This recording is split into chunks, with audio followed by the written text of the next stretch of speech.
السيدات والسادة الكرام، نجدد ترحيبنا بكم في اليوم الثاني من أيام بيبان 23. نأمل منكم التفضل بالجلوس على مقاعدكم. سنبدأ الآن. Ladies and gentlemen, please take your seats. We are starting now.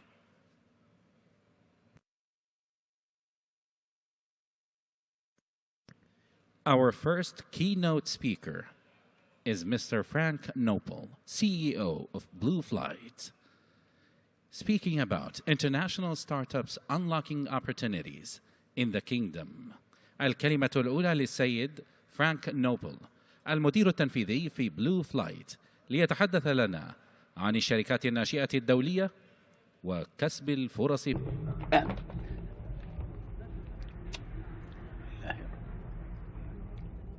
Mr. Mark Nopel, I'm the first speaker for the first session. He's going to deliver a speech about the international trends about startups. To be here today. Thank you very much for having me here today, and thank you very much for the kind invitation and this really amazing event today. A bit about myself.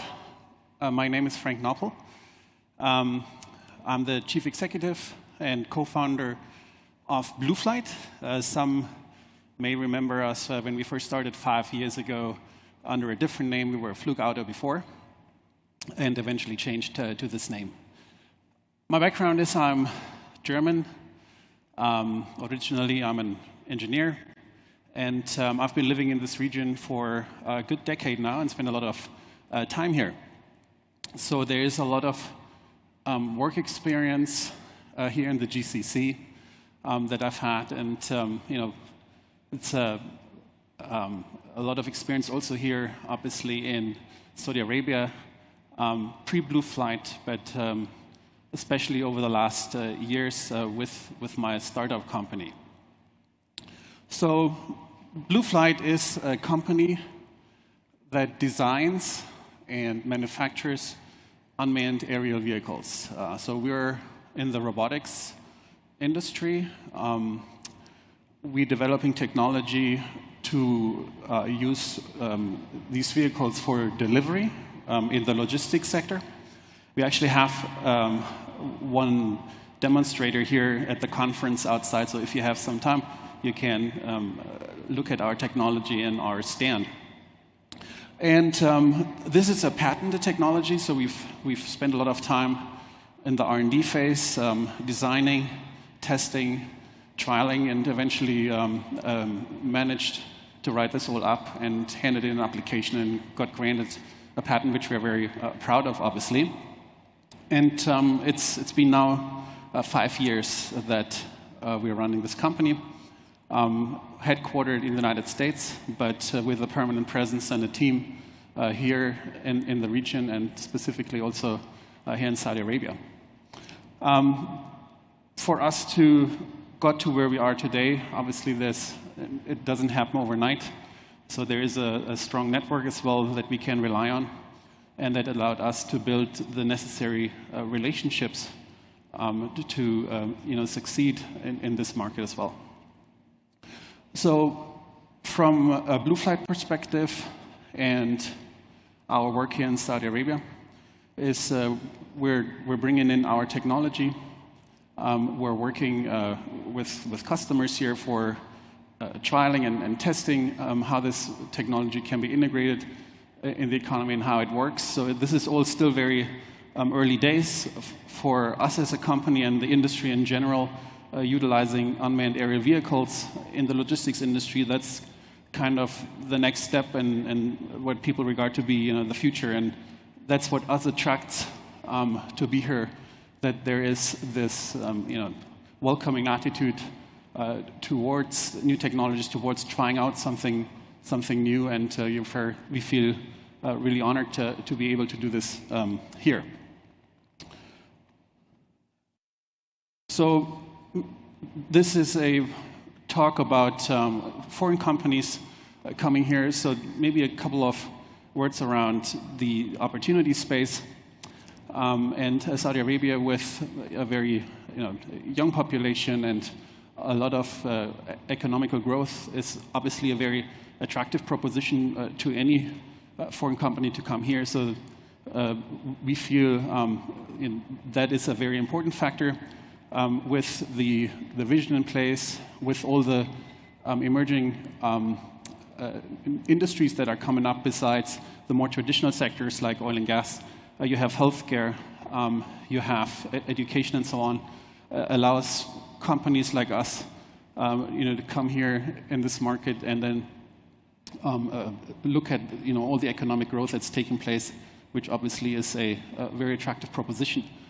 We've also seen a change over the last years, especially for us as a startup, how the startup ecosystem is changing, and you have venture capital and so on, which for us as a small company obviously is something very important, and that we take not for granted, and that's another very strong point.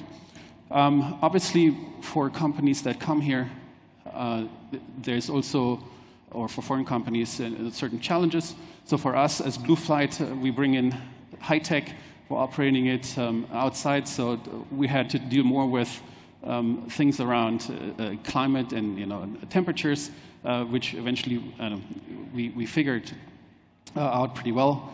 But then, for any company entering a new market, there's challenges around language, culture, and regulation. And obviously, regulation for us as a UAV company is something that concerns us. So we needed to learn that and figured out who to talk to and what the different frameworks are that we can operate under.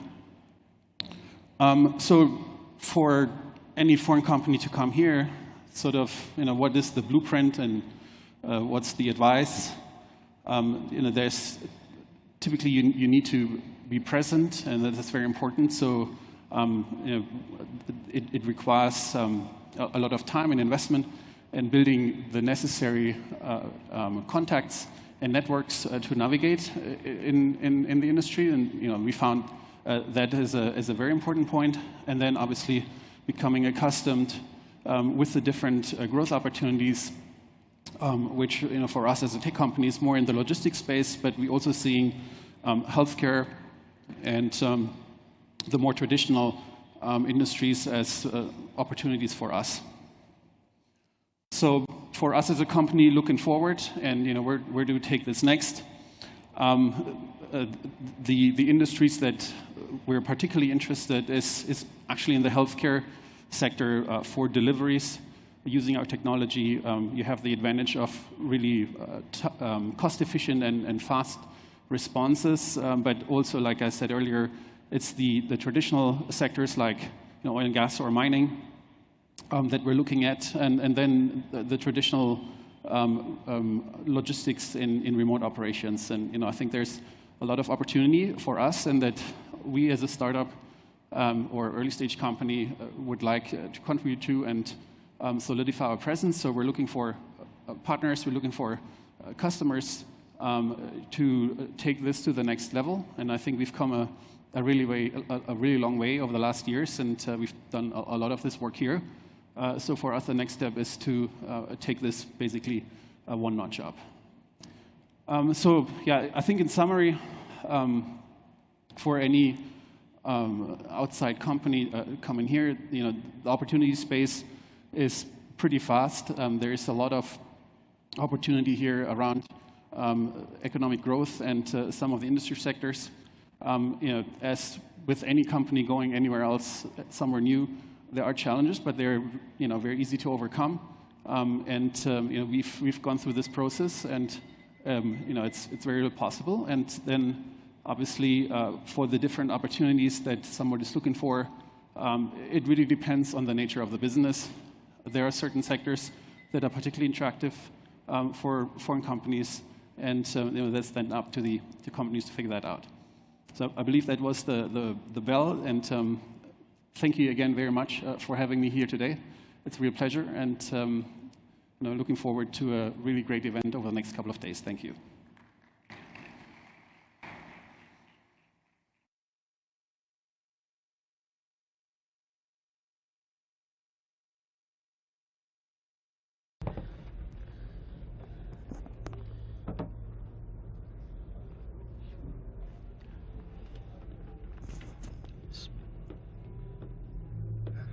Ladies and gentlemen, distinguished guests, please kindly be seated. We'll be starting the second part of our program within minutes from now. سيدات والسادة الأفاضل، رجاء ابقوا في مقاعدكم. سوف نستمر في برامجنا خلال بضعة دقائق.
Ladies, panel discussion now is titled Bridging International Ecosystems, Enhancing Collaboration Between SME Authorities, moderated by Philip Lemmers, a partner at PwC Middle East, and he's our moderator for this session, and Fahad Jamal Al-Naim, the Deputy Minister for Investment Development, and Saud As-Sabhan, a Deputy Governor for Entrepreneurship at Munshaat, and Anthony Matkin, CEO of Strategy East, and Roland Dahir, CEO of Astro Labs.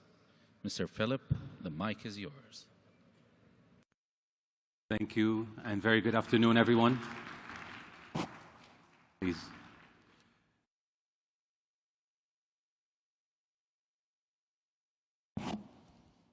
Thank you. With my esteemed, wonderful panel here, we're going to cover a very light topic to open the afternoon. We're talking about bridging international ecosystems and fostering and enhancing the collaboration between SMEs. And before we do that, allow me to congratulate Munshaat on a fantastic Biban so far. Really exciting event, wonderful first day, and I'm assuming perfect feedback so far as well from all the participants. Motto of Biban is obviously attract, connect, achieve, and connectivity sits right in the middle of those three. And speaking about connectivity and the ecosystems that we want to connect, obviously international fora like the G20 have also picked up on this with Startup 20 as a new engagement group. We're seeing a lot of policymakers focusing on the benefits of ecosystems. And especially in Saudi, we're looking at a multitude of ecosystems. We're talking about a 2.1 million square kilometer country, talking about new sectors. We'll touch upon that. So very excited to talk with the esteemed panelists about those aspects from various different angles, from an investment side, from an entrepreneurial side, from a policy, and also from a, I should say, practitioner side. And when we talk about ecosystems and the value they create and what makes them successful, I think the startup Genomi has connectedness as one of the key elements of what drives success of startup entrepreneurial and SME ecosystems, and SMEs I want to particularly mention as well. So few maybe statistics to get us started.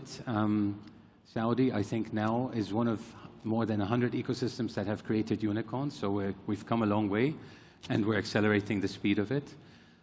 We have 360 platforms, accelerators, incubators, and co-working spaces in the kingdom, more than 200 of them already operational, supporting the value chain of companies along that. 1 billion, or I think 987 million, but 1 billion investment into VC last year, so also a tremendous growth there. So I think we're on a good path. And maybe, Saud, if I may start with you. When we talk about the international connectedness, you've been representing the kingdom in the G20 in this capacity, and obviously the role of Munsha'at in the overall ecosystem, but also as a driver, as a window to the outside world and the international ecosystems. How do you see it evolving, and what are the next steps in terms of the speed that the kingdom's ecosystem evolves? What partnerships is it going to need in the near future? Thank you, Philip. I want to start with saying you're exactly right. You touch point in that explaining the development of the Saudi ecosystem for entrepreneurship and startups. It's a very solid and strong base now. We reached number 2 in the world. Saudi Arabia became number 2 in the GIM report as the ecosystem development, and also the substantial growth of SMEs last year was really big. It explains that we have a solid base, but that alone is not enough.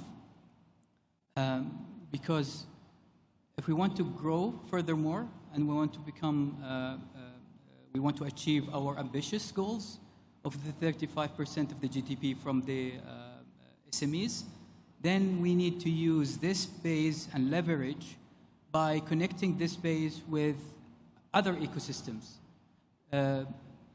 locally, I mean regionally, and also internationally. If we do that, we have 3 main benefits. First, our entrepreneurs will have ability to enter new markets. Second, we will be more attractive for international and regional startups to soft land in Saudi Arabia. Third, will be more attractive for investors. And by all these 3, we can grow and improve our economy and also increase and leverage more in the ecosystem. And I think you also have fantastic examples with the Unicorn program, with the funding platform, with everything that Munsha'at has been doing recently and has in the pipeline to make this accelerated even further. And speaking about an ecosystem that's evolving, Fahad, obviously we're going to need a lot of investments, and the Ministry of Investment, and in its role both on the attraction but then also on the deployment and incentive side, is critical. That national investment strategy has set a big step forward into that context. So talk us a little bit about through the 18 sectors and the different initiatives you have to stimulate that ecosystem. For sure. Thank you. Assalamu alaikum jami'an. First of all, I would also like to congratulate Munsha'at, His Excellency Dr. Majid, the Governor, and all the Munsha'at staff of a very successful Biban23. Investors is pillar number 2 in the national investment strategy. You cannot have a thriving investment landscape without a diverse set of investors. The IPOs need subscribers, the M&A needs acquirers and private equity funds, and even the low single-digit returns need investors, pensioners, and insurance companies. So diversifying investors is important, and hence it's pillar number 2 after pillar number 1, which is opportunity. So how we do it in the Ministry of Investment is looking at the individual value chains of the 18 sectors that we have, and scientifically and methodically asking questions. Why do we lack this? Why do we not have that? Some challenges or weaknesses can be rectified, such as subpar funding tools. So we go and we stimulate funding by setting up new financial institutions, changing some of the regulations that would change the risk appetite of the lenders. But other challenges are structural. If you're not in a consumer market, you're not in a consumer market. We've always asked ourselves, why do we not have automotive industry in Saudi, for example? Now we have, and I'm going to talk about it later, but why didn't we have an automotive sector in Saudi? But we have very good and thriving petrochemicals. Well, petrochemicals, we sit next to the upstream. But for automotive, there is no upstream, there's downstream, there are customers. All the automotive manufacturers set up shop in the US, not because it's the cheapest place to manufacture cars, but there's 200 million plus consumers.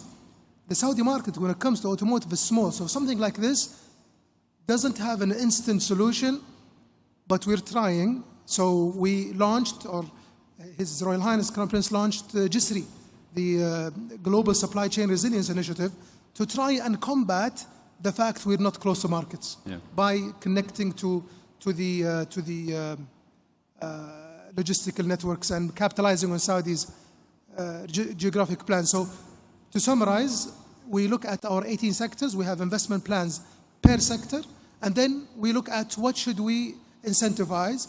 And to date, we incentivize automotive via Lucid. We incentivized marine via IMI, International Marine Industries, and at least 7 or 8 other transactions. So this is in a nutshell how we combat. Yeah. Fantastic. And Saud, I think we're going to come to the integration through platforms and technology of SMEs a bit later in the discussion, Roland. But before we do that, Roland, I want to ask you, like, from your perspective as an ecosystem driver, if you will, what do you see are the challenges? And automotive sector is probably an amazing example for how investment attraction will benefit SMEs in a way as well. What do you see as the challenges for SMEs to integrate into those projects? Like, is it a procurement issue? Is it, what types of issues do you face? So definitely these investment vehicles are a great opportunity for the local SMEs. And a lot of our work is on basically bridging the gaps that exist today between what's there in the market and what's coming to the market and the willingness to, and the need to integrate. So if you look at some of the challenges, so definitely there are some structural challenges that are related to policy, to, you know, bigger areas. But let's say these are solved, and one of the big investors is here in Saudi, and, you know, they cannot import their value chain with them. They actually need to work with the local SME ecosystem. They have the resources, whether it's financial, whether it's knowledge, whether it's technology, whether it's their own, themselves as a market, or their access to market. So they're an amazing platform for growth for SMEs and startups alike. The challenges are that these are two completely different organisms, right? Startups are different in terms of ability to execute, maturity. They're faster, they're nimbler, but maybe they're a little bit less mature. They're not ready to service an international company that comes with its own standards requirement or with its own volume requirement.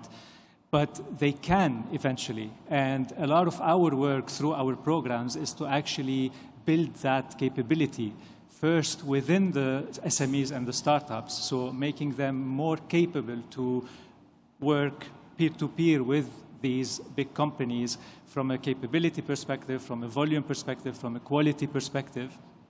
But at the same time, there's some work that needs to happen on the other side, because these companies, they're not used to working with startups in general. So they might be slower, they might be very bureaucratic, which is super long for SMEs and startups to sustain. So we create programs to reduce these barriers. but also from a cultural perspective, there's a lot of localization and fine-tuning these companies coming here to be able to make the most out of that collaboration with local startups. So it's a lot of work on both sides. And if we especially talk about let's say, the bigger side of the equation, my personal view, sometimes you cannot expect too much from the startups or innovators as well. They're so busy with building their own company and legacy that sometimes probably asking too much even to qualify as a vendor.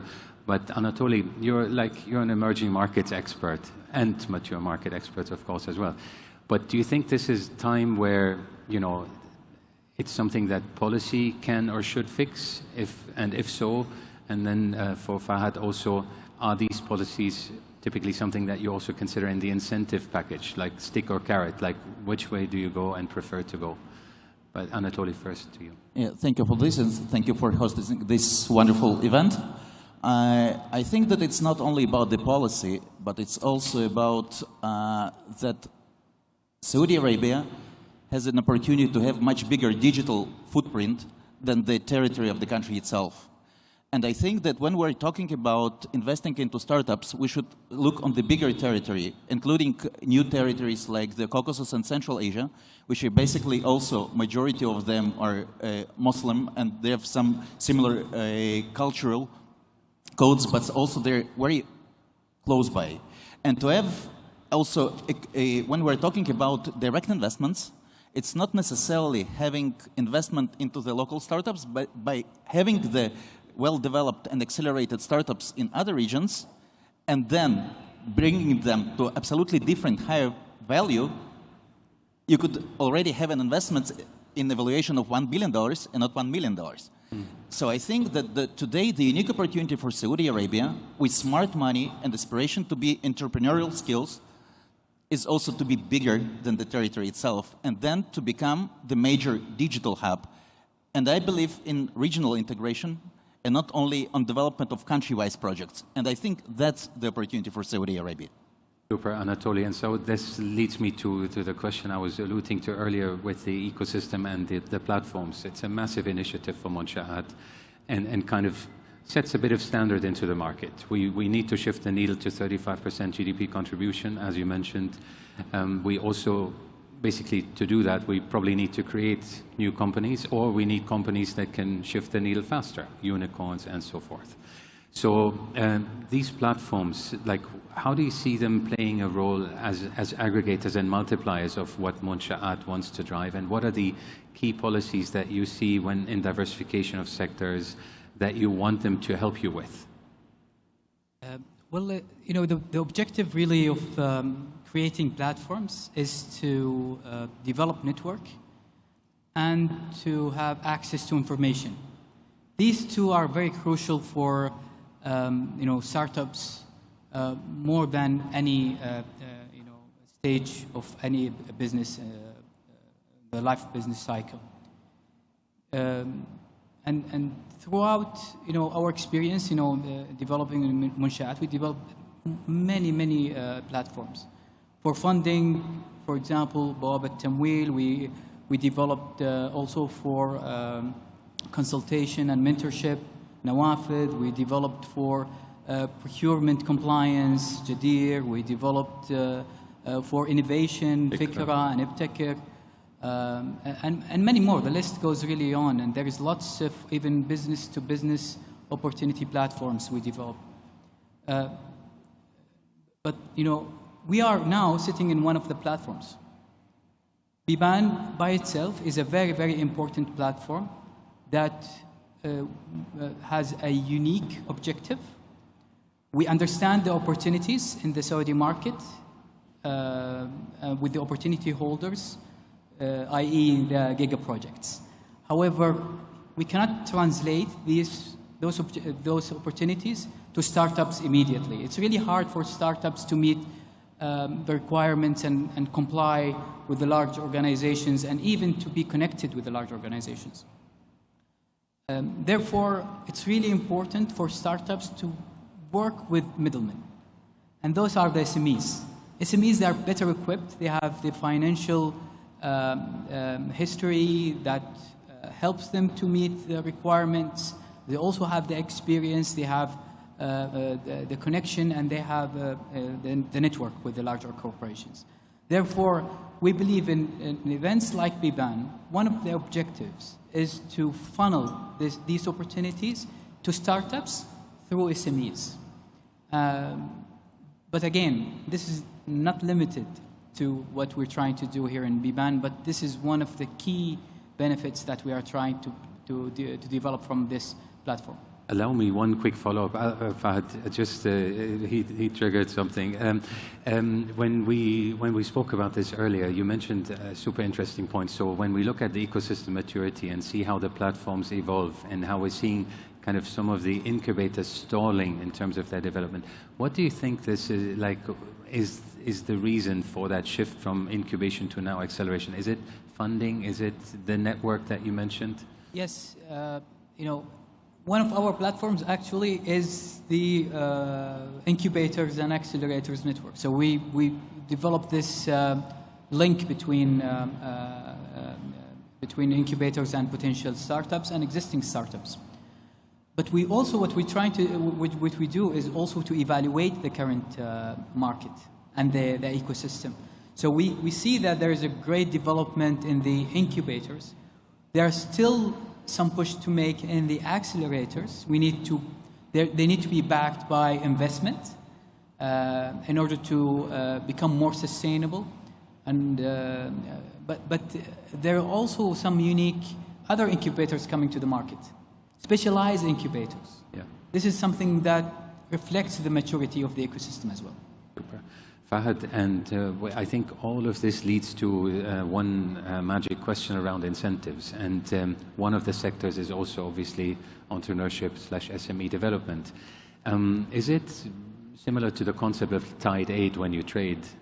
Is it similar concept where you tie certain incentives to larger investors to them utilizing a supply chain or integrating SMEs into the value chain? And if so, maybe you have an example from the Jeddah area. Yes, so incentives are not a new thing in the kingdom. We had incentives for many, many years. In fact, we have the so-called readily available incentives, the list of 140 plus incentives that are ready to be exploited. And I urge all the business owners in the room to take full advantage of those. And the Ministry of Investment can help you locate them and fully take advantage of them. The establishment of the National Incentives Committee, which is less than 2 years old, was for this very reason, to organize, streamline the different entities that give out incentives. Basically, it's split into two types of incentives. We have deal-by-deal incentives, and they're treated just like any equity transaction, where you look at the merits of the deal and you try to make the investor whole, given a benchmark. So they wouldn't be at a disadvantage by investing in Saudi. We help to bridge certain elements of the P&L. It could be capex, it could be taxes, it could be manpower, G&A. So we help rectify the inherent disadvantage on a temporary basis, given that it will stand on its own feet at one point in time. So this is the deal-by-deal incentives. The other type is the sectorial incentives, and they're underway. To date, we have Ignite is a sectorial incentive. It focuses on SMEs in the digital content, digital media, advertising, and film. We have Film Saudi, which is also in the filming industry in particular, has a pre-approved incentive package. We're working on, which I'm not sure if I should say it or not, but let me maybe give some of the things that are happening in the background.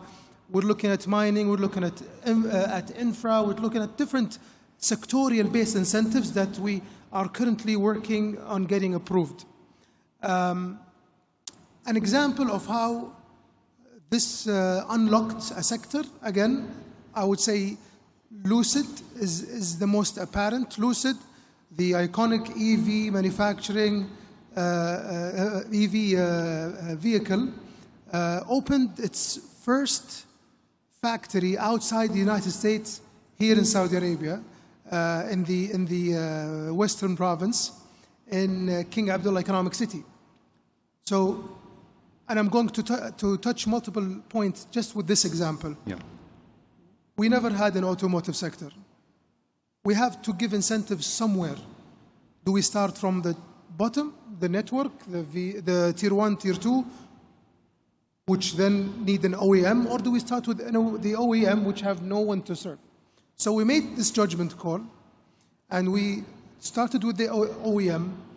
We chose a place that will be, inshallah, someday very soon, automotive value park, because the second OEM that we also incentive, SEER, will also be located in the same place.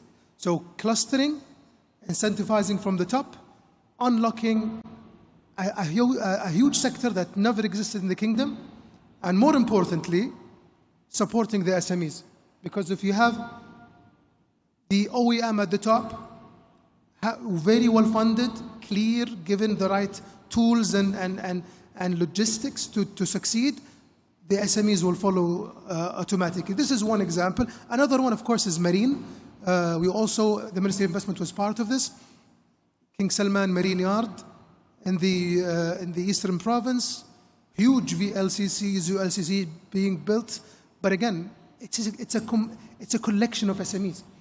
Casting and forging for the steel plates is an SME. The scrubber that cleans the exhaust is an SME. The training institute that trains the workers on the ship are SMEs. So long story short, SMEs are the backbone. We have it as an objective to either directly incentivize them or indirectly. Fantastic. And this means, you mentioned top-down versus bottom-up, and that leads to a horizontal, like homegrown or imported or exporting. So Anatoly and Roland, if you can maybe elaborate a little bit on how would you think connectivity has to look to kind of bring the tier 2, tier 3 suppliers into an OEM to the kingdom? For example, King Abdullah Economic City with the Special Economic Zones Authority, also one of the elements. What role do you play? And Anatoly, what does good connectivity look like from your perspective from different ecosystems? So what does the kingdom have to deliver to be attractive for those companies, and vice versa? What can we then export later, especially in the electric mobility is, I think, a fantastic example. So maybe Roland, then Anatoly on those 2 points. Sure. The kingdom has a lot to offer. Our philosophy of building the ecosystem is twofold. One, it's build it from within. And this is where we run all the capability building programs of upskilling individuals, upskilling SMEs, startups, incubating, accelerating, but also helping established players digitally transform. But equally important is facilitating the entrance of international and regional players to the market. And we've been working with MISA for almost 5 years now. We set up 300 regional and international companies that saw the opportunity in this market. To us, these are as important for the ecosystem building as all the efforts that are being done within. These are the cross-pollinators. You know, an international company coming to your market, that's one link to that ecosystem. It's much easier to establish that link through that value chain, through a real need that that company has that a local SME or startup can serve, versus saying, I want to connect the Saudi and the German ecosystems. This is eventually feasible, but as a like first target, it's a little bit meta. So for us, each one of these companies is an opportunity to start building these linkages, and it's two-way. One way is how can they benefit and service a local need, but the other way is how can the local startups service them or SMEs service them. And just based on what the gentlemen were saying, I would just like us to be mindful of one thing. It's not an ecosystem in Saudi, right? If we look at Riyadh, or maybe Dahran, yes, it's a maturing or matured ecosystem, but this country is massive, and there are many upcoming ecosystems that could eventually become the next ecosystem in their own capability. So we do a lot of work, for instance, in Al-Ula. Al-Ula is the next big tourist destination in Saudi, and no doubt it will happen. If you take that example and you look at all the investment that the kingdom is driving in Al-Ula to turn it into its full potential, the international hotels, the private jets, the movie production companies, you name it, like sectors over sectors. Those will come basically to benefit from an opportunity. But as I said before, they will not import their value chain. Like you rightly mentioned, who is the local housekeeper? Who is the local caterer? Who is the local shop that rents maybe clothes for a movie production?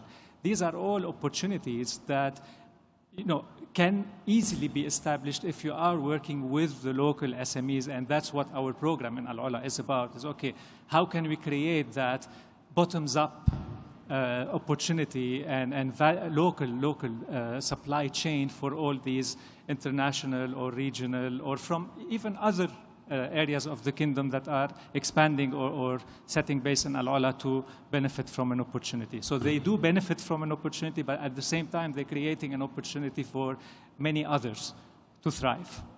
Thank you, Roland. And you mentioned mindful. I think we need to start being a little bit mindful of the time we have, like unless we have time to go through all the 120 questions that are remaining. No, Anatoly, connectivity. What does good connectivity look like? You, as mentioned, you work in a lot of ecosystems at very diverse maturity stages and with very different objectives as an outcome of the ecosystem. So for the kingdom, what would you say is connectivity today, and how do we create it? I think that besides the connectivity, when you construct a house, you need not only architect, you also need a construction builder. And when we're talking about laying the foundation for SMEs as a startups, you need a mature engineering ecosystem. It means people who are experienced coders with a global scale technical skills, but also global scale delivery skills. So for having all these, even local startups successful, you need major international coding engineering companies soft landed here in Saudi Arabia. And for that, I think we need to see or to seek for matching between the big players from the regular economy here in Saudi Arabia and attracting not only vendors who provide you solution, but knowledge transfer to train local students to work into those companies to have this experience. Strategist has an experience setting up the entire ecosystem, for example, in Republic of Georgia. It started with attracting international IT company, the first one. Then we have, in 2 years, 75 international IT companies. The IT experts grew from $120 to $125 million last year. But also, as a result, the Georgian startup, for the first time, took the first place in Web Summit in Lisbon, the prime IT event. So it's, when you talk about interconnection, it's also interconnection between the inspiration and knowledge and entrepreneurship skills, but also the ability to construct it. And also, I agree about the regions. We always work on developing the digital capacity and the IT knowledge, working with local universities and regions, because we always tried to prevent the very young and successful capital and depressed suburbs or depressed regions. So for strategies, for example, our main partners are not only the government, the universities. And when you bring international IT companies, engineering companies to Saudi Arabia and to those places, once they have boots on the ground, you don't need to pay them to train people. They need to grow organically. And that's the sustainability of the process. And that's something that should be launched. Because, again, it's true that you could get or obtain technical skills from internet, but you couldn't get delivery skills from internet. You need to work within those companies. Thank you. And so to you, and when we discussed this briefly up front, you had so many, I think, so connected ideas, and I think it's worth for the audience to hear them as well. We spoke about social entrepreneurship. We spoke about entrepreneurship as a tool for social inclusion, but we also spoke about green initiative, net zero commitments and so on that Saudi is pursuing, and that you, with the social entrepreneurship strategy, have picked up very early on. Tell us a little bit, because you said Biban as a platform, and not saying too much, but what's the vision for that from your point of view in the entrepreneurship sector? For us, you know, SMEs are crucial for all sectors. It depends on the maturity of the sector. So there are some sectors that are very mature in Saudi Arabia, and they're like growing sectors as well. And that depends on the regulations readiness, the interest of the investors, and the appetite from large corporations to support, and many other factors. But so far now we have a very good growing sectors in sports, culture, environment, agriculture, water, and we see it across, more geographically distributed than focused in maybe the main cities where the high-tech focused markets are. But still, there are great development in this area, in these sectors. Back to maybe the same points I mentioned before, which is the specialized availability of the specialized services for each sector. Special incubation, for example. We have a very great successful practice here in Saudi Arabia, one of the greatest incubators I ever seen in my life, located in Saudi Arabia, not in Riyadh, in a coastal city, far from Riyadh. They have amazing program, amazing facilities for biotech, for agri-tech, for deep tech, and big applause for them. Their cast, amazing work. Thank you very much. And we see also other incubators, for example, Garage. They came and are more focusing in the tech industry, and also Lab 7, more focusing on manufacturing, industrial. So these are the type of maybe services need to be developed on top of the regulation and interest from investors and others as well. Super. Fahad, Roland mentioned earlier that integration into the ecosystem and how that connectivity, Anatoly, can be created. What I wanted to follow up on is also something that we discussed briefly before. One, the regulatory side, the new companies law. I think you had a thought or two on this, which is very, I think, useful and interesting. And then secondly was the point around let's say, the role of local investors. So if we try to attract, if no one in the country has the faith to invest, why would someone from outside? So maybe on those 2 points, briefly. Got it. Thank you for bringing up the company's law. I've been waiting to talk about it. As a practitioner, not too long ago, prior to my role in the ministry, I was a GP, I was a fund manager. So I tried setting up companies. I spent hours negotiating shareholder agreements, and then I go and I'm surprised that the articles is the constitutional document rather than the SHA. Well, for the first time now, the shareholder agreement is the backbone of the partnership rather than the articles. That's a very good change in the new companies law. A new form of companies, the simplified joint stock company. That this medium is much needed by VCs and PEs. It gives you the privilege and the well-governance that a joint stock company has, but also the nimbleness and the easiness of an LPA or limited partnership company. Another very important change that is extremely important for M&A transaction to flourish is the demerger regulations. Now you can spin off an entity while it's fully governed and regulated by the company's law. And I think even if a company is under insolvency or bankruptcy, which is also a good law that we have, or Chapter 11, I think a spin-off is still possible using the new company's law. dispute resolution, much freedom, statutory reserve. In the past, you had to cut 10% of your bottom line to build a statutory reserve. No longer. So there's higher level of freedom for the partners in companies to structure their capital structure the way they see fit. The second question is local investors to create yes, faith. absolutely. So MISA, we lead by example. We are constantly on roadshows, and with us are the great Saudi ecosystem, be it regulators, investors. We take them all in a plane and we go see private companies abroad, around the world, initiate G2B agreements to help facilitate their entry into the kingdom. And also touching on regions, I also look after regional development. So we talked about sector investment plans, but there's also a regional plan. The first being Asir, more than 7 billion worth of investments. A lot would be in oil and in tourism and quality of life. So this is the essence of Vision 2030. Too many moving parts. It's a symphony. It's a beautiful yet complex symphony. And His Royal Highness the Crown Prince is the mastermind behind all of that. Yeah. Thank you.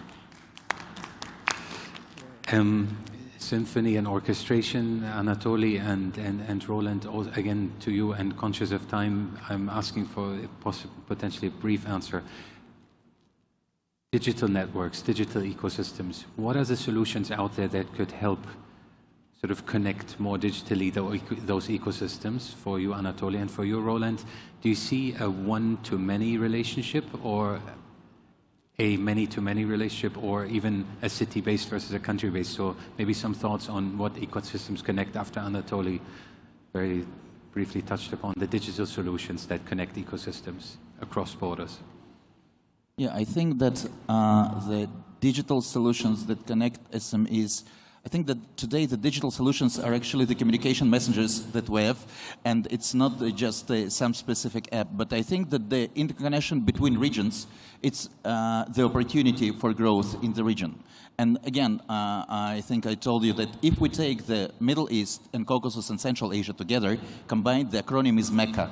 So I think that the digital MECA is the future of this region, to get interconnection between those countries, and actually the combined power of this region based on Muslim wisdom and the entrepreneurial skills and the knowledge and the technologies that could make this region the next leading digital hub.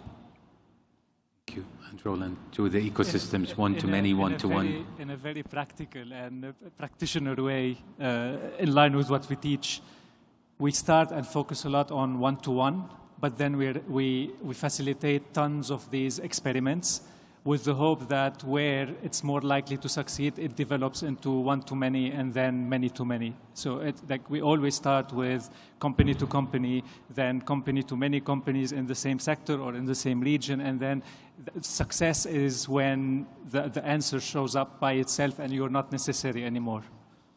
Thank you. And one last question for all of you, one-word answer. What's next? One word. Attract, connect, we already had, so. Can I have 2 words? More transactions. More transactions. For us, connecting with the region and internationally. It's hard, this one. I would say, wow. It will be mind-blowing what will happen here in terms of all the regional ecosystems maturing at different phases and then connecting and then spilling over the region and the rest of the world. It will be mind-blowing. Regional synergy. Wonderful. Thank you all very, very much. I think we heard some very valuable and good messages around integration, around wow, around achieving transactions. That all sounds like exciting times ahead. Thank you so much, gentlemen. It was a wonderful panel. Thank you for the opportunity to moderate this. And I hope we leave you with more questions than answers. That was at least the goal. And happy to have a chat on the side, of course. Thank you.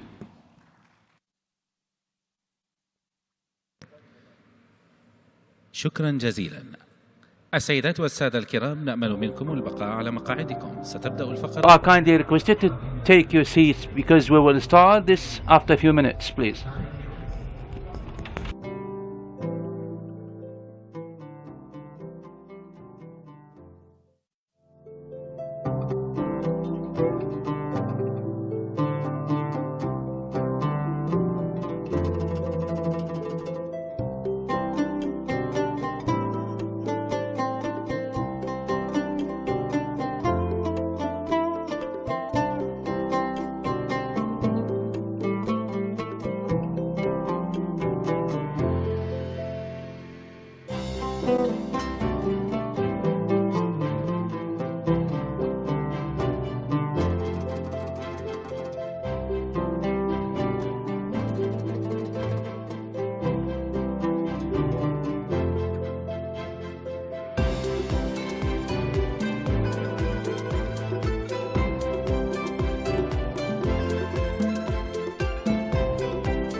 And now, ladies and gentlemen, our keynote speaker, Jeff Huffman, the chairman of the board of the Global Entrepreneurship Network, will be speaking about keys to success for entrepreneurs.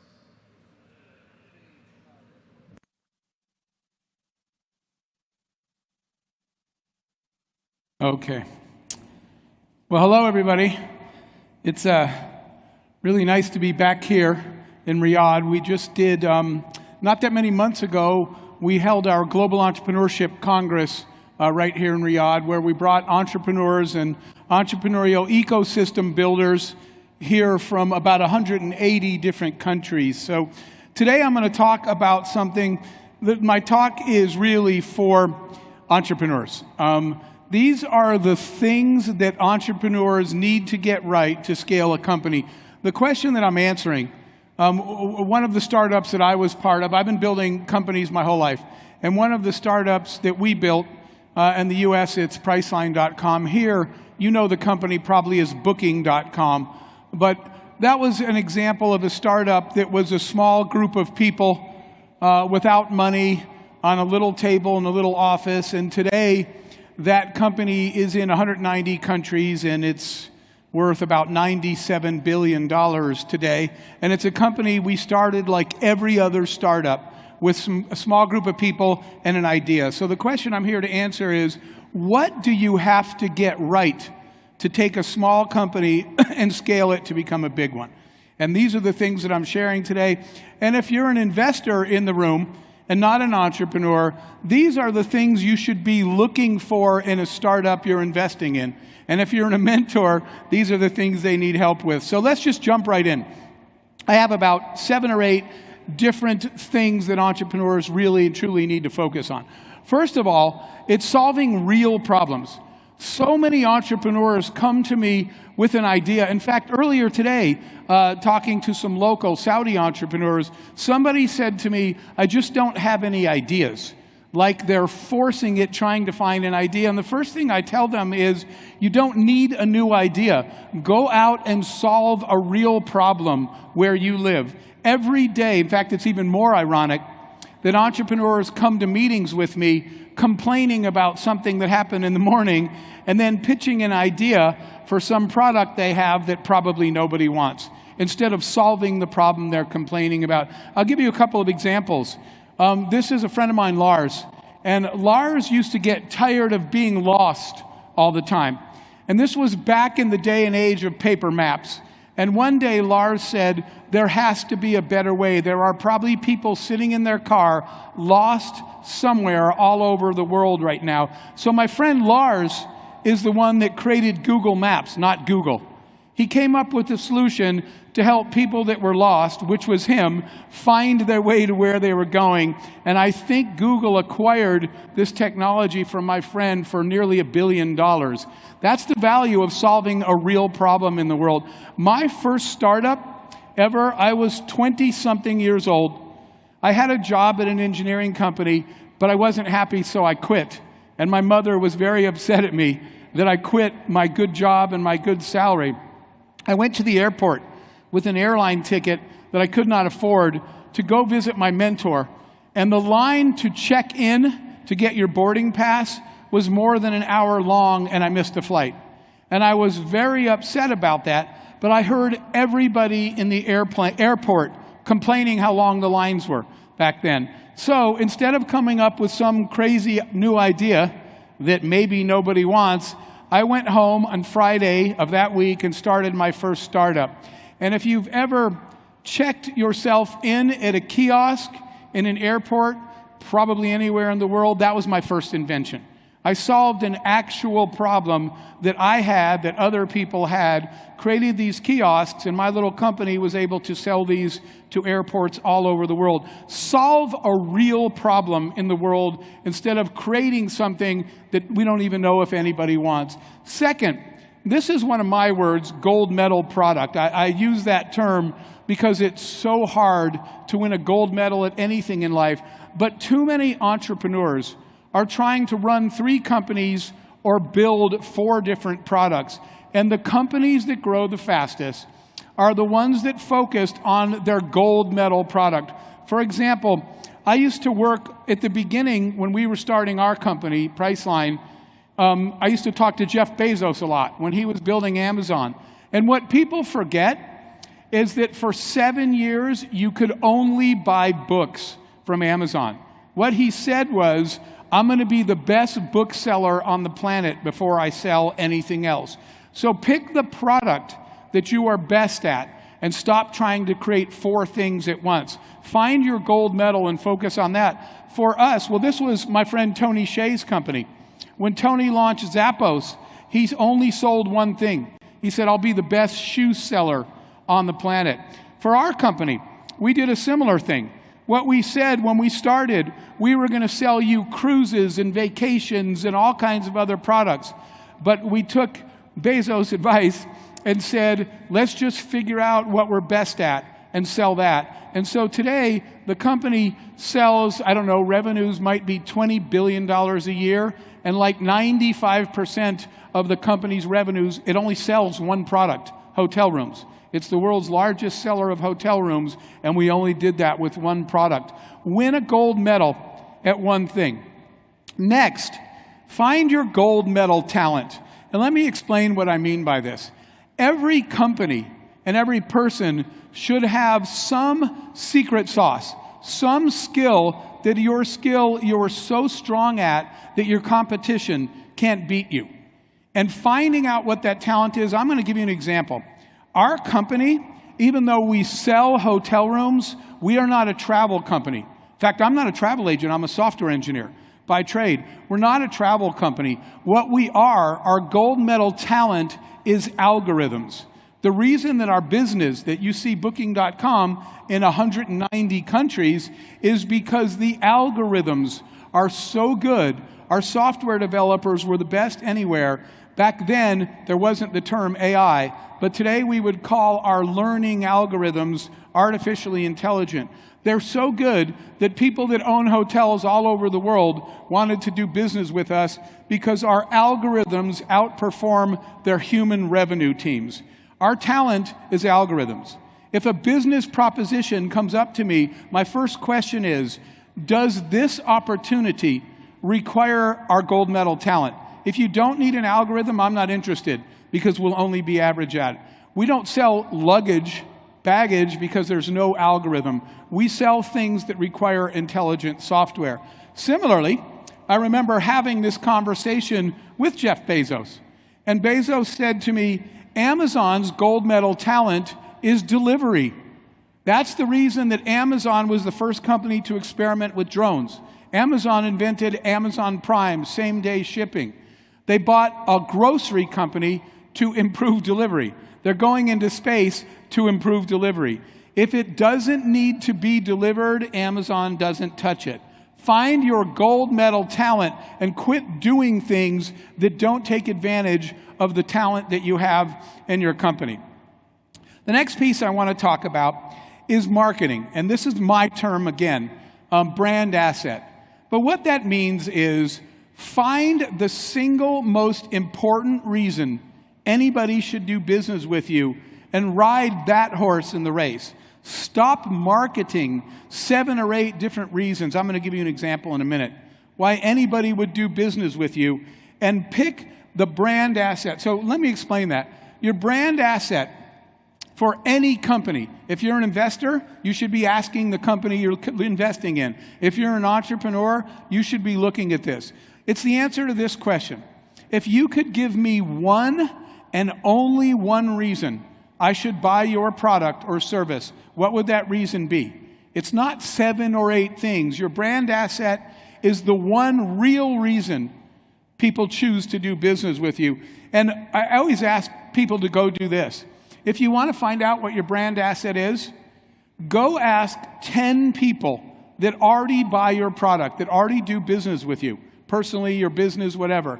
Ask them that question. Ask them to tell you the one most important reason they chose to do business with you.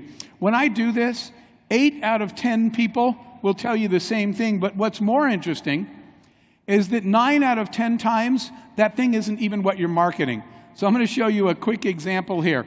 This was a manufacturing company that I was advising. And that picture is a mount to mount your television, your big flat screen TV on the wall. So they were selling flat screen TV mounts, but they weren't selling very fast. And so I asked him to see his marketing. And when you as an entrepreneur, any business owner, any SME, when you're trying to convince me to buy your product, you tell me all the great reasons about it. But that's not how humans purchase. There's always one real reason they bought your product. So his marketing looked like that. His product said that it was easy to assemble. It was lightweight. It folds up when you're not using it. It's competitively priced, and it's made out of the same steel as aircraft. He was marketing 5 different things to try to talk you into buying the product. So what we did was we went and talked to 10 people that bought his product. And I pointed at the marketing, and I said, all these reasons to buy the product. It's lightweight, it's easy to assemble, it folds up when not in use, it's competitively priced, it's made out of aircraft steel. I said, what's the real reason that you bought this product? And 10 out of 10 people said, I don't actually know what aircraft steel is, but I want that. They didn't buy it because it folds up. They didn't buy it because it's lightweight. They bought it because it's their television. It's the most expensive thing in their flat. And if that steel is good enough for an aircraft, it's good enough for my TV. So we changed the marketing of the company. And we took all the words off, and we put in big giant letters, the only television mount made of aircraft steel, and our sales quadrupled because of that. Find the one most important reason anybody should buy your product and market that. That is your brand asset. Similarly, brand personality. The best companies in the world have a personality about them. A brand personality gives people an expectation of what it is like doing business with you. And a brand personality, I'll tell you how to do this. I do this exercise with every one of my companies. I sit the whole team down, and I have a whiteboard, and I give them the marker, and I ask them this, and I want you to think about this. If our company was a human being, draw him or draw her. If your company was a person, describe your company just as a person. And when we do that, we start to understand the personality traits of our company, what it's like to do business with us, and we become a consistent voice so that people recognize what it's like to do business with us. I actually proved this by doing an experiment where I asked people, I showed them a quote from management but I didn't tell them who said it, and I didn't tell them what company it was from. I just said, a CEO said this. Who said it? And they said, Jeff. You didn't tell us the company or the industry or the name. I said, who do you think said it? And every single person got it right because the company has a personality. By the way, it was Ben & Jerry's ice cream. And they have a personality. I asked somebody, what do you think their offices look like? And people said, I've never been to Ben & Jerry's ice cream headquarters. I said, what do you think it looks like? And they said, they probably wear hiking boots and jeans, and they probably have their meetings outside in the trees. And you've never been there, and that's actually right. I went to their headquarters, and I said, if you've never been there, how do you know that? And the answer is, because the company has a personality. Ask your employees, your team, if your company was a human, what would your personality be? And live by that. I use Google as an example because a lot of people have never been to Google, but you know that in that one picture, they don't have staircases from floor 2 to floor 1. They have slides, like on a playground. People know that because that's Google's personality. Hire rock stars is the next tip. And here's why. And I think this is a really, really important piece. The scarcest resource in the world is not money, it's talent. Financial capital is way easier to find than human capital. If I, as an investor, give a lot of money to average people, do you know what happens? They call me at the end of the year and ask for more money, and not much happens. If I give a small amount of money to rock stars, I'm amazed, and I come back and I say, I barely gave you any money. How did you get that? How did you get that done? So the key when you're building a startup is if you only have limited funding, don't hire 5 average people. Hire 2 expensive rock stars for the same money. Rock stars are the key. When we were building our company, and 3 of our companies wound up becoming multi-billion-dollar companies, I was walking down the hall one day, looking at my team, and I remember thinking, if we changed industries right now, we would probably still win because all the best people work here. I'm going to say it again. Hire less people, but hire rock stars. You can't build greatness on the backs of average people. And the reason people hire average is they say, I only have so much money. So conventional wisdom is hire as many people as you can. Conventional wisdom is wrong. Hire less people that are rock stars because 2 rock stars cost as much as 6 average people, but they do twice the work of those people. The way that you hire, well, the key to leadership, by the way, is not, I used to think as the CEO, as the leader, my job is to run the business. And my job is to tell people what to do. Our growth did not happen until I changed my job description. My job is not to tell people what to do. It's not really even to run the company. My job is to surround myself with people smarter than me in every area. Your real job is to build the company where all the best people in your industry all want to work for you and never want to leave. That's your real job as a leader. Real leaders don't create followers. Real leaders create other leaders. My job every day is to hunt for people smarter than me and then help them rise above me. When I focus on that, that's when my company grows instead of me trying to run it and me making all of these decisions. Hire people smarter than you. And the way you achieve that is that you lead by serving, okay? I learned that if I went to people, the rock stars in my industry, and I said, not what are my goals. Normally when we hire people, we tell them what our goal is. When you show somebody a vision statement or a mission statement, that's your dream. But it's not the employee's dream. So I start by asking everybody, what are your goals for your life? What are your dreams? And how can I, as a business owner of an SME, help you achieve your goals? When I focused on helping really good people achieve their dreams, then all of my dreams are achieved in the process. You lead by serving in that servant leadership model. I'll tell you, I'll make this quick, but I have to tell you a quick story that how this looks.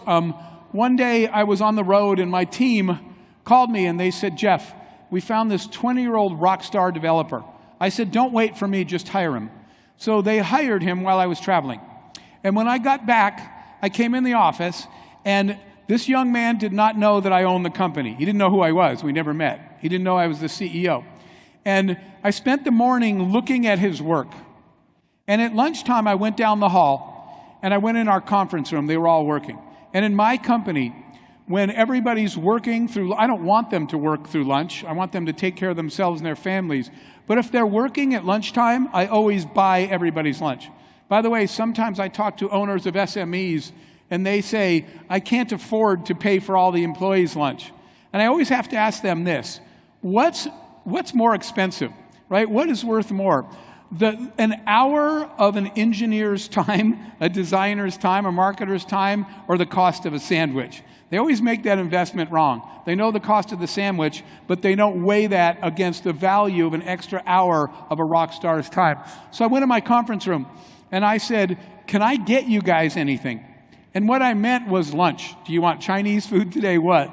But this young man, the 20-year-old, did not know who I was. He didn't know I was the owner or the CEO. So the young man looked over at me, and he said, yes, could you go pick up my laundry? Well, everything in the room stopped. And all the people looked, and it was like as if he had stepped on a landmine, and they heard the click, and they were waiting for him to blow up. And they're all looking at me to see what I was going to say. And I said, sure, where is your laundry ticket?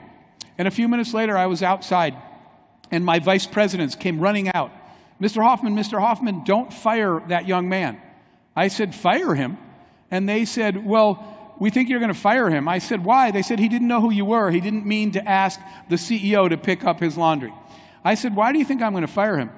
And they said, because you're so angry. I said, why do you think I'm so angry? And they said, because you ran out of the building. I said, I didn't run out of the building because I'm angry. I said, I left the building because I'm going to pick up that kid's laundry.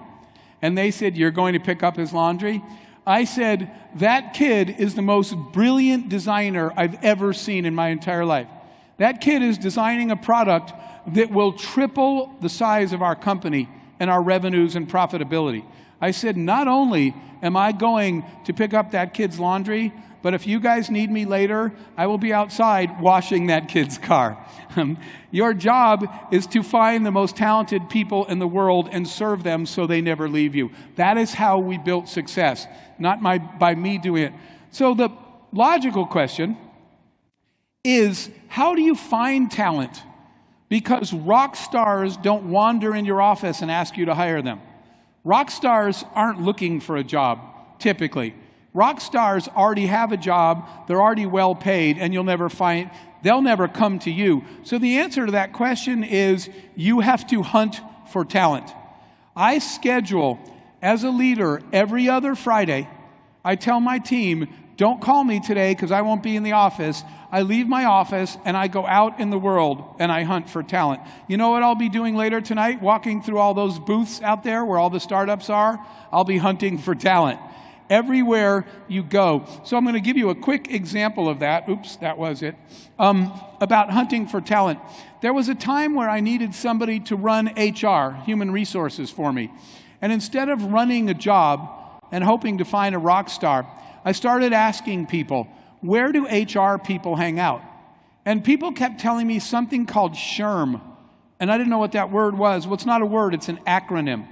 SHRM is the Society for Human Resource Managers. And so I went to its website, and it said, don't forget to register for our annual conference this year. So I registered. And when I went to the conference, everybody had a green badge, because green means you're an executive in the HR industry. Mine was red. There was like 1,000 people and one red badge. And all the HR people came up to me and said, what do you do in HR? I said, I don't work in human resources. I'm a CEO. And they said, why? Then what are you doing at the HR conference? And I said, there's 1,000 of you and one of me, and I need to find somebody to run HR for me.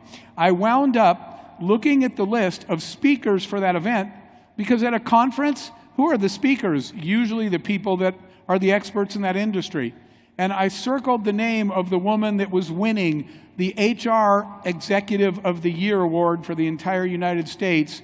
And I spent the rest of the day talking her into working for me. So I went out hunting for talent. I went to a conference I would never go to. I wandered around till I found the best person. And then her name was Angela, and she ran HR for my next 4 companies. We were successful because I found somebody way smarter than me to do the job that I am not skilled for. But you have to hunt for talent. Part of hunting for talent is culture.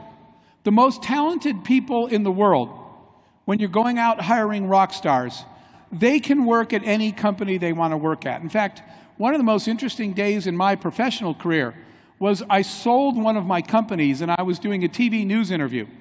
And the reporter was talking about our numbers. We had 1,200% a year revenue growth, our profits, our margins, our sales. She said, "Mr. Hoffman, as a leader, what accomplishment are you most proud of?" And I said something I found out that day. When I was driving to the TV studio, Angela, the head of HR, called me. And she said, "Jeff, this is interesting.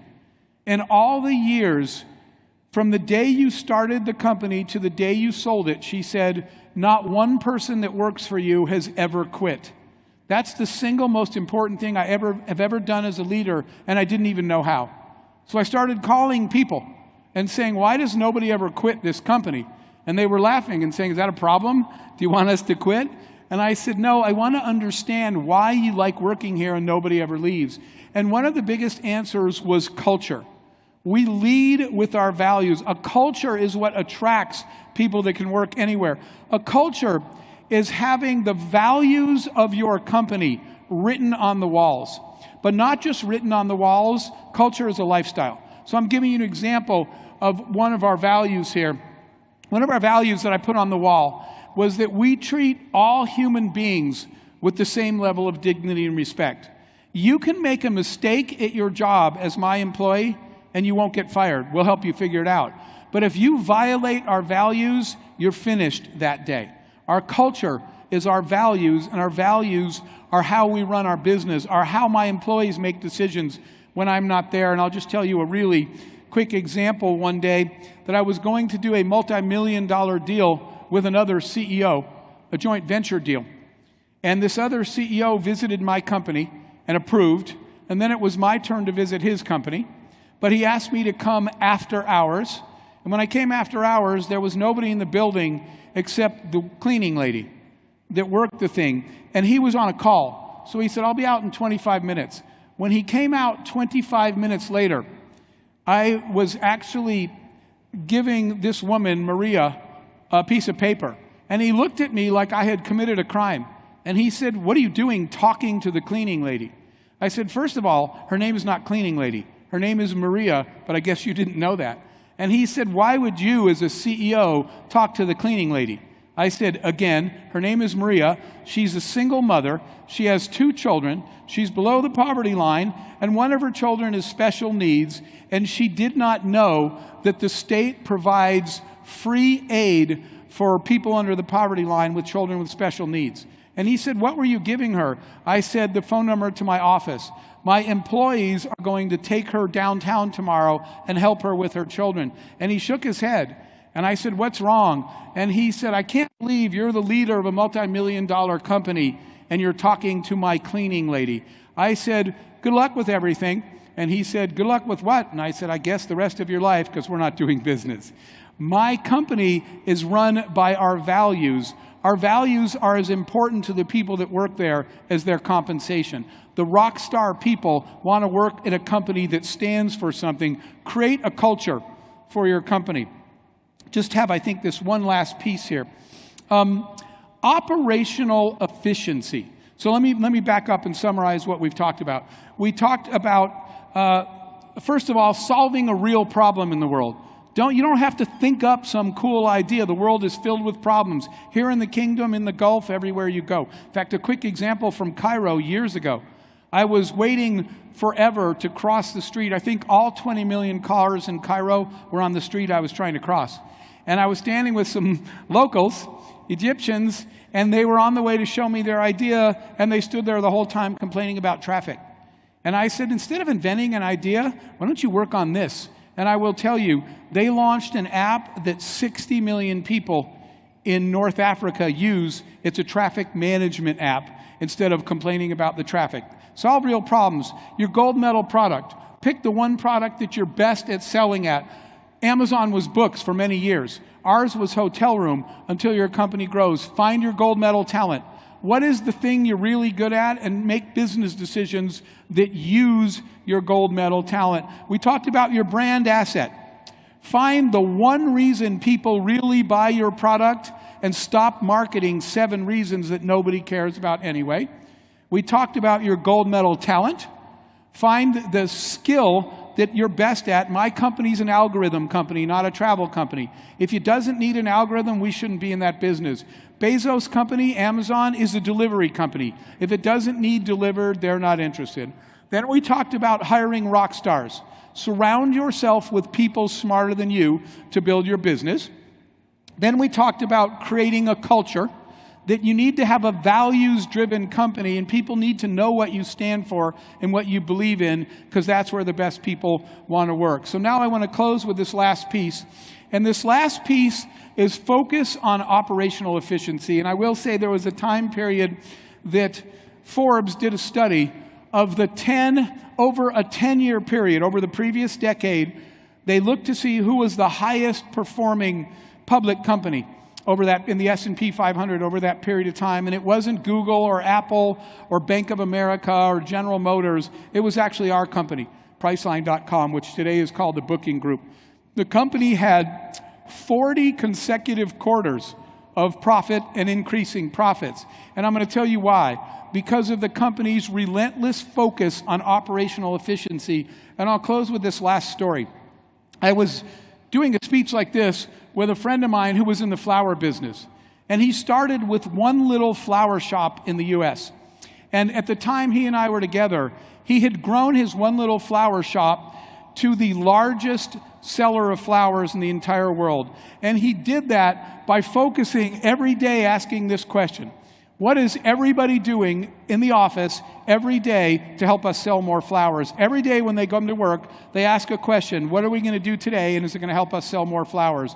And if it doesn't help sell more flowers, they don't do it. We stayed focused on your core business objective every single day. Thank you guys very much. I'll end by telling you this. Don't chase money. Chase excellence. People that chase money never find there. People that focus heads down on building excellent products and excellent service, those are the ones that wind up getting paid. Thank you for having me today.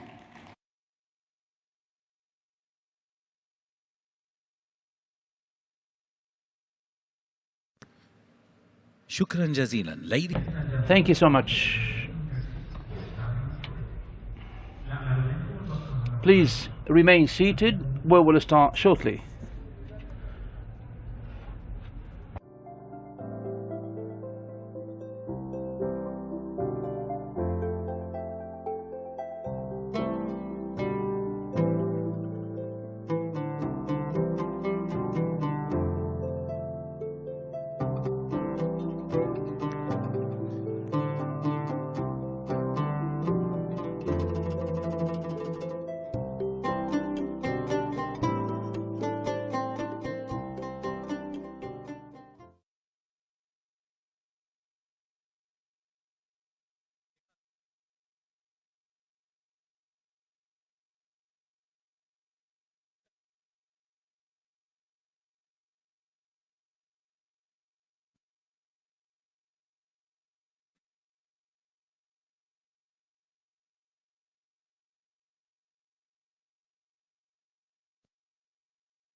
Ladies and gentlemen, we will start the next entertainment show with the Saudi opera Rimaz Uqbi.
السيدات والسادة الكرام Ladies and gentlemen, we will resume our program after a few minutes. You are kindly requested to remain seated.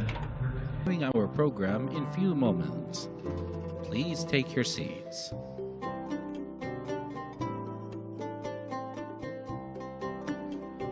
نود أن نلفت انتباهكم إلى I'd like to draw your attention that the interpretation services are provided from English into Arabic, are all provided, and the devices are provided at the gate across the conference. You would like to have your device, you can pick one at the gates of this big hall. Simultaneous interpretation headsets are available.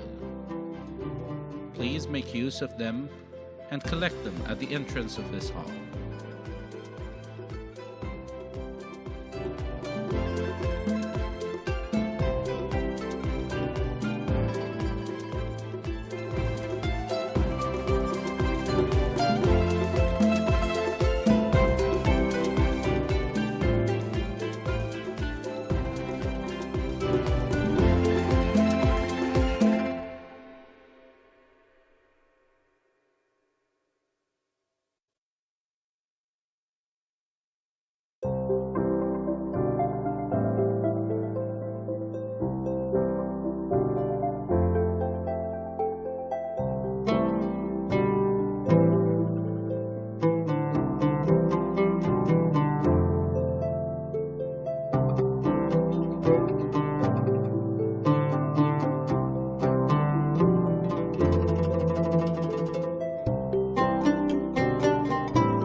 نرحب بكم مرة أخرى. سنبدأ الآن.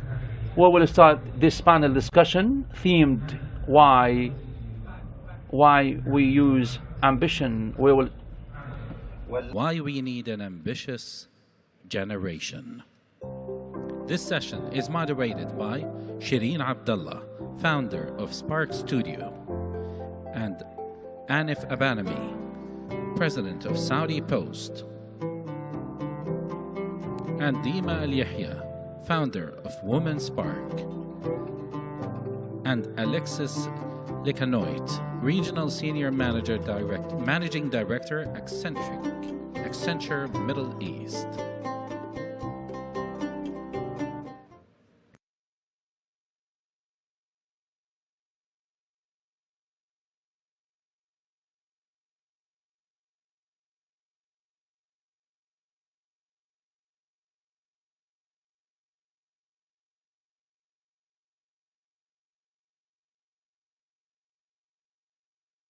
Nice to meet you.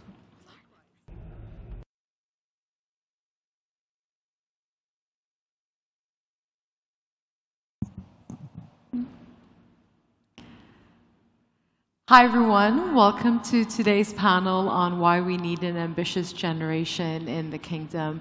Thank you panelists for joining today. And I'd like to address the first question to Your Excellency. How would you consider the level of ambitiousness on average amongst youth currently in the kingdom? Assalamu alaikum. Thank you very much for giving me this opportunity. So I would say the ambition is at an all-time high. We are, as a nation, going through a massive transformation led by Royal Highness the Crown Prince, who is always setting the bar and lifting the bar on the ambition and allowing us really to follow his lead and inspiring us to challenge ourselves to want more, because as a nation we deserve more. So I would say that the ambition is something that we all need to challenge and pursue and not settle on. So yeah, I think this is the time for us. This is the time for Saudi, the time for youth, time for entrepreneurs to really follow their dreams, follow their hopes, and do everything they can to contribute to this nation's ambitious journey to transform and fulfill its goals for Vision 2030 in the next few years, and hopefully set ourselves for a successful period beyond that, inshallah. Alexi, perhaps from the point of view of the private sector, you can share what are some of the initiatives private sector companies are doing to stimulate the youth. First, thanks for the opportunity, I think, and when it comes to why we need an ambitious generation, the local evidence is clear, the vision. But let me maybe bring also some of the international flavor.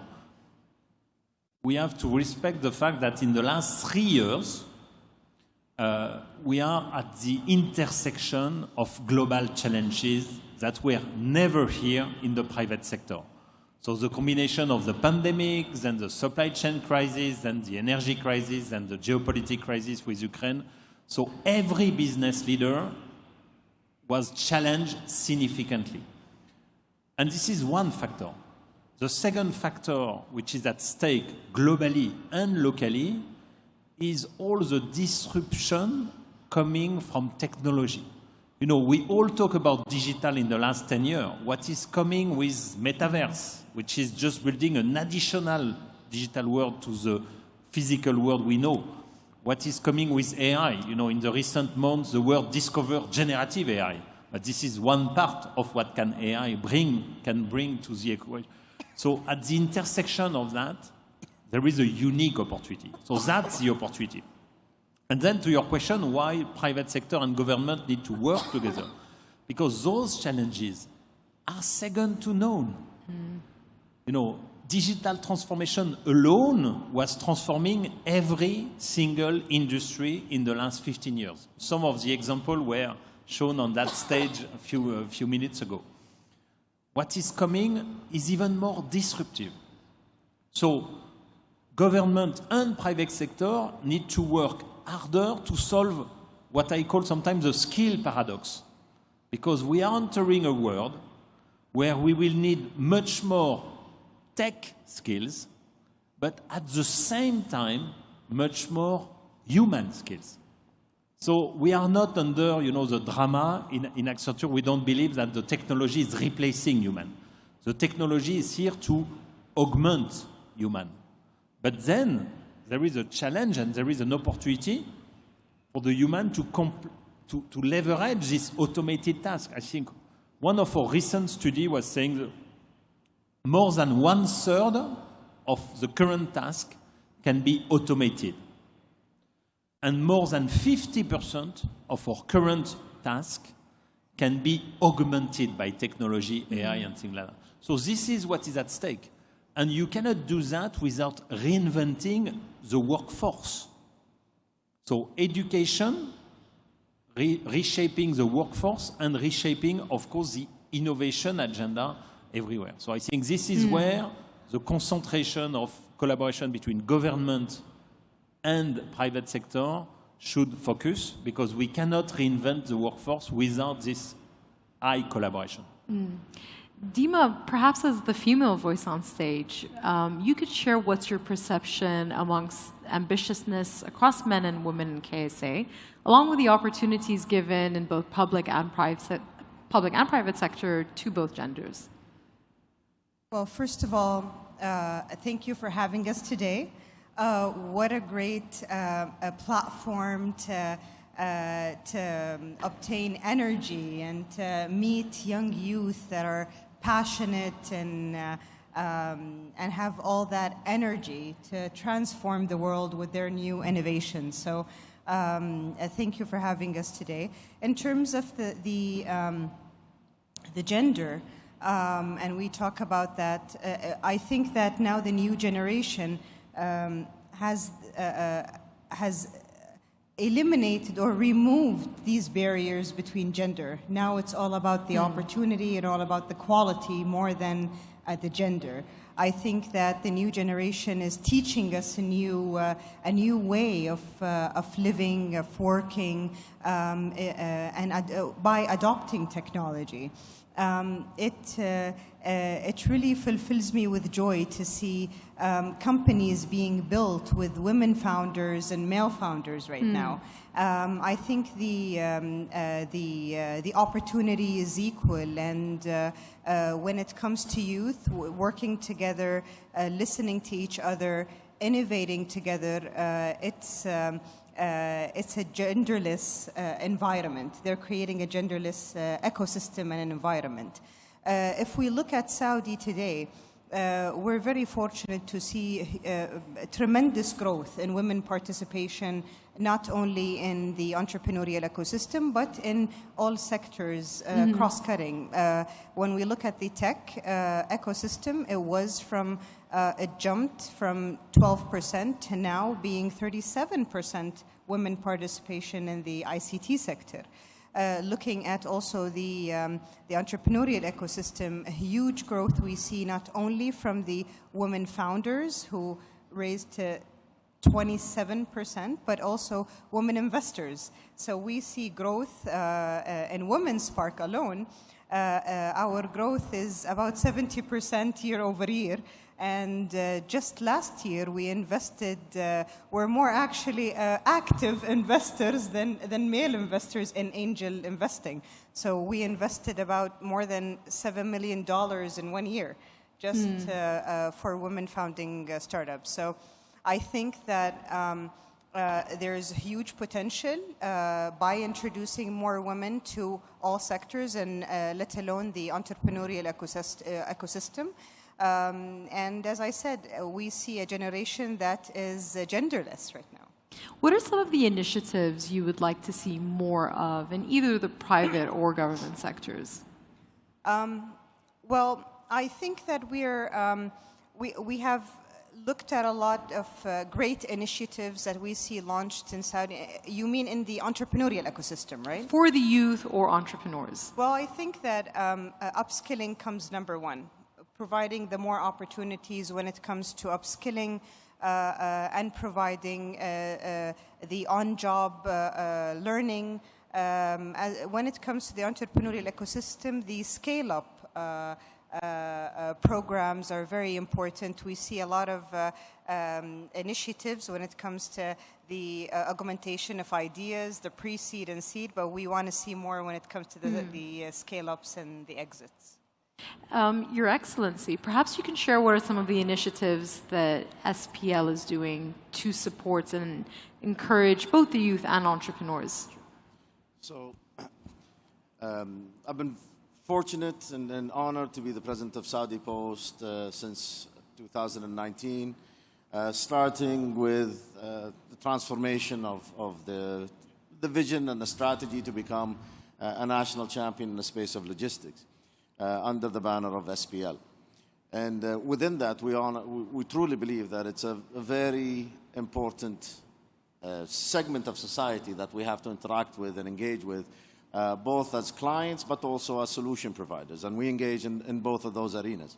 So we look at startups that have interesting ideas. We invite startups to come and join us and help us develop solutions to problems we're facing, whether in terms of products that we can go to market together with, or in terms of issues or challenges or opportunities that we are addressing internally. And we've created an innovation organization and a specific program called Station 25, which will be hopefully launching formally by the end of the next quarter, by end of Q2.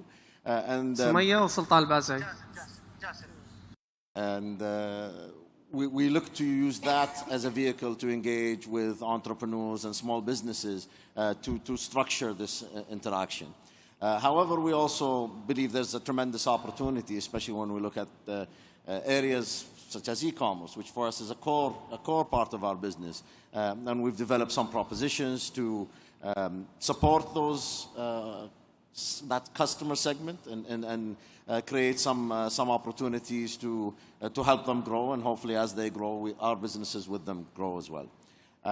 As it pertains to maybe the youth, where that's also a big focus for us, and a big and important part of our strategy is how do we become a lot more attractive to the talent pool, and how do we become a destination for the talented youth of Saudi who want to come and work for SPL and stay and work in SPL. And we've developed a bunch of programs, both internally and with partnership with other entities. So we've developed a couple of programs with MISC for students, as well as recently graduated programs, recently graduating students.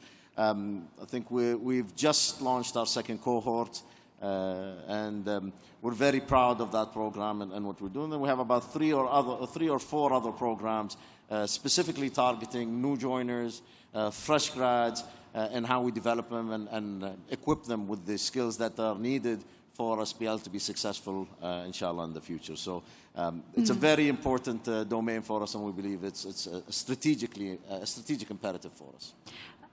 Alexia, I believe that Accenture also provides a lot of career opportunities for young graduates entering the market. Can you share some of the initiatives from the point of view of a global firm here in the Kingdom? So, yeah, we are a small boutique of 700,000 people globally, and that means to absorb our growth. And we are recruiting actually 150,000 employees per year. So this is, you know, when I joined the company, it was 30,000. So this is kind of still amazing. But the main component of that is that every year we need to be attractive for the young generation. So this was basically a challenge because the expectations are changing. But this was also the way to stay current. And I think some of those, let's say, thinking and initiative are the ones that are also relevant here, because the talent pool is the limit. It's easy when you, let's say, work in Saudi, the vision is not the limit. The scale, the ability to be leading edge in the technology is not the limit. And these are clear, attractive factors to work here. But there is a whole environment. I would say in the collaboration between companies and government, we need to do more of education and more of innovation together. Education, you know, the job we are talking about does not exist. So we need to respect that and to build the main education, but also the continuous education system. Because the skills of managing generative AI are not, you know, currently in the school curriculum. So this is, as I was mentioning, this is a huge potential disruption for some of the industries starting now. So this is around education. This is, and this is a more initiative in that collaboration.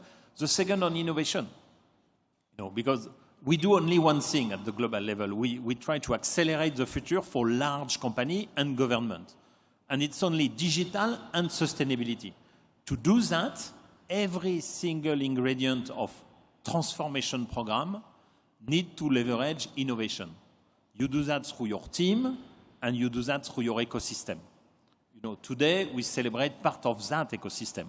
But the ability to bring a couple of startups in every transformation program of large company is the way, you know, to find the shortcut, to bring the latest technology much faster than waiting for the mothership and the machine to invent from a...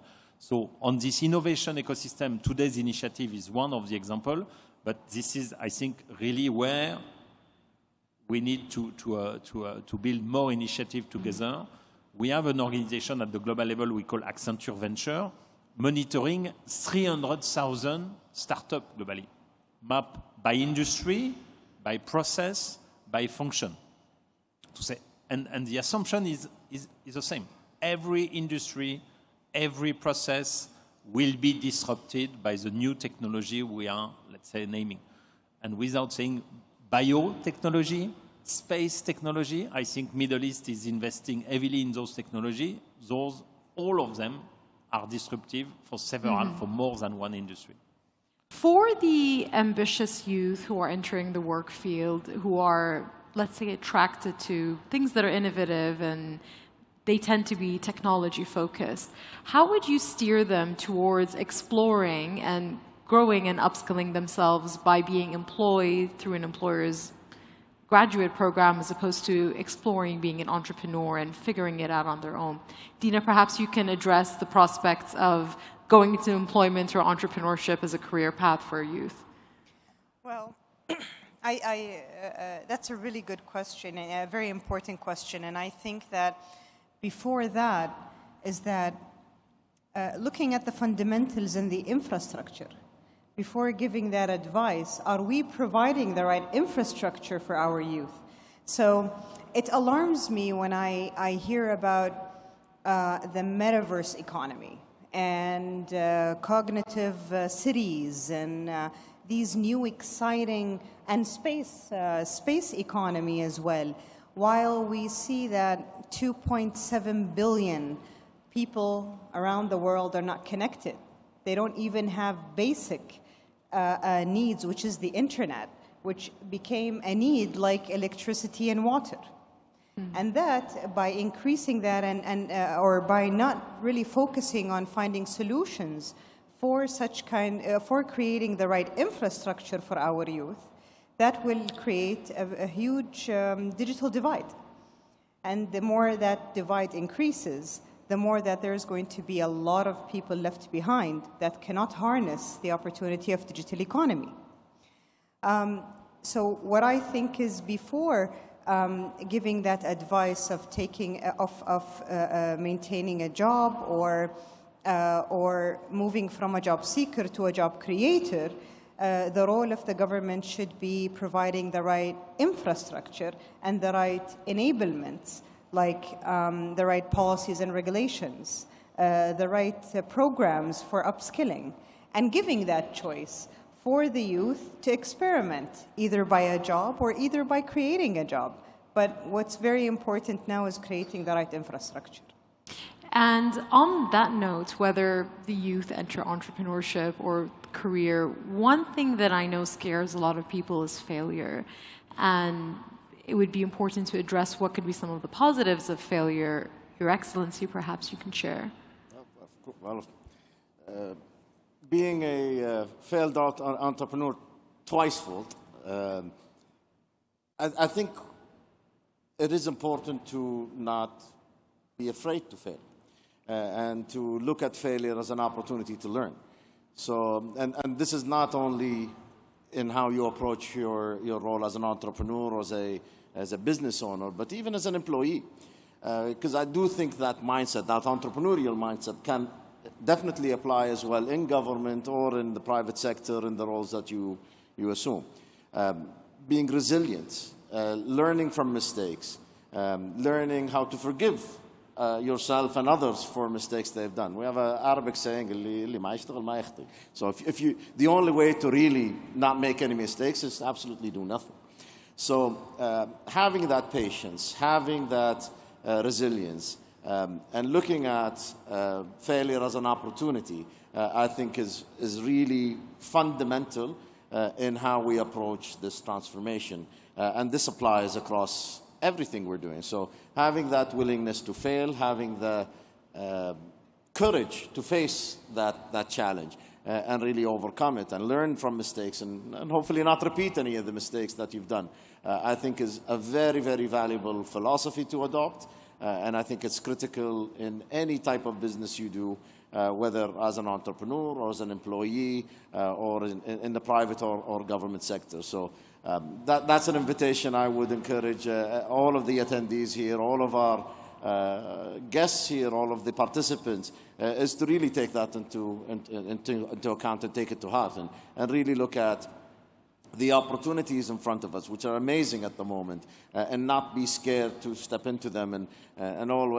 I believe in a philosophy that perfect is the enemy of good enough. So trying to aim for perfection is fine, but you need to achieve what is good enough and accept the failures and learn from them and move on and kind of evolve from those. So that's the direction I would encourage everybody to step into. And we try to adopt those philosophies in our work in SPL. And again, we encourage the teams to take risks and take the right kind of risks and really be bold in what they do. And hopefully that also translates into value we create for our different stakeholders, customers and shareholders, and pushes us in the innovation to create better products and better services for our clients. So yeah, don't be scared to make mistakes. Can I ask a follow-up question? Absolutely. Who would set the standard for good enough? In a business like ours, it's our customers who are going to dictate what's good enough. So if we're delivering something that our customers believe is of good value and they buy, that's what the standard is. Great. Panelists, thank you very much for your time. And to everyone in the audience, we hope you've derived some value from the conversation. Thank you. Thank you. Thank you very much.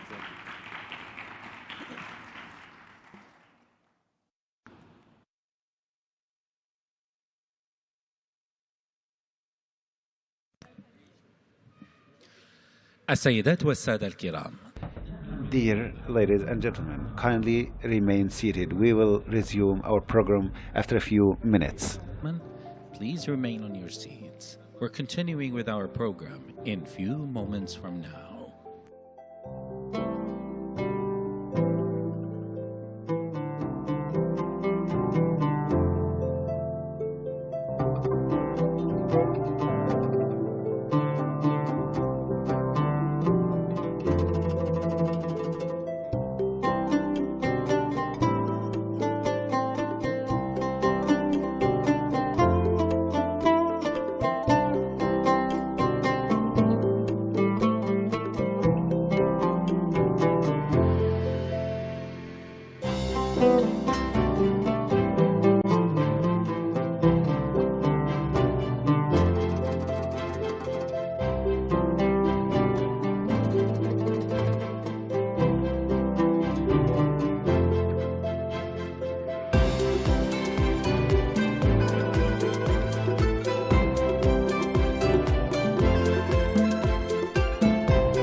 حضورنا الكرام نحن على Dear guests, now we have start a session, panel discussion about preserving and promoting the cultural heritage through the innovative solutions, to be moderated by Mr. Mohammed Khairi, Director General of Ministry of Culture.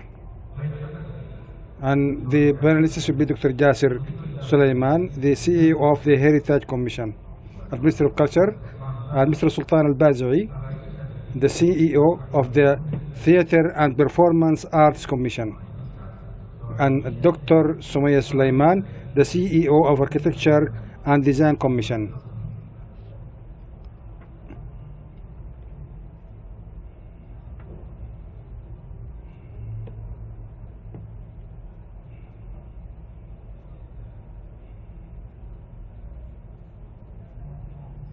Thank you, Doctor. In the name of Allah, the Merciful Compassionate, Excellencies, dear guests, good evening. At the beginning, allow me on behalf of the culture ecosystem to express my appreciation and thanks to the Biban organizer for their for hosting this opportunity and allow us to join, in which we are going to debate about the possibilities of the cultural sector and the roles that it could play to promote the ecosystem of the entrepreneurship and provide the best solutions to face the challenges in this ecosystem. You are welcome all.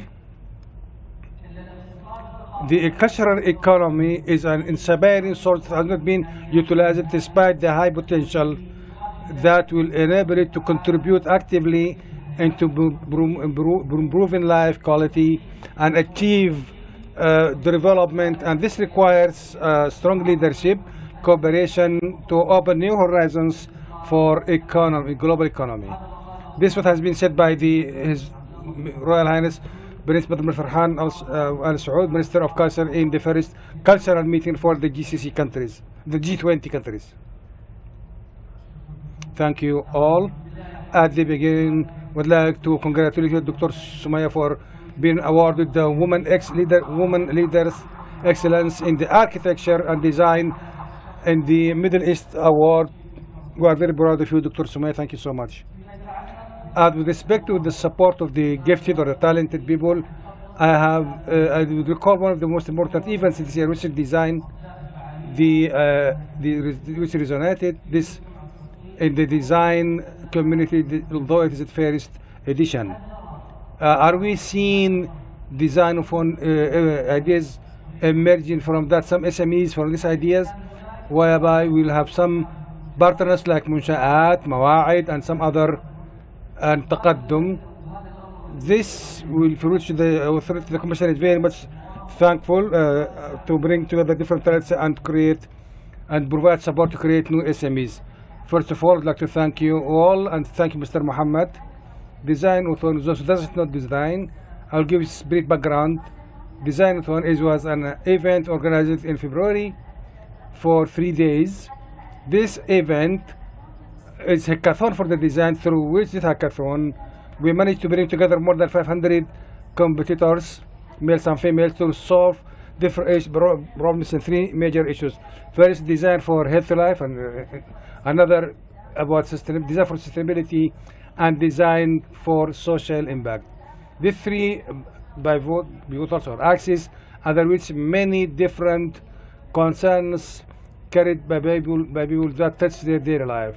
We use the methodology of designing, that is the design, and the participatory designing in this event. Throughout these 3 days, we produced like 100 plus more than 100 ideas in different applications. By the end of this event, we honored 9 of the winners, these 9 groups, with a very very generous awards, like 100,000 riyals.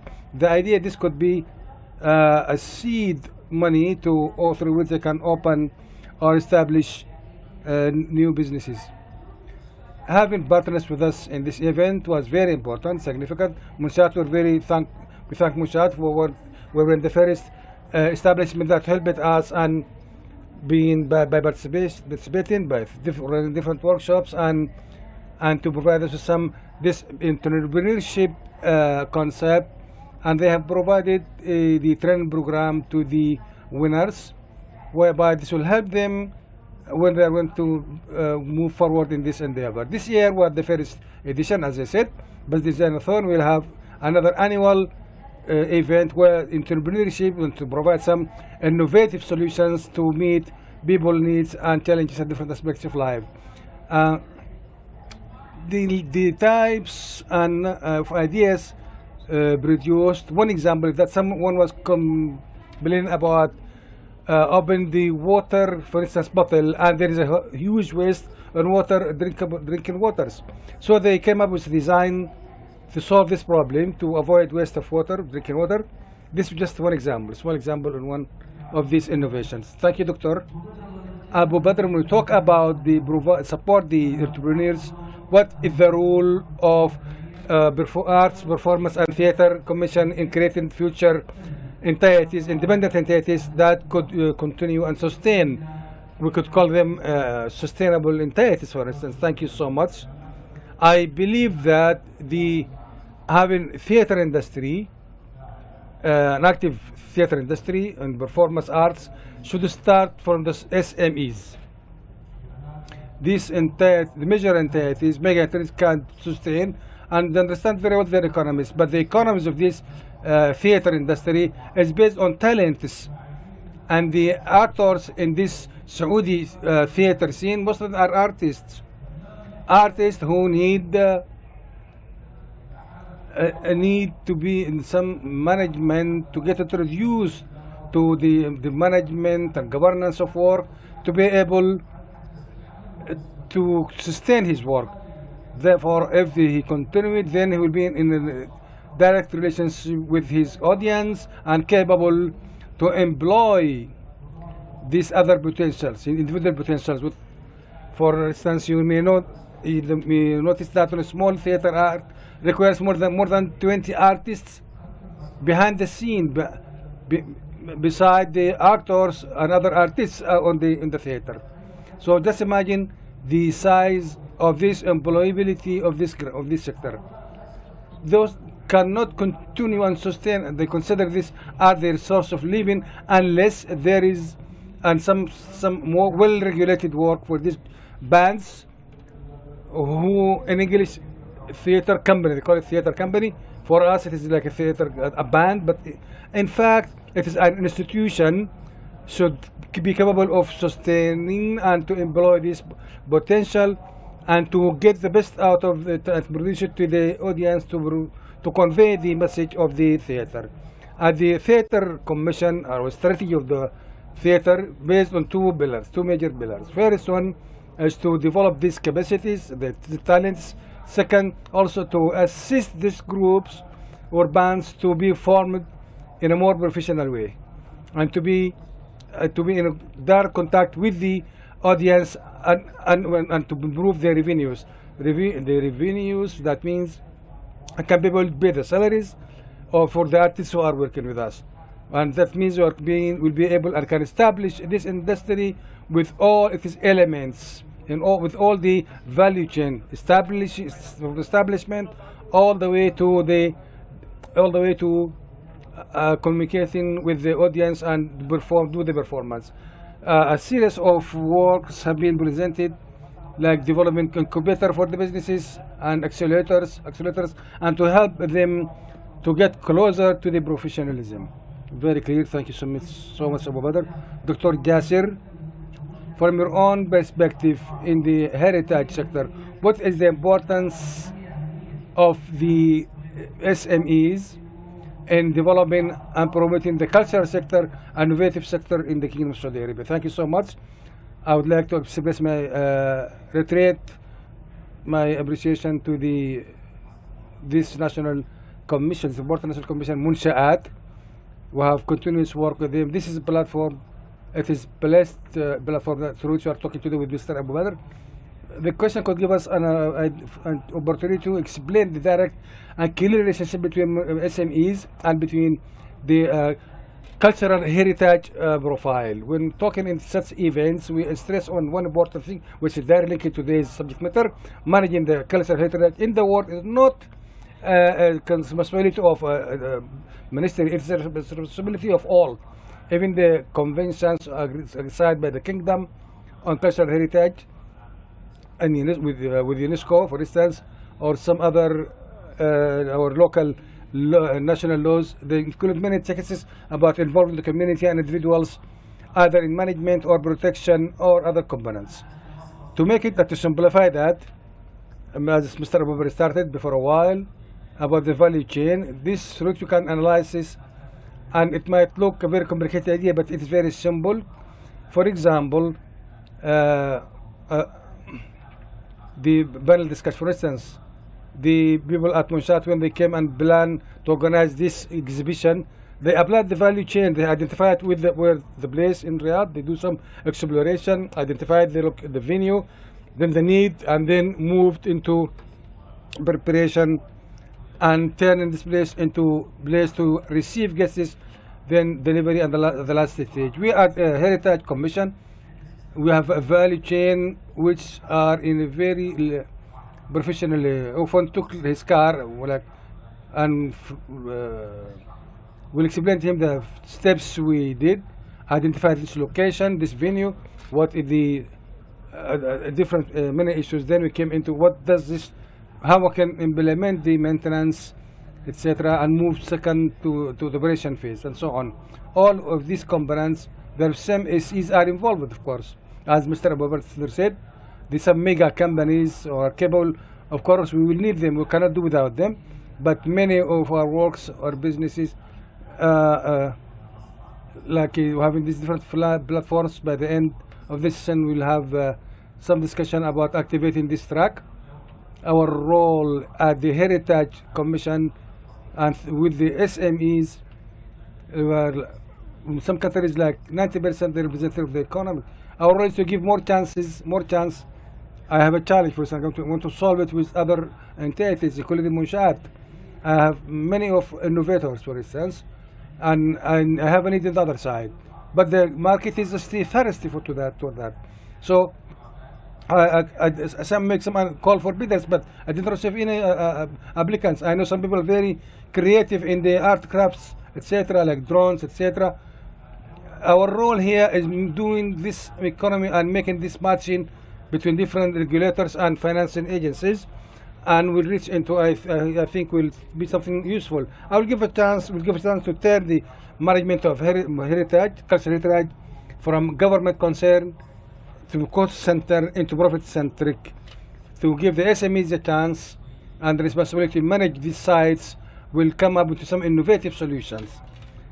There's some other points, but just to be brief, thank you, Doctor. We're going to talk about that later in the second axis. Abu Badr, our government has established many commissions to support the cultural industry. My question, is there today some incentives, financial incentives, directly or indirectly, to be provided by the commission to the entrepreneurs as well as to the SMEs? In fact, in our commission strategy, we have a different package of support or incentives, either directly or indirectly, as I mentioned. Training, for instance, is the type of support to develop different capacities and skills, support the production as well directly. This will achieve part of this support to develop the capacities of the staff, of the employees. Also, now we are striving, the Ministry of Culture, Ministry of Investment, we are striving to develop a track to support the startup companies and the big companies or mega companies that want to invest in these sectors, in the cultural sector, by providing a track for the investors' journey all the way till he reaches or to achieve the production and the national cultural strategy, and ultimately by the 2030 vision, and achieve the objectives of life quality of life. The idea is that we want to have country like continent. So that we need to have SMEs capable of producing the cultural content for each governorates or provinces of the kingdom, not only the big cities. It is very easy to invest in a theater work in Riyadh with 7 million population and perform to them the best standards. But again, the other citizens in Arar, for instance, or Samta, or any other city or place, they have the right to have their own cultural content. Therefore, we need to encourage these different packages I talked about, starting from direct support to support the tickets prices, for instance, to subsidize the tickets prices and provide the theaters, places for rehearsals, and to develop the work in general. This we're expecting, and at some point this sector will be mature enough, thereby will be less interventions by different commissions. So our role will be just regulatory role without direct intervention in the production process. Dr. Sumaya, we are still talking about empowerment, as Abu said. No doubt that the King Salman chart has summarized different the King Salman, may Allah bring him, to Riyadh city to create architecture products of an added value to the city. It has been translated by the Commission into 6 major values to be national methodology, to enable the practitioners in Saudi Arabia and their projects to provide the major important elements for designing. This from mega projects perspective. The question is, Doctor, how this King Salman chart will enable SMEs in this sector to develop their architecture products. Many of people here are here today who have nothing to do with that relation with architecture or designing. We'll explain what do we mean by King Salman chart or agricultural chart has been issued by the Cabinet of Ministers, which identify the national identity or the architecture. In this chart, we base the experience of King Salman in his architecture work for Riyadh city. This was very distinct. During the past 50 years, we have had a number of different models, distinguished models at the architecture. And this became like an addition, very special addition to the city that respect the location, the city, to celebrate the city, the history, very adequate for people or communities. And there is some sustainability issue. Some of these facilities have been there for 40 minutes and have been award winners. The question, many people might listen, what can this Salmanian architecture and turn them into architectures that bind Riyadh city at the same time, instead of having some government only for one side, only to be to sponsor that, to be approached by all, to identify the national trend and national approach in which you are going to achieve, and to encourage the private sector as well. Today when we're talking about this chart, we are calling for architecture of value. The chart for this is here in Riyadh differs than Asir and differs than Hail. The major idea that 6 values are interrelated and very noble values, undisputable. First values, sustainability and genuinity. When talking about the location and the place, how we make our architecture in line with the place in which we are living and in line with the cultural context, like to celebrate with the heritage and take some to create our identity for the future. The 2 other values, the human-centric, people-centric, and livelihood. The human being at the center of all those decisions. When talking about cities, there is conflict between the car and the human being. How to make the significance of human being and interest to overcome and to create places which are more urban areas that brings people together, create communities, and through this architecture we'll have environment that calls for social justice, calls for specific healthy behavior like walking, for instance, calling for proximity between people. These two values are interrelated. Last two values about the future. One about sustainability, another about innovation. In sustainability, we're talking about resources, either environment, social, or financial. These resources is not only to maintain them, but how to promote them. One of the best projects we're talking about after this chart, rehabilitation of Wadi Hanifa Valley, for instance. It used to be a dump area, and now talking about having these migrant birds coming back to this wadi. And we're talking here about an environment, about a city, which is like a treasure for them. The innovation side also is related to the story which we have been telling always, that Amin al-Rihani in King Abdul visit King Abdul Aziz, he was telling some poems. He's saying, we'll build like our brief ancestor built, and we'll do the same way they did. King Abdul Aziz corrected them, said, we'll do more than what they have done. So our idea is to improve always.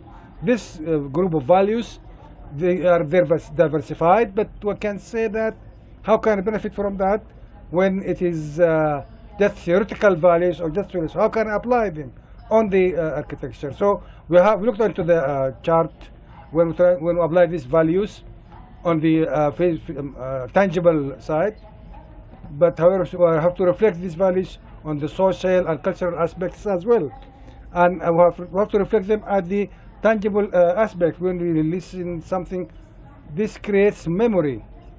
At the same time, it is a value at the community's memory will be established. The role of SMEs also today. This chart is not just a book, but it has a comprehensive strategy. This means that part of this we have an award which encourages innovative ideas to implement the chart. So you have this national approach, but we are not going to tell everybody how to apply that. The innovation here is the major pillar. We are going to support these entities that apply this chart, and at the same time the knowledge, and at the same time to be major integral part how to can increase competitiveness. Besides some other incentives, the buildings that are under the chart to have a type of awarding this to appreciate the architecture who builds such projects. At the same time, any investor has buildings, so have a huge number of incentives which is related in which you can benefit by different enterprises. Thank you, Doctor, for your efforts at the design. And Dr. Jasir, we're talking about the empowerment. We should have some enablers. And today, of course, you will provide great support to entrepreneurs to enable and to empower, of course, startups to get into, cultural sector and the growth of this important sector. As I said before, for example, at the beginning of the session, we believe that truly SMEs, in addition to the large companies as well, are our partners, and the enablers are divided into main types. So the first of which is what is really asked about by people, for example, what about the funding opportunities and finance and the support to the different startups as well. We have a clarity. We are on track as well, even in other sectors, and there are very special, can really provide very enough answers to them. But as for the level of enablement, we've got we provide a daily opportunity for the authority and the Commission of Heritage will in our projects, in addition to other related projects as well. We would like to say and emphasize the fact that most of the project that we financing, not a restoration of the ruins or monuments, but because there are a lot of other people who are specialized in this domain. But we have a number of technical companies as well who are working on analyzing and in addition to reconstruction of some of the sites and it's some of the very rare monuments as well, working with us through the projects that we provide, and in presence of the entrepreneur or the company or the SME with us in such kind of project is a great example of our integration. I would like, for example, to ask my colleagues, for example, to allow me with more time, just to saying that we are very honored, for example, in our platform to accelerate most of the projects related to the heritage. Well, it's a great opportunity.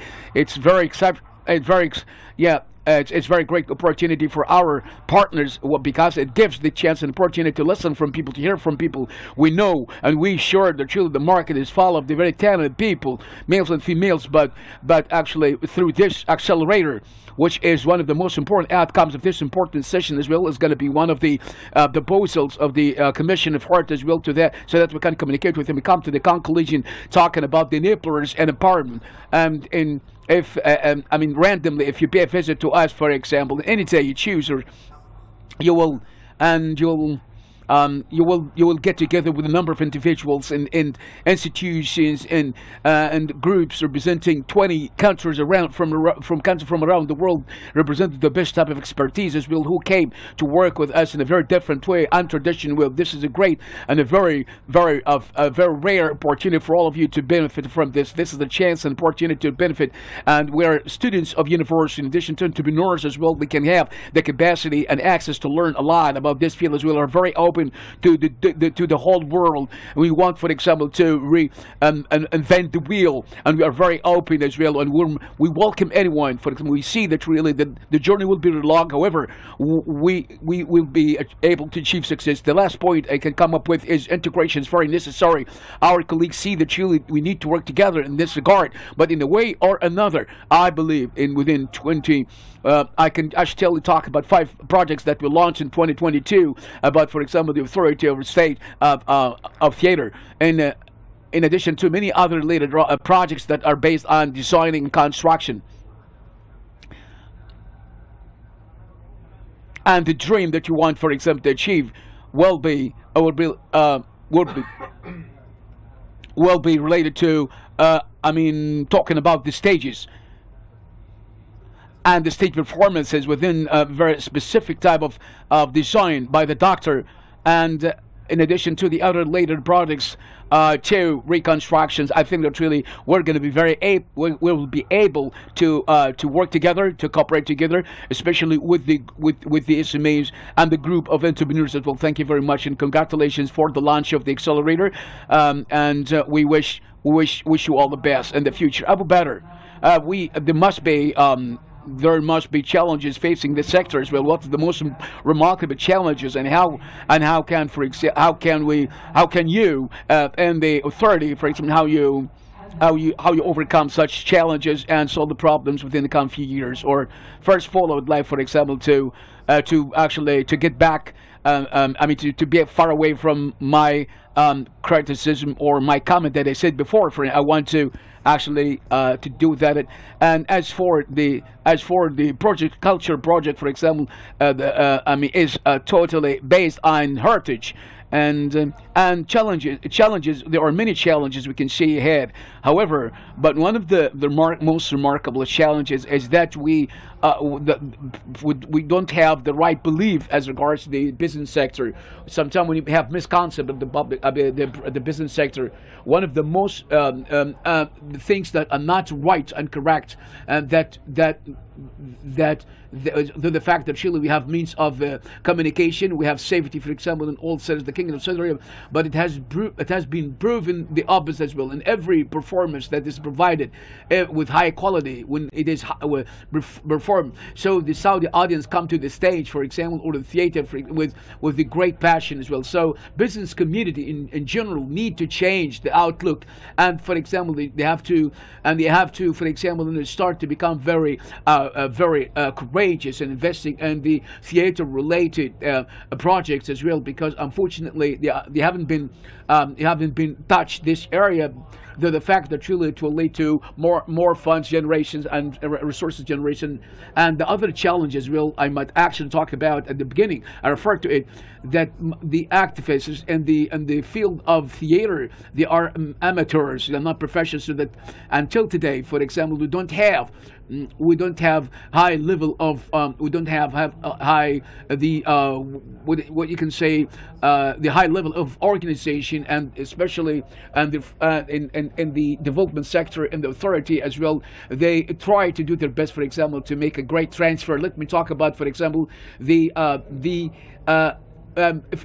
in every province, the Kingdom of Cyprus, they have a folklore band, and they have the folklore band and performers, and that's the reason why, for instance, we don't take into consideration the rights of those performers, or for example, the receiver of the service. Those both and together they need a specific form of governance to guarantee the rights and to guarantee the rights of the beneficiaries as well. The second issue I wanted to talk about, since the Ministry of Culture until today started, has been doing its best, for example, to organize some of the main issues that will present challenge in the future. Most of them.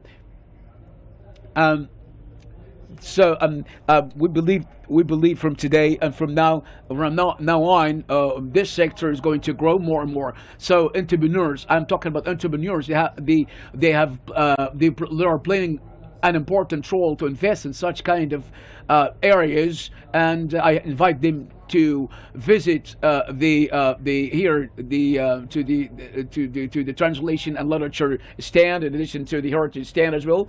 And but of course, they must discover, they must explore the possible and available opportunities through which they can develop, enrich their community, enrich themselves, and to achieve a lot of their dreams.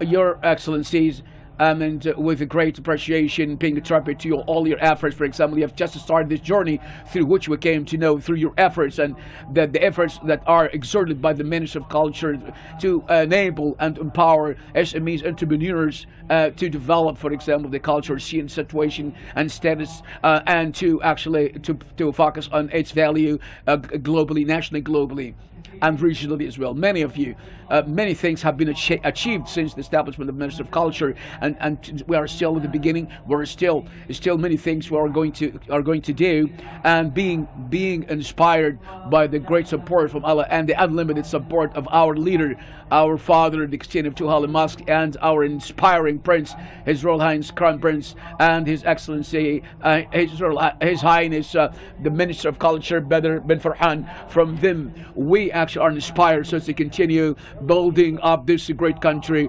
that is actually deeply rooted in great history, opening the door for the world in different ways for expression, for creativity, and a creative culture as well. I will come to the conclusion by some of the words that have been mentioned by His Royal Highness. We always, story of success always start with a vision, and the most important and successful vision, it is built on the sources of power. Thank you very much with these great words of His Royal Highness Crown Prince Mohammed bin Salman.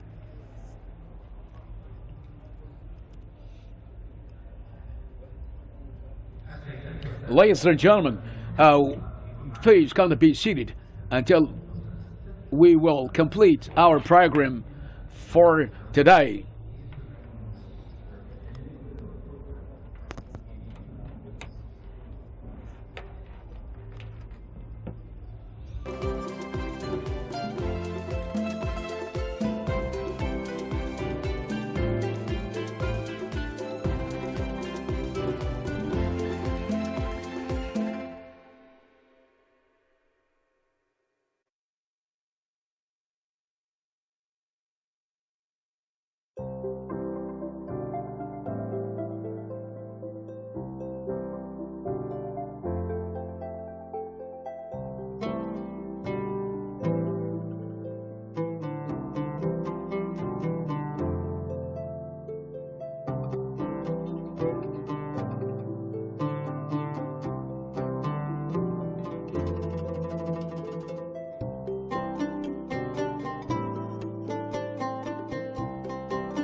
حضورنا الكرام، نأمل منكم التفضل بالجلوس على مقاعدكم.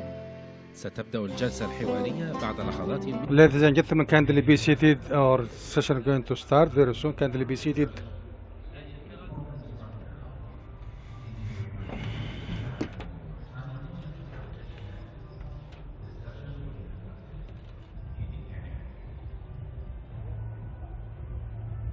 بسرعة يا أبو عبد الله.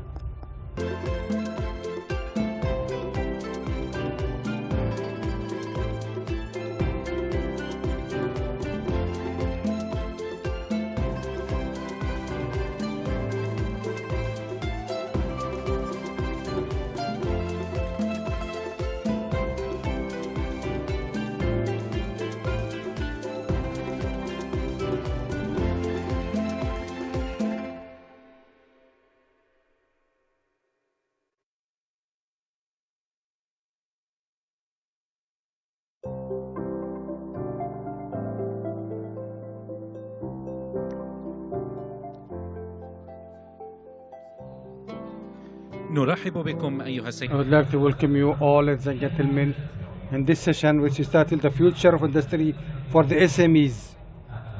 The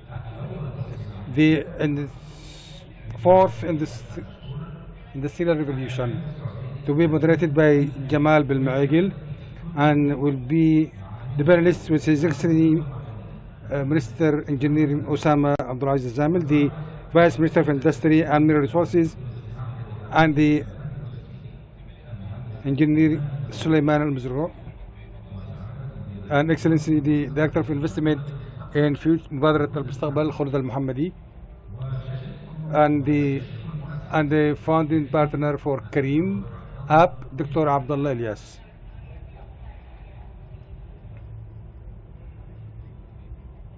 The Engineer Sulaiman Al-Mazrou is the CEO of National Industrial Development and Logistics Program.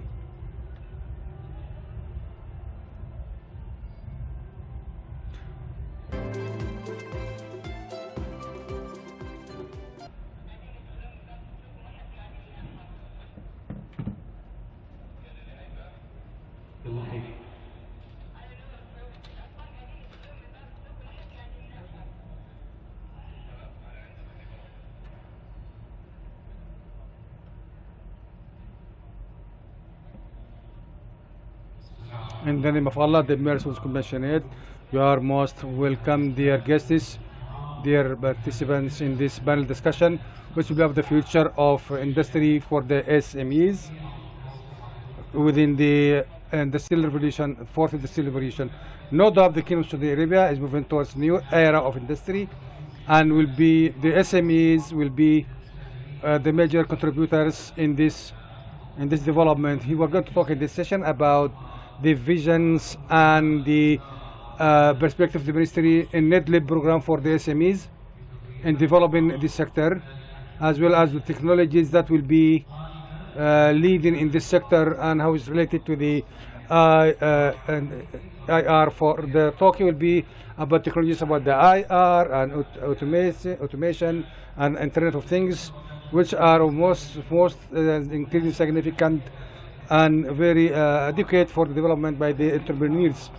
Within this axis, I'm going to ask our dear guests, Mr. Engineer Osama Zamil, Deputy Minister of Industry and Mineral Resources, Engineer Sulaiman Al-Mazrou, the CEO of National Industries NEDLib Program. I'd like to welcome all my guests. We'll have a very deep discussion about the IR4.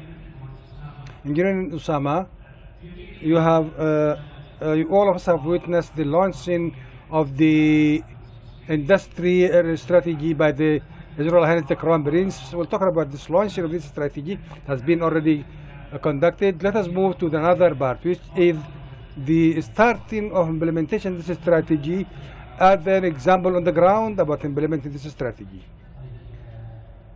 And in the name of Allah, the merciful, most compassionate, peace and blessing be upon you. Good evening. Thank you, Mr. Jamal, I'm honored to be here with you and with my colleague, Mr. Sulaiman. In fact, he's one of the leaders for whom we are very proud in the industrial sector.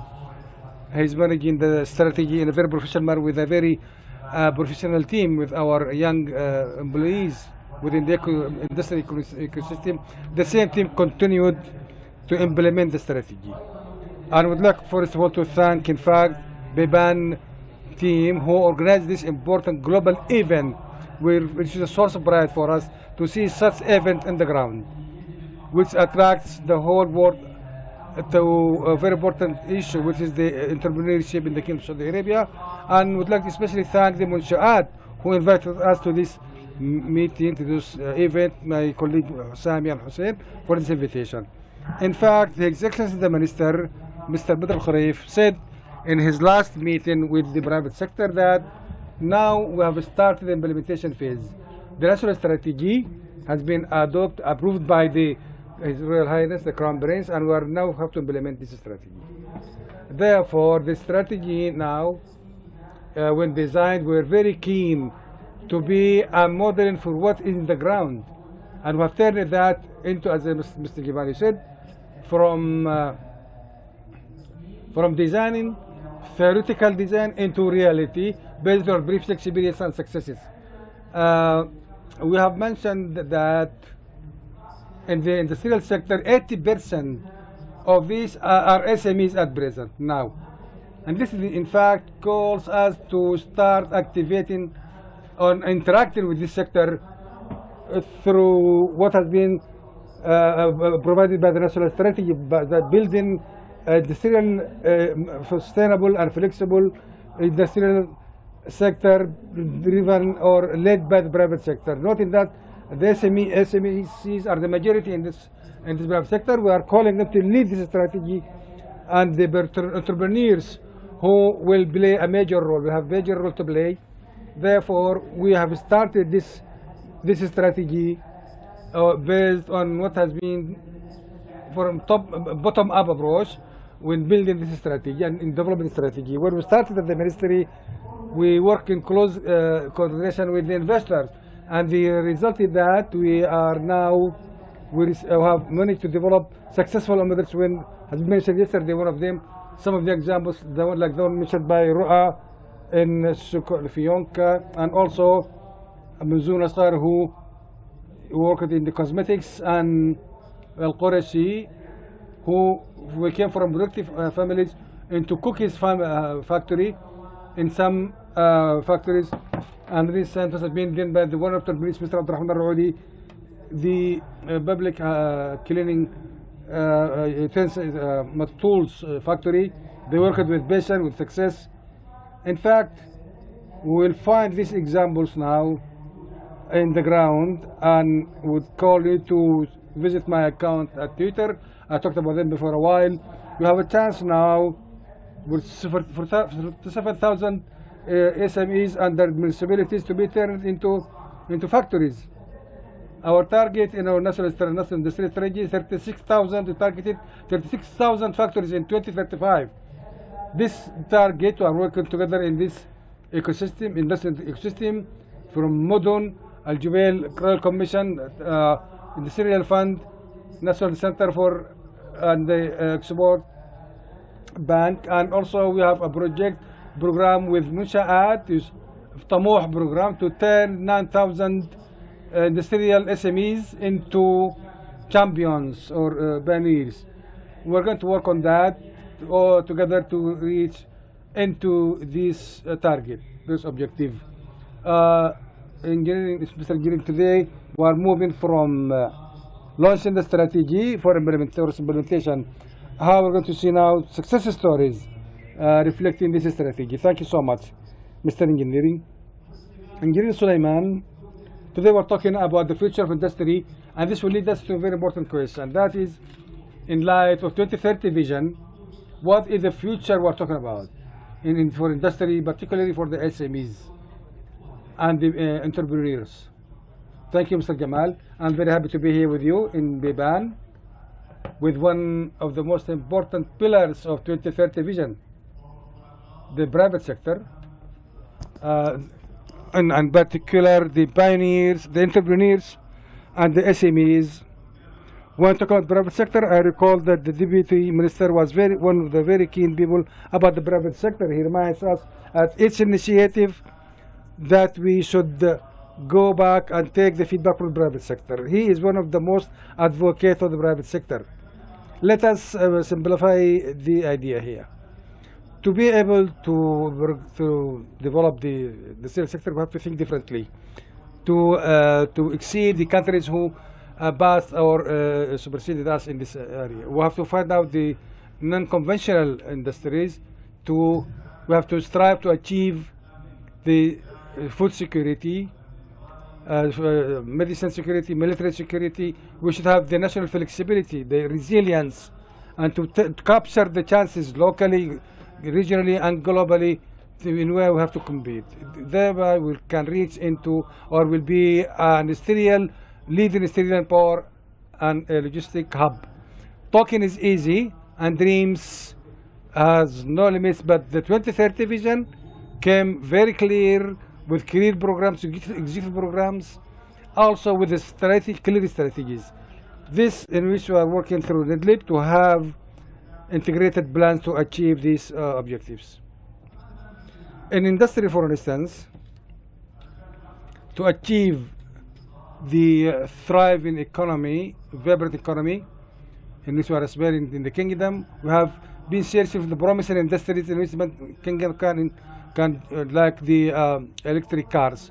The first is the industry of knowledge. From the very beginning of using the raw materials and turning them into some mechanical, engineering, electronics, batteries and others. An industry of knowledge, first class local knowledge industry. The kingdom, through the objectives of 2030, managed to introduce this industry. Second, one of the closest industries that use IR for technologies. This is very broad area for our young people, males and females, for jobs that can correspond to their potentials. And finally, it corresponds with the global trends for moving towards the clean energy. These are examples for the industries, promising industries that the kingdom has been introducing to achieve promising industries that in which the kingdom can compete and to start from where others and these are examples for vehicles factory. We have another marine factories in Ras Al Khair on planes manufacturing, medicine manufacturing, etc. 2030 vision is very keen to introduce the promising industries. When such industries require some supporting industries, such as car parts, industrial services, logistic services, this is a good chance for our people here, for our youth in the entrepreneurship and SMEs to enter into this market and to benefit from this opportunity. Very interesting. Engineering, today the ministry is leading transformation at the industrial sector, supported by great movement from the private sector side. How can the ministry today enable the SMEs in the industrial sector? Thank you so much for the question. This is a very important one. First of all, as Mr. Seman has said, our concern for the private sector is emergent from the delegation or assignment by His Excellency the Minister, that the ministry should work in close relation with the private sector. This is our major concern from the very beginning, to focus on the investors in all our brands. So we're very keen in this area to work to establish the culture of serving the industrial investor to achieve his aspiration through his investment, because he's the one will have the major role in reaching into the results we are aspiring for. First thing we work to is we establish the investor journey, very well established and very systematic for the investor to be clear from the very beginning, from the moment he requires for the permit or all the way till he export. To achieve that, we're very keen to be in the ground.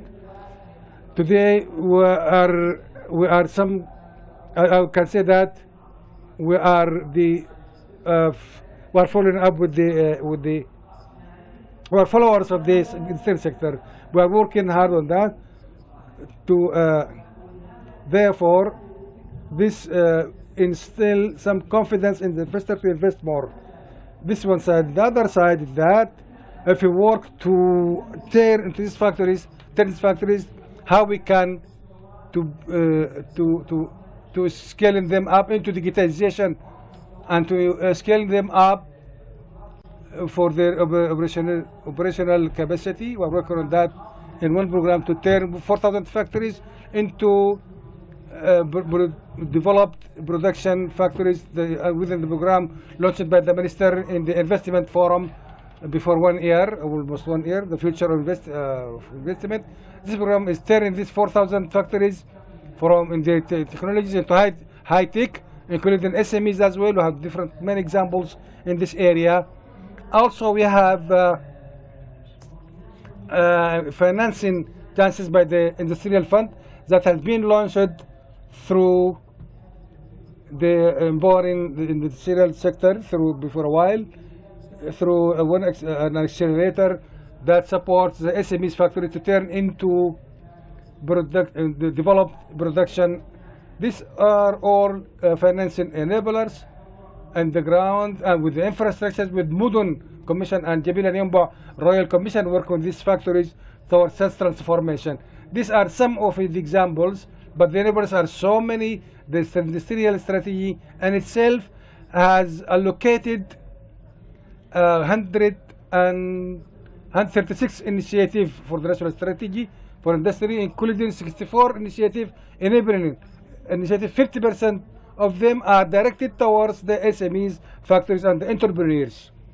Wonderful, very encouraging figures. In fact, in Jerusalem, we're talking about NEDLIB, one of the enabling programs for different initiatives within the vision. Let's talk about the industrial sector in particular. NEDLIB today, through the role it plays, how it can enable the IR4. We agreed that dreams will not be achieved on its own. We need initiative, we need innovation, we need partnerships, genuine partnerships. Before I talked about the car manufacturing, before talking about IR, I can say that after less than 18 months, Lucid will open their factory in the eastern part. Still before a few months, Hyundai started also. We signed a contract with them to open a factory with them. 2 international companies and 1 national company. So one more example about the IR4. To think about the IR4, we have had 3 major pillars. First one, you cannot improve anything unless you measure it. So our measure of maturity of this set of the factories was an obsession for Minister of Industry and the industrial sector in general.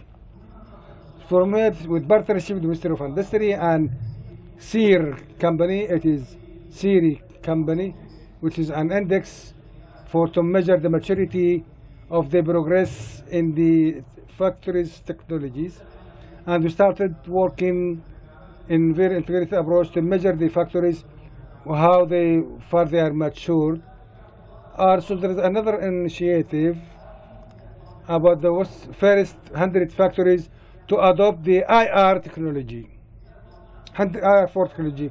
100 factories have been reviewed, and we achieved 500 million reals of improvement in the performance, cost effectiveness, and of course, increase the profitability as well. We're talking about 500 million reals for 100 factories only.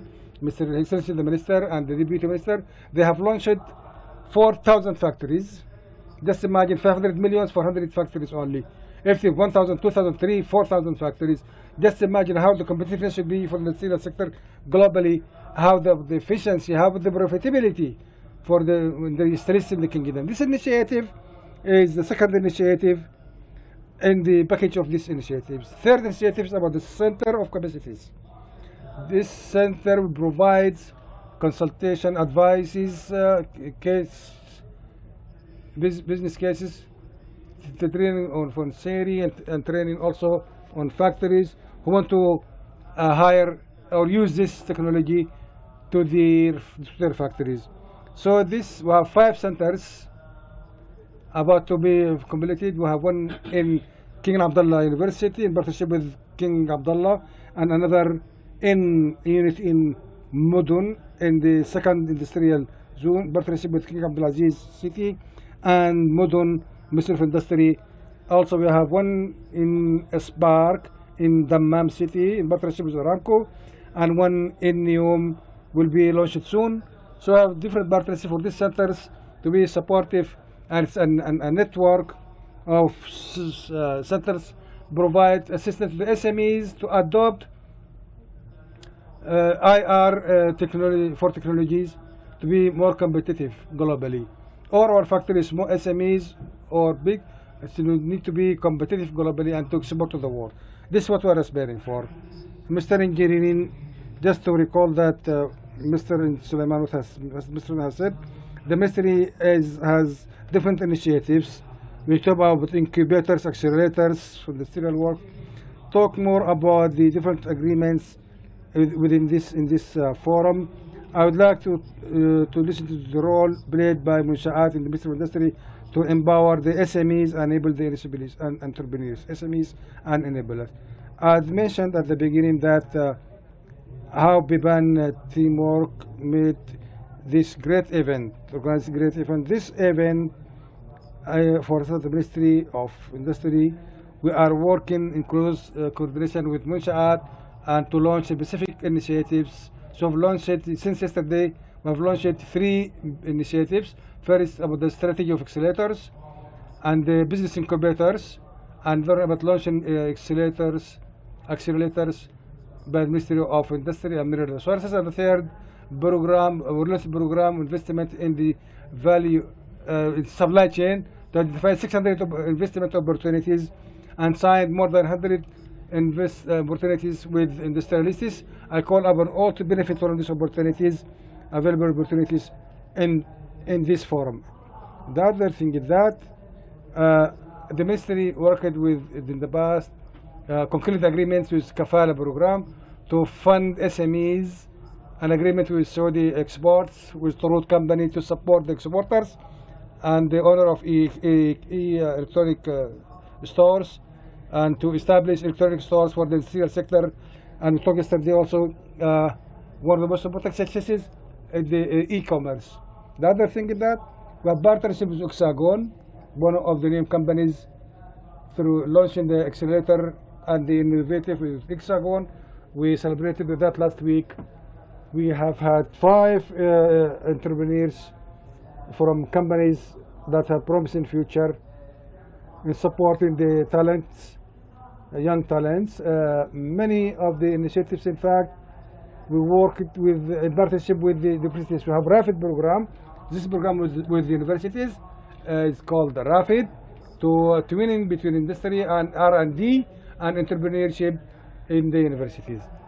All this, in fact, has what we're fruitful in the will be promising the future, as Mr. Sulaiman has said, to increase the level of industry for the future industry, for conventional industry, and to develop the industry at for the SMEs as well.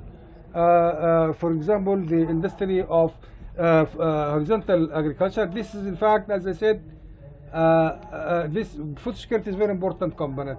This will revolutionize the agriculture through the savings we'll make in recycling the water and also in the types of organic products produced.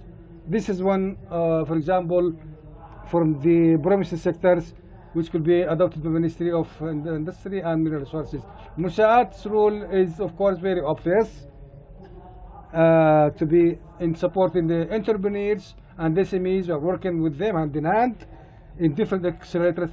As I mentioned before, we have had 7 to 8 accelerators for the industrial businesses. We are going to be launching, and we are targeting to establish 6 to 7 accelerators with Munshaat through our cooperation with them. And also, as I said before a while, that 9,000 SMEs would turn them into champions and entrepreneurs through the Tamuh program, which is in partnership with Ministry of Industry and Munshaat. It is very comprehensive movement, Your Excellency. Mr. Engineering Sulaiman, talking today about net level leaders, a very valid question. Of the 1,000 miles, let us talk more about this 1,000 miles journey. Of course, this is taking 1,000-mile project and program, and of course, through this industry, we've been facing a number of challenges where all the entrepreneurs, they're focusing on technological sector, in addition to restaurants and coffee shops, but we're not attracted to the industrial activity and sector based on the support of the program. In addition to His Excellency as is a member, we launched, for example, this program 1,000 miles. Of course, we can just now follow with him step by step and walk with him step by step so as to achieve his ambitions in the industrial as well as logistics sector. And the great surprise of this 1,000 mile program, we expected that there will be a very simple or humble request, but we came to receive 1,400 applicants in this program who really wanted and expressed their wish to become entrepreneurs in industrial sector, and that was represented 70%.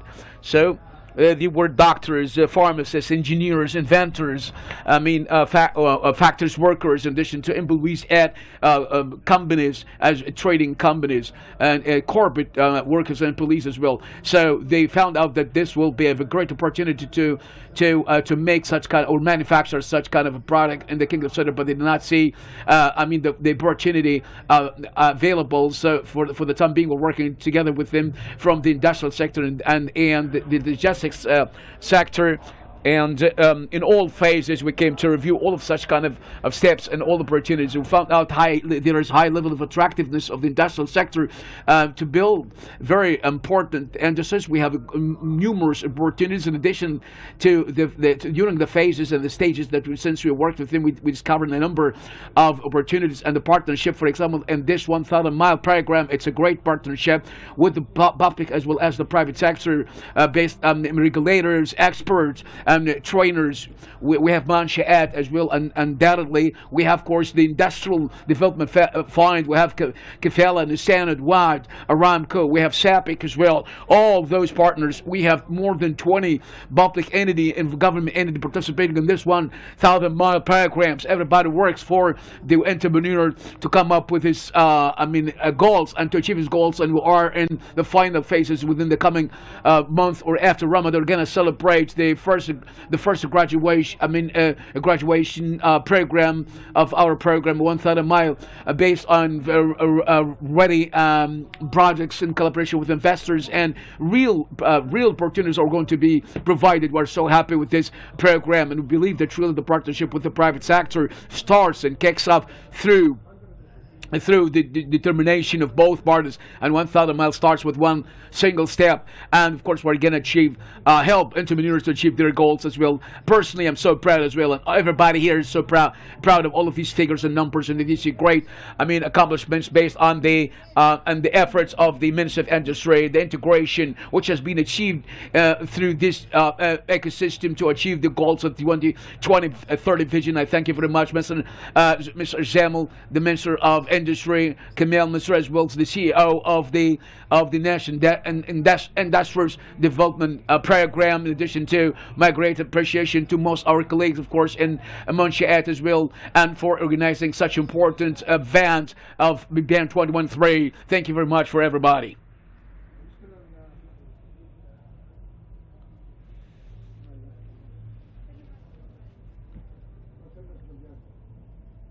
شكرا جزيلا. السيدات والسادة الكرام، نأمل منكم البقاء على مقاعدكم. سيبدأ العرض الترفيهي بعد 15 دقيقة من الآن. Ladies and gentlemen, please remain on your seats. We're starting our entertainment segment in 15 minutes from now.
خبر عاجل.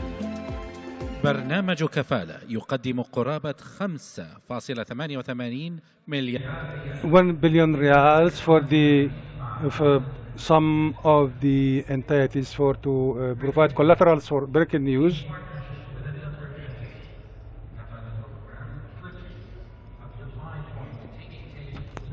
Saudi riyals for financing guarantees.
Ladies and gentlemen, kindly take your seats for the upcoming سادة رجاء اجلسوا في أماكن. local Saudi startup Art Intelligence Solution. Please allow us a few moments to set up the stage. The show contains AI-generated content from sketches. حضورنا الكرام، نحن على موعد الآن مع فقرة ترفيهية. With the AI art, this show will contain content has been generated by using the AI.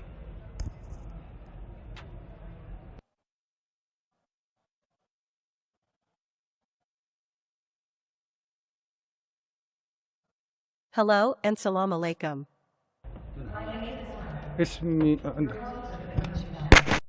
Welcome to Biban23, Saudi Arabia's biggest SME and entrepreneurship forum. Here the private and public sectors come together to share extraordinary ideas and profound experiences. Arts Intelligence Solutions is a platform dedicated to bridging the gap between innovation, technology, and creativity. Through combining AI technology, image processing tools, and high-tech sound algorithms, Arts strives to bring together traditional and modern creative mediums, much like the young boy in our story. Our show will begin with a live art sketch performance by Mo, a brilliant local Saudi artist, accompanied by Hakeem, a talented trumpet player and musical genius. You will see how a live sketch inspires and transforms the creative process using AI tools, and how music can not only be heard and felt, but can be seen. Art's aim is to empower artists and the art community using advanced technology to enable a new generation of artists. Please enjoy the show.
السيدات والسادة الكرام.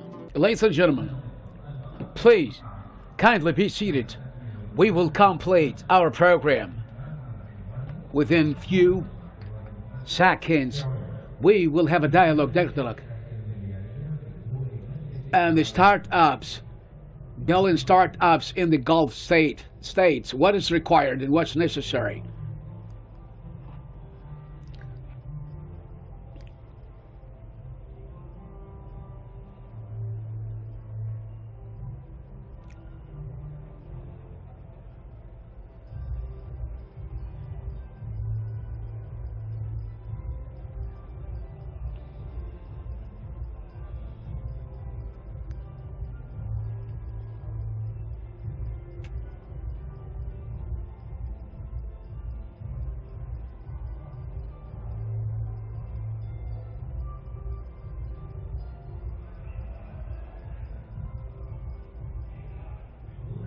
Distinguished guests, ladies and gentlemen, we're going to start this session under the title of Establishing the Billion Startups in the Gulf States, and just to see what's required and what's needed. And in this direct dialogue, Ms. Khaloud Al-Mohammadi, the investment minister of the Future Initiative, and which was going to have a dialogue with Dr. Abdullah Ilyas, the co-founder of Careem.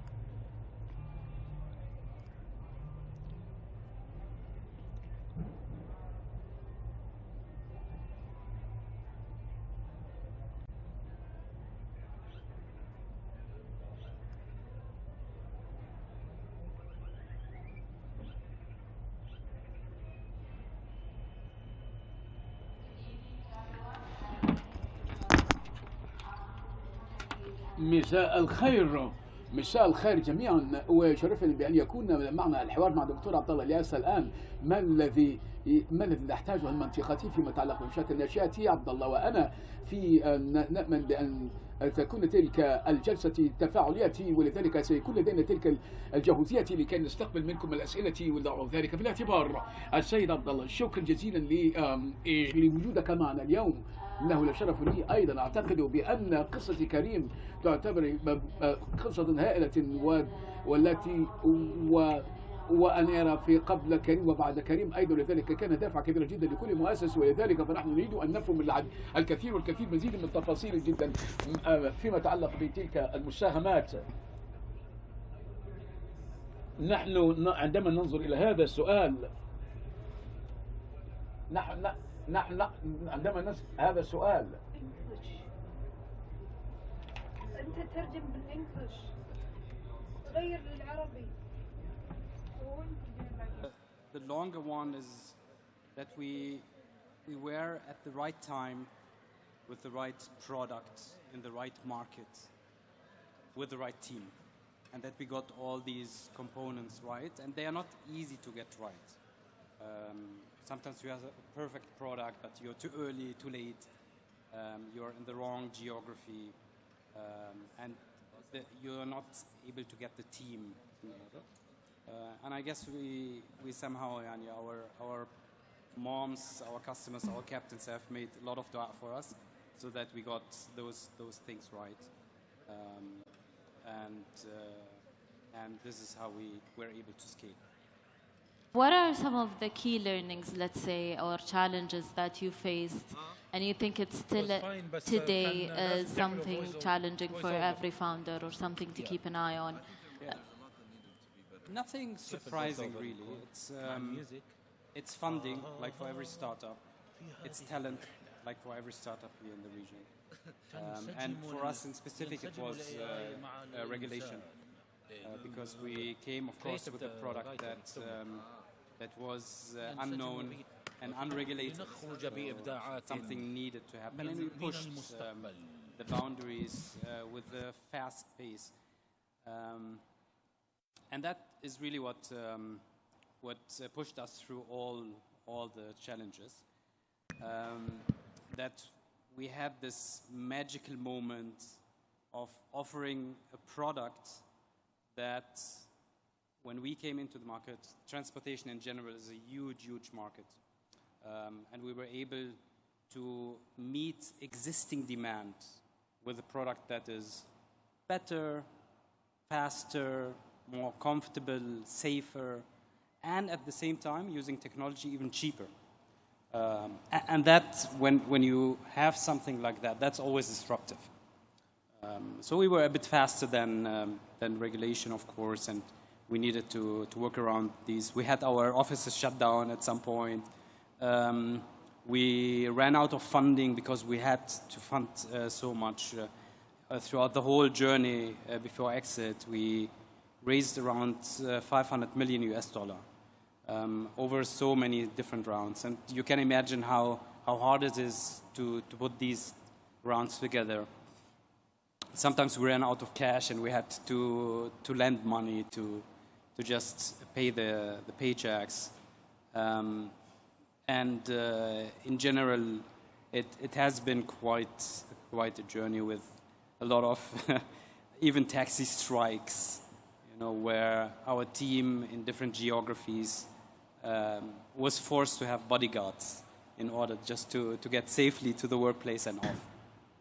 But you were a pioneer, and I feel like part of that was the infrastructure maybe wasn't ready, or it's just an adoption issue. Today, the ecosystem is evolving. There's always a movement, new funding coming in, regulation in support of entrepreneurship and digitization. There's a higher awareness from the consumer side.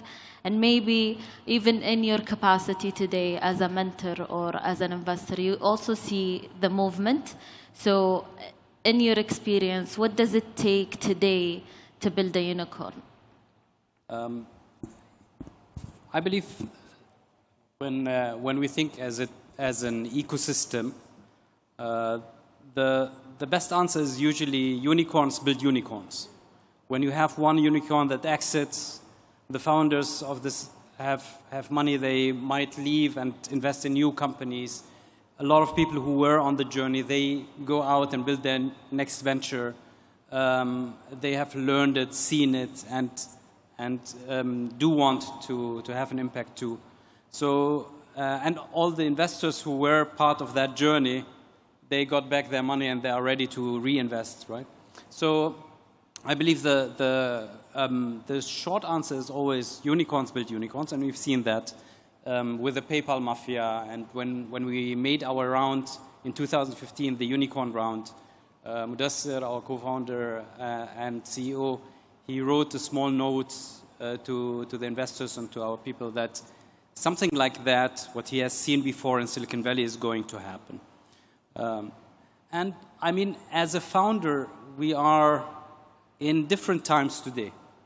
We as founders, we were in times where grow fast, profitability later. Blitz scaling is the most important thing. We always were saying we are on a rocket ship and growth is our oxygen.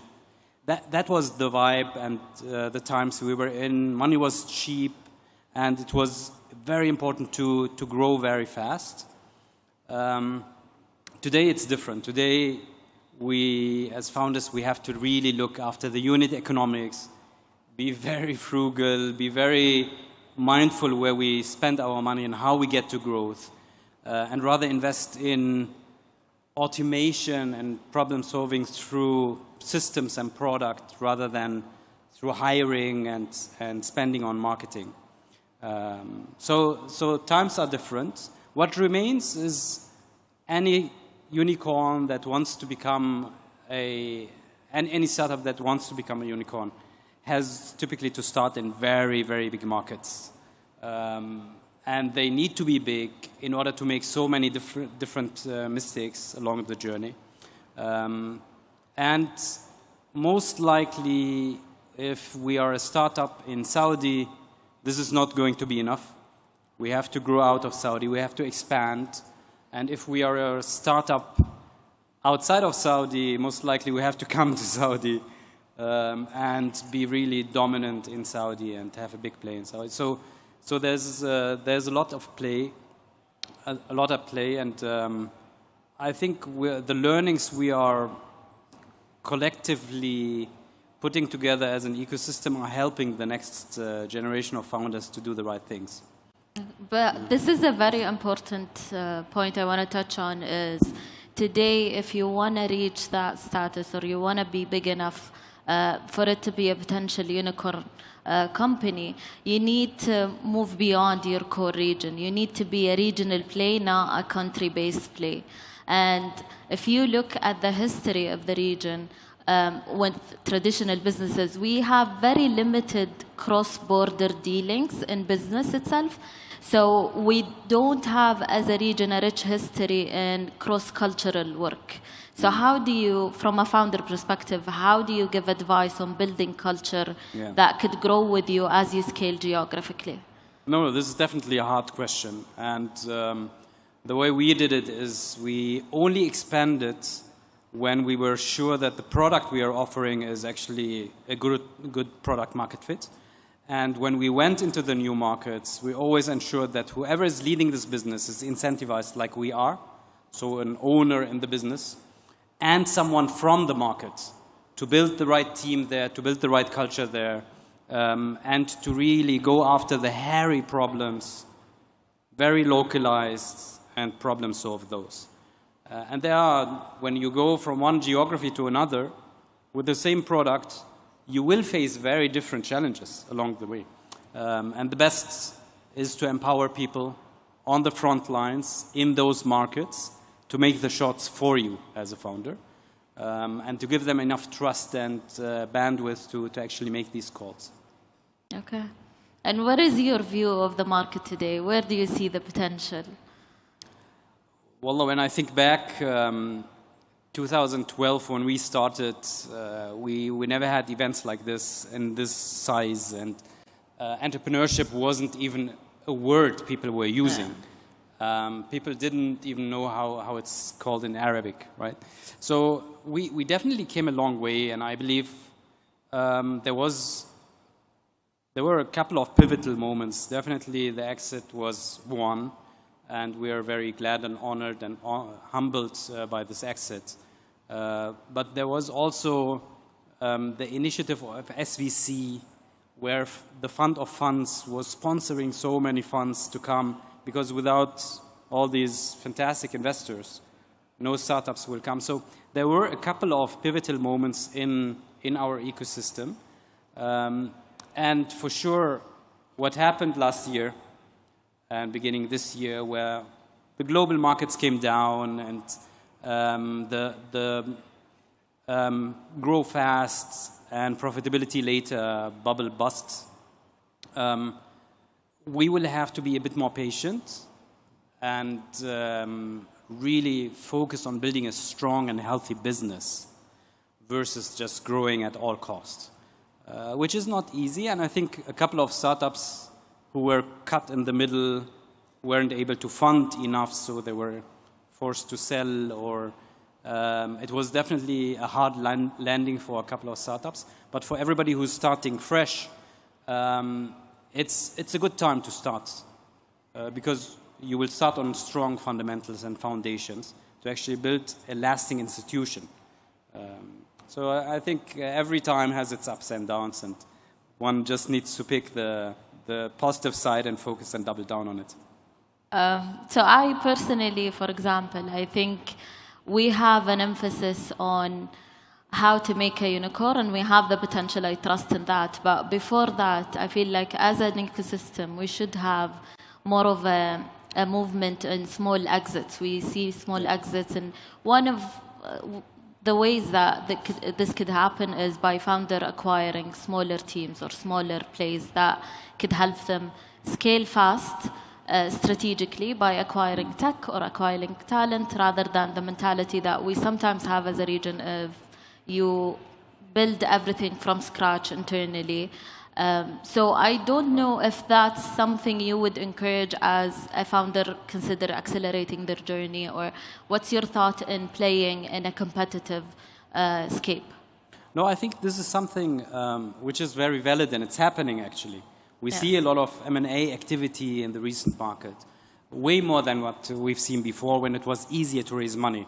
Now the question sometimes is, okay, how can we continue growing?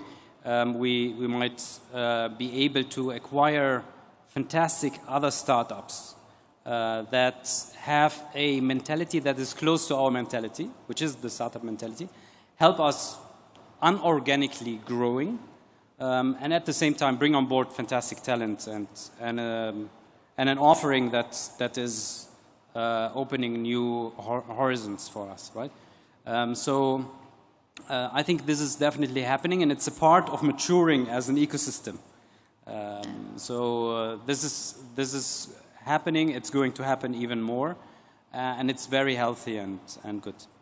Okay. If you allow me, maybe we can take a couple of questions from the audience. If you have any question, please let us know. We'll be happy to answer.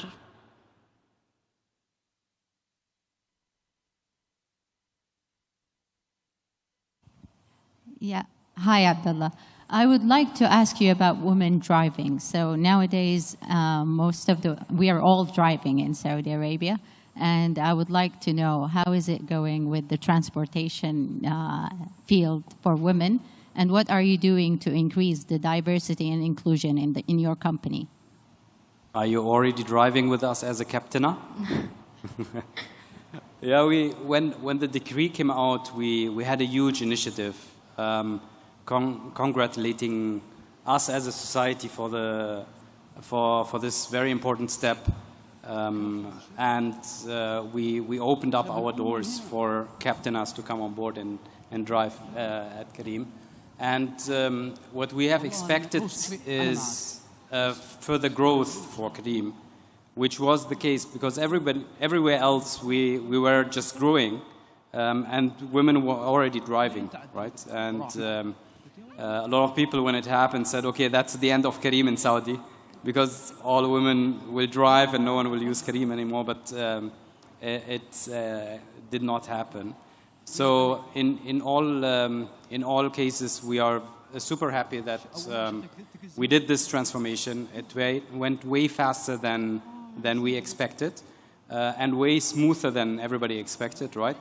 And we have a couple of captainers who are driving with Careem, and the stories we're hearing, the empowerment of women when they are on the platform and they can provide for the families or add to the income of the family, that's always something heartening when we hear these stories.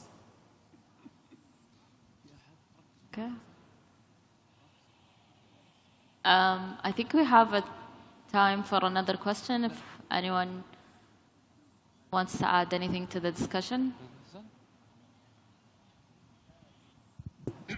Ahlan sahlan. Hi, Abdullah.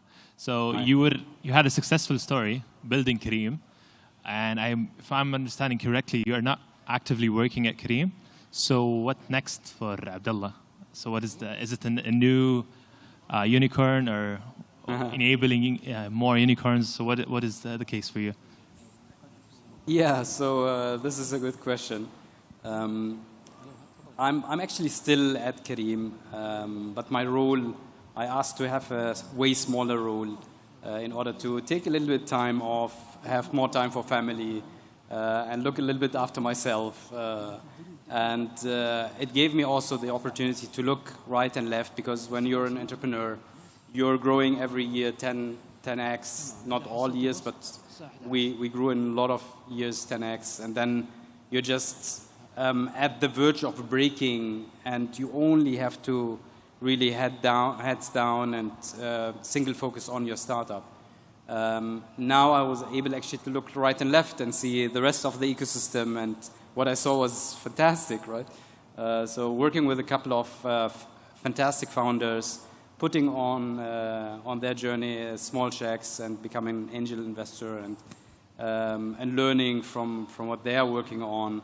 That has been very, very inspiring and mentally stimulating. And more recently, in fact, I'm looking into the space of mental health. And I would love to build something in that space, which is likely not going to become a next Careem, because this is not fast rockets scaling. It's going to be slower, low pace, but very meaningful, and definitely speaking to a lot of people in Saudi. and across the region, where we are talking of 30% of people who are in need of mental health support.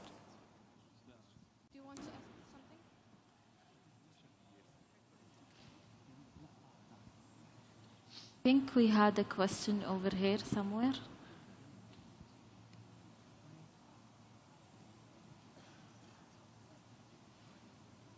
Okay. It's a very shy audience today. There is one in the middle.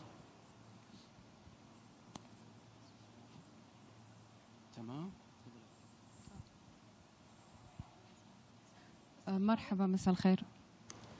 مساء الخير يعطيك العافية. Good evening. I would like to ask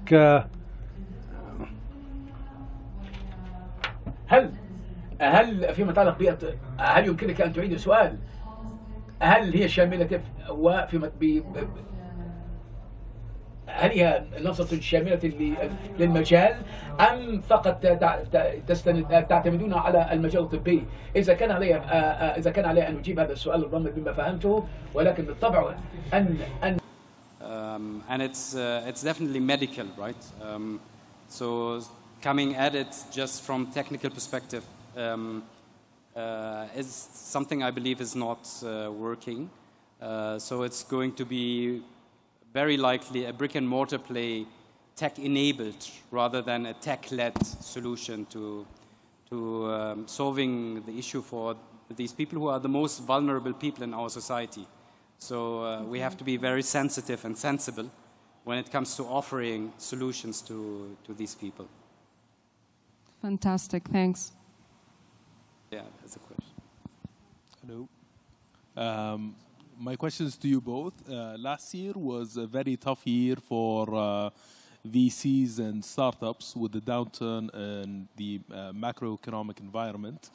And today there was massive news around the fall and collapse of Silicon Valley Bank and the ramifications that will have on the startups and the venture capital industry, which is going to make it worse for the future. What would be your advice for people who are right now thinking of building a startup or becoming an investor into the ecosystem? Yeah, so there's a lot of, you're mentioning the Silicon Valley Bank and what is happening around the Silicon Valley Bank these days, which is definitely something that is shocking the ecosystem. And we have a couple of, let's not forget, the path of entrepreneurship is not so rosy as it looks like, right? Even our story, I mean, it looked fantastic from outside. But when you look inside, it's a complete zoo. Everything is really close to breaking, and it wasn't easy at all. And again, we were super lucky. A lot of our bets, by the way, weren't successful. We thought we will do bus, and it didn't work. We thought we will do pooling, and it didn't work. So a lot of these things, when you're an entrepreneur, you have to make bets, and it doesn't always work. So there is risk, a huge risk involved. And we are hearing the story of Swivel, which is also very sad, right? Of a startup which was unicorn status and now is valued after going public in the US, valued at $9 million US. I mean, this is a fall of 99%. So I think all these stories, they are super sad for the ecosystem, but they will leave good learnings for the startups to take those into consideration. Of course, we all pray for the founders that they come out stronger out of these challenges. But in general, I think it's a good time. As I mentioned, it's a good time to start on these terms, because from the get-go, founders will not be so blinded of all the shiny exits and the shiny, the shiny closing rounds that we were hearing.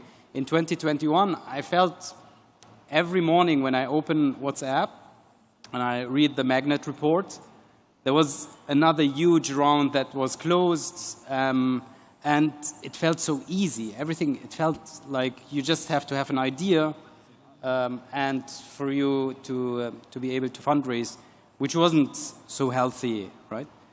So again, it's a good time for founders to start, focus on unit economics, focus on getting the right team on board, focus on really catering to huge, huge markets, massive markets, and focus on product-led growth. Invest in systems and product rather than in marketing and people.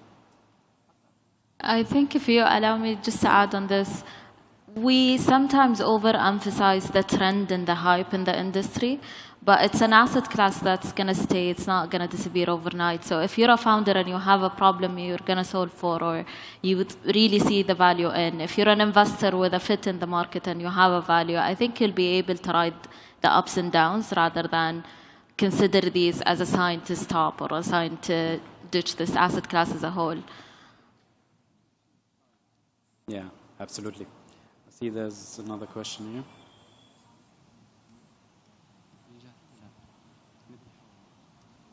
Hi. Thank you so much, Dr. Abdullah. Great respect to you as a fellow entrepreneur. I have a quick question in regards to, there's this concept in investing of digital decolonization, meaning that local players should be able to sort of grow and lead their markets, as opposed to Western players just buying off the local ones and sort of dominating, the developing world. So did you have that kind of question when you were going through acquisition with Uber, and how did you deal with that idea of, do you want to be the Arab company that's taking over the Arab world versus selling to an American company that's going to probably dominate the market afterward? Thank you. Yeah, this was definitely all on the table, right, when we discussed that. And the only reason we went for it was understanding that this leadership, the leadership of Uber, was giving us the freedom to continue in the business, to lead the business, to continue our story, to keep our brand, and to continue building our mission, which is to simplify the lives of people. And we are by far not done, right? We are, when we started, we were a small niche service for consultants.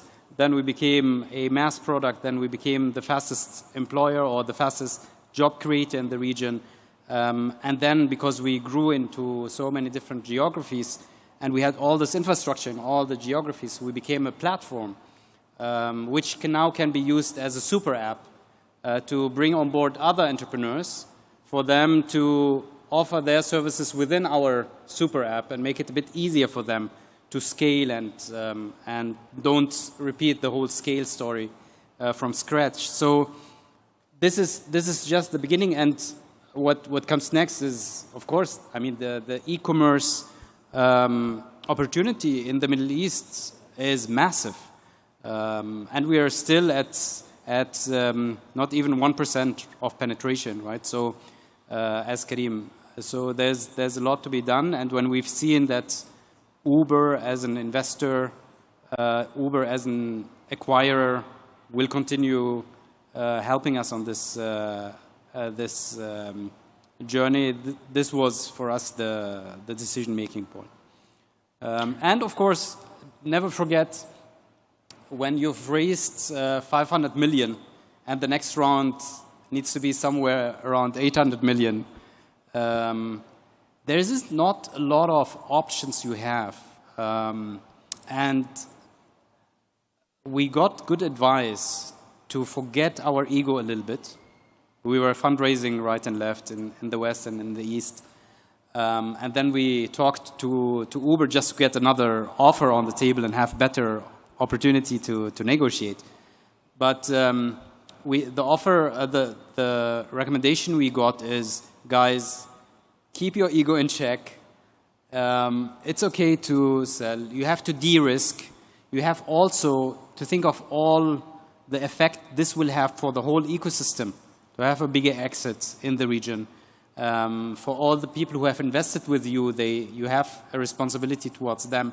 And for all the people who have actually come on board and you sold them the story and the journey and they have stock options, at some point, even they need to be rewarded. So a lot of these points made the decision at the end fall towards the acquisition. Okay. Thank you, everyone, for your questions. Abdullah, any final remark you want to wrap up this discussion with? No, thank you. No final remark. I think everything was said. Thank you so much. Thank you.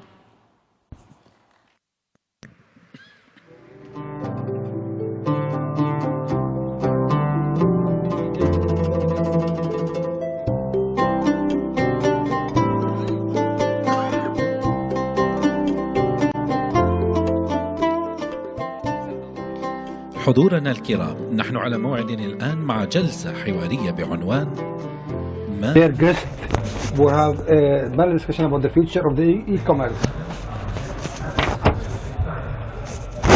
Future look like for commerce. عذرا حضورنا الكرام، وقبل ذلك نحن على موعد. قبل ذلك we'll have a remark about the quality of life and empowering the private sector.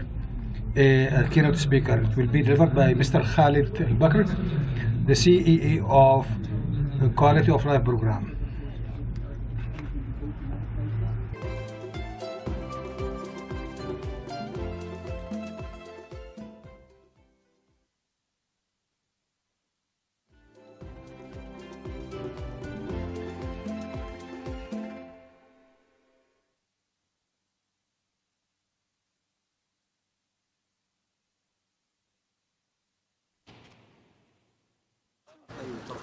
أسعد الله مساءكم. أسعد الله مساءكم. Good evening, ladies and gentlemen. I all knows about our Vision 2030, and we have been listening about that, hearing about that, and about the programs related to the 2030 vision.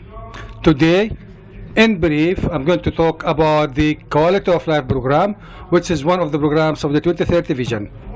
Our aspiration, our ambition in Quality of Life program is that the kingdom will be the best place to live. I have been inspired for this ambition by the statement of His Royal Highness the Crown Prince that 2030 vision is the roadmap for the better future for those who live in this country, in this homeland. Also, His Royal Highness the Crown Prince promised to continue building and raising the quality of life for the citizens. The program has been defined, as you can see in the screen before you. The program is concerned about improving the quality of individual's life and family life through providing the conducive environment to create the adequate options and to support options that enhance the citizens and residents and visitors options in different types of lives. Check. Which no doubt will promote and create jobs, diversify the economic activities, and promote the Saudi cities and different global indexes. In brief, and this is the program, has many different members, different excellencies and highnesses from different government entities who are working to achieve the objectives of this program. When we want to define the quality of life, no doubt each and everyone has his own definition for quality of life. We believe that this program, Quality of Life, is a national program. It is an integrated state program, and the General Investment Fund or in the Quality of Life or whatever. So it reaches into a definition about quality of life. For this program in particular, we went back, some indexes, World Health Report and some other indices. We reached into that the quality of life has two concepts. The first concept is the livability. What do we mean by that? By livability, that the standards of urbanization or urban standards being education, security, and some other standards. So this is the first part, which is livability. The second side is the type of life. We're talking about the type of life. We're talking about the available options today, which we see in the kingdom in light of the 2030 vision, being sport, cultural, entertainment, or other options, which makes us enjoy our life in the kingdom of Saudi Arabia. The 2030 vision has 96 strategic goals. These 96 strategic goals have been divided into these programs. Quality of Life program has 10 objectives, strategic objectives of these strategic goals, like maintain the resource, wealth, promote the practice for sport, excellence in different sports globally and internationally, harmonization of the cities, so this contribution to the arts and culture, etc., and some others, as you can see in the screen, and also in the 2030 Vision website. This, I'm not going to talk much about that. This is the strategy house for the program. We're talking about providing quality of life. This is our objective, our aspiration, to provide a high quality of life to the inhabitants and visitors of the kingdom, and to focus in least 3 minutes among the best 100 cities. The two parts I've talked about, livability and type of life, to develop the standard of living, also aiming to develop the cities, provide the services, changing the behavior.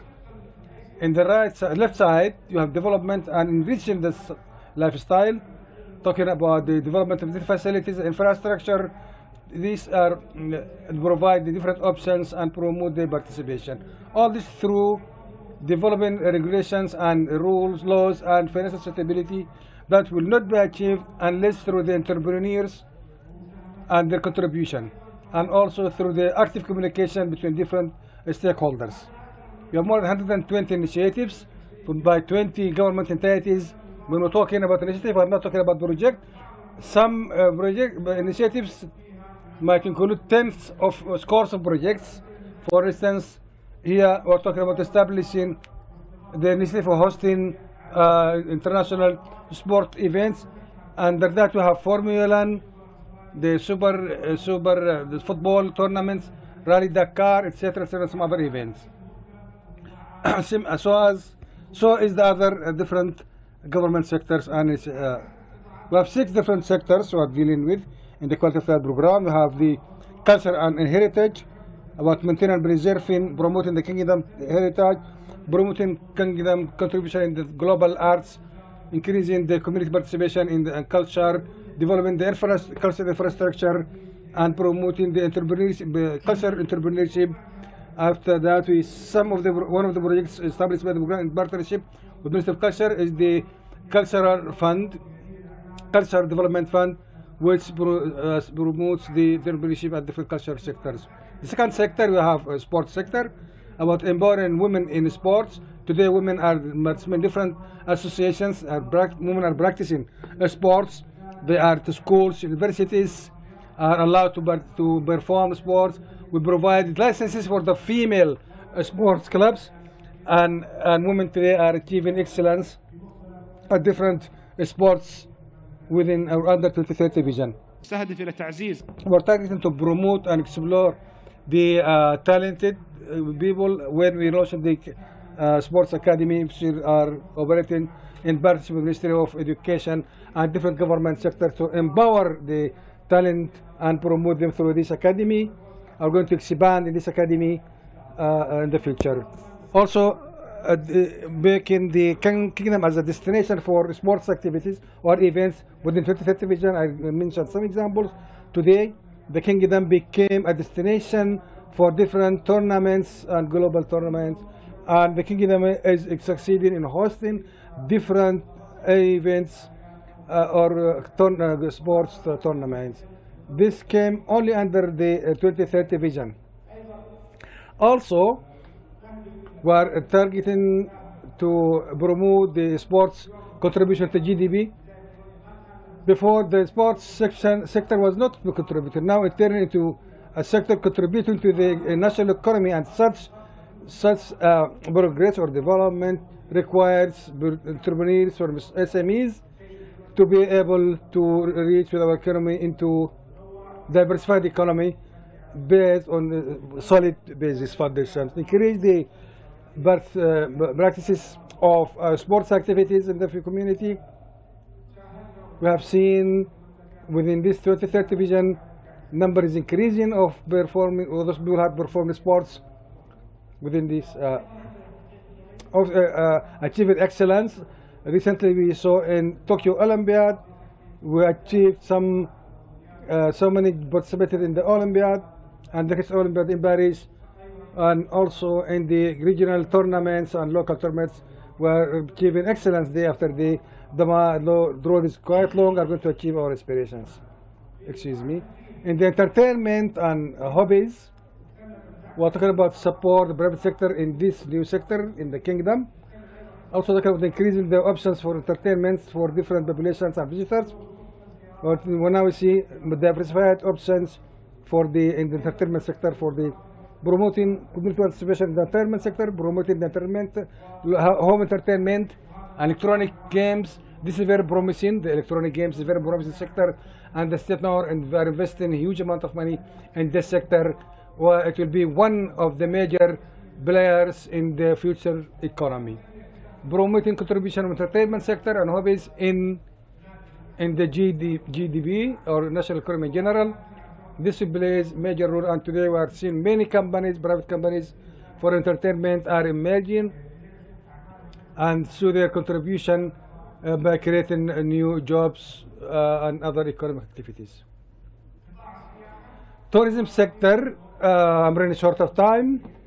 However, the tourism sector today is passing through a very quantum leap in the kingdom by creating facilitating visas for the also resident in the GCC, and know that this requires huge investments from different sectors, being SMEs or macro enterprises and some other mega enterprises. This sector requires more investments in the future under this quantum leap in the Kingdom of Saudi Arabia. No doubt that we are aspiring to that the contribution by 2030 to 10% to the national economy, and to create 1 million jobs by 2030.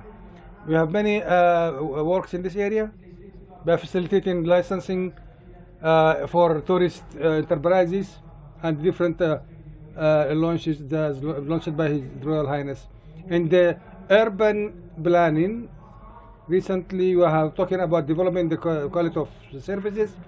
Today we do not have major services in the cities because the cities are suffering. Today we are targeted to develop the services, improve the urban life and infrastructure, and to address to deal with some distortion in the urban spectrum. And security, to develop the security ecosystem to the kingdom is maintaining high rates in security.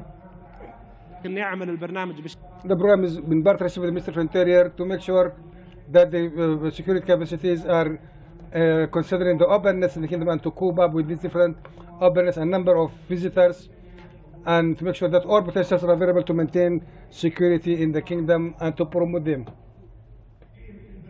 The program, different platforms launched by the program, launched Baladi Forest platform, Nafis in sports, launched Abdi in culture, Isha in the entertainment authority, Ras in my country, electronic tourism, education tourism, Hawi about hobbies and talent clubs, different talents, the licensing of tourism activities, sports road, internet portal, many training programs and programs, different sectors. International tournaments mentioned before been launched, organized, about strategies launched by the program, what Fakhr for Paralympic Games, strategy to support the associations, and the bylaws for the audiovisual media, etc., the data in tourism, etc., etc. Just simple examples of programs and strategies launched by the program. We have been different unified 911 unified operation center in the whole kingdom. It is in the western region now and central region, and in the western region and eastern region. Shelter will be in the Medina and northern and western, southern and northern regions to be reached 100% coverage. The National Institute for the Royal Institute for Arts also. We have development funds also in partnership with the Ministry of Culture. As I mentioned, established the Cultural Development Fund and the Tourism Development Fund, playing major role for the entrepreneurs and to contribute to and supporting them. Today, the entrepreneurs today finds all the support needed from these different funds. In brief, we're talking about here about building different strategies, about developing laws and legislatures, improving the infrastructure, creating different events and options, and developing the human capacities at different 6 sectors. This is the target of the program in partnership with different government sectors. Supporting and funding the SMEs. We're talking about promoting the attraction of these sectors, promoting the human capacities, establishing different initiatives and funding funds, linking the investors like Forest platform, linking with them with Forest with opportunities investment opportunities in different government sectors, and what also launched many different platforms about licenses to make sure that all licenses are easily accessed for different sectors, launched different media campaigns to attract visitors and tourists to the Kingdom of Saudi Arabia. I tried my best to be very fast according to the time provided, and apologize if it took much of your time today. I believe that I'm very confident that 2030 vision of His Royal Highness the Crown Prince enabled different sectors and created quantum leap in these different sectors. No doubt these sectors requires today to have very courageous investors to cover this gap existing today. Today the quality of life programs are different promising sectors which are going to create a quantum leap. Never has been unprecedented quantum leap in the system of Saudi Arabia. This is the right about time to catch different opportunities and invest on these opportunities. And thank you so much for your listening.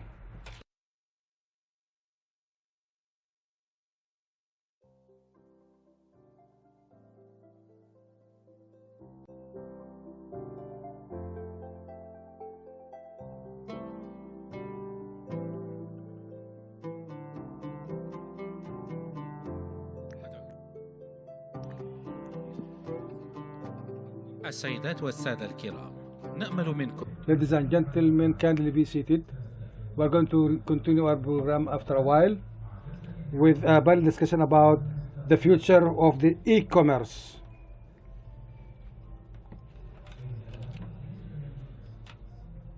We're about to start our panel discussion. What does the future look like for commerce?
السيدات والسادة الكرام، سنبدأ الآن هذه الجلسة بعنوان ما Ladies and gentlemen, we'll have a session about the future of e-commerce.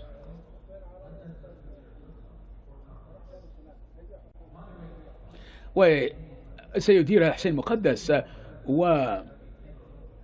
and of course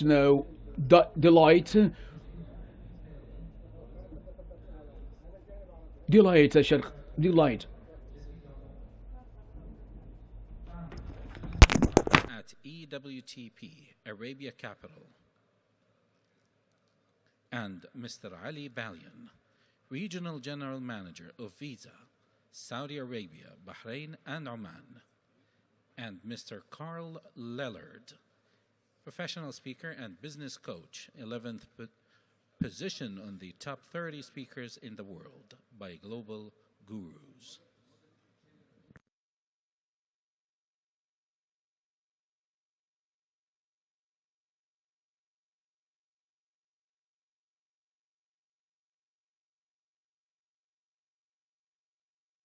Thank you very much.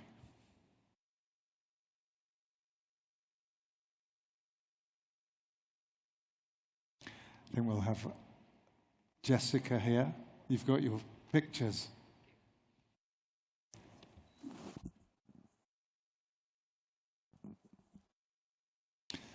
Salam alaikum.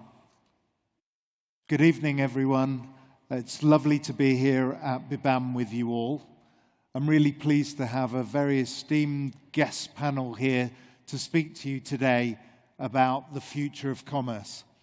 My name is Hussein Mughaddas. I'm a partner with Deloitte, and I look after the retail and consumer practice here in the Middle East. Prior to that, I was the CEO of Net-a-Porter, which some of the audience will be aware of who Net-a-Porter is. But really, we're here to talk to our wonderful panel of experts about commerce, e-commerce, the revolution we're going to call e-commerce, and what the future holds, not only here in the Middle East, but very specifically also within the kingdom itself. Allow me to introduce you to the panel. So first of all, we have Jessica Wong. Jessica is a co-founder, and managing partner of EWTP. She leads strategic partnerships and daily operations of their investment fund, such as the Alibaba Cloud JV in MENA. Welcome, Jessica. Thank you. Our next panel member, Ali Bayloun. Is that close enough?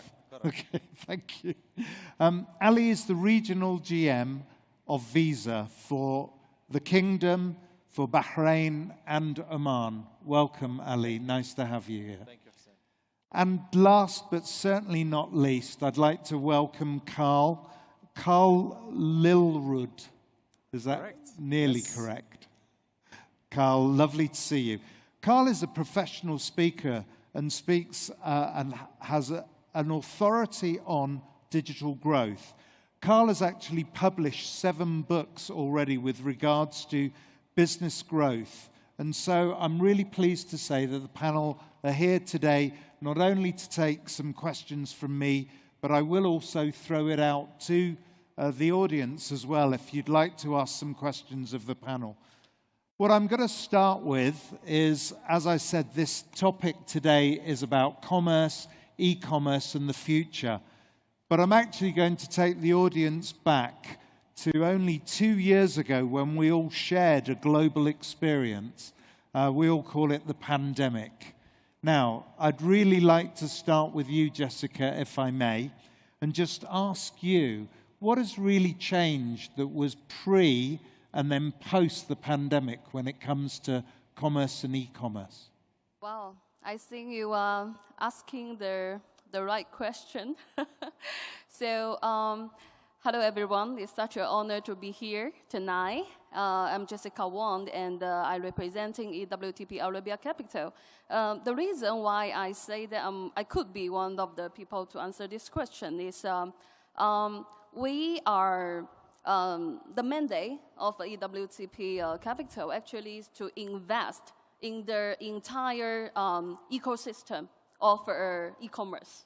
That's why we start from China and then expanding all the emerging markets globally. And 4 years ago, before pandemic, we've already witnessed that there is a tremendous opportunity here in this part of the world. And because of the spending power, because of the high internet penetration, and because of the young population here. So that got us very excited. And right before COVID, we are very lucky to launch the regional focus investment platform together with the PIF. And then pandemic happened. Yeah. So with our team, we have to relocate here in the kingdom, in the market for the last 3 years. And that's why we experience the whole entire kind of a revolution here, driven by technology for sure, but also have a little bit, push by pandemic. And to answer your question, the change is very, very big.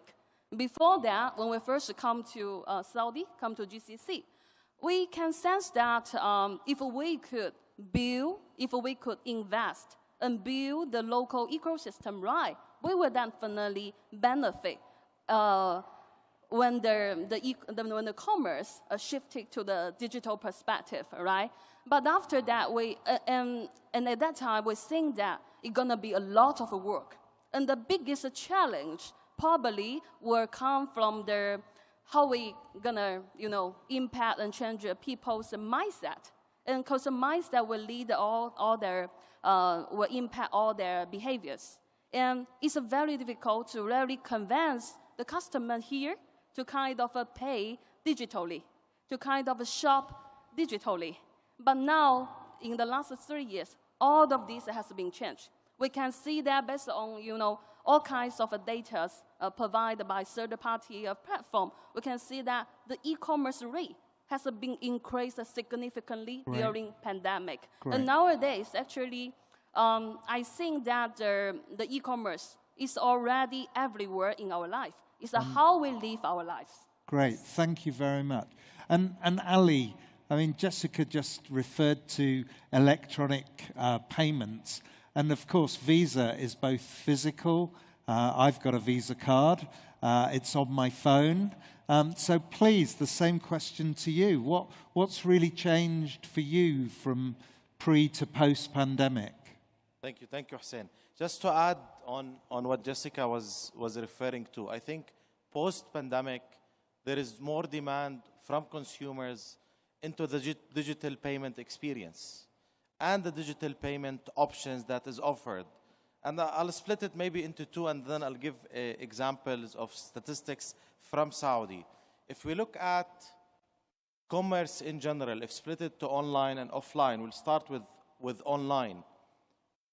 Pre-pandemic and post-pandemic. Post-pandemic, today we order fresh food, meat, milk. We order it online. Pre-pandemic was never the case. So it's changed in the behavior even on ordering food.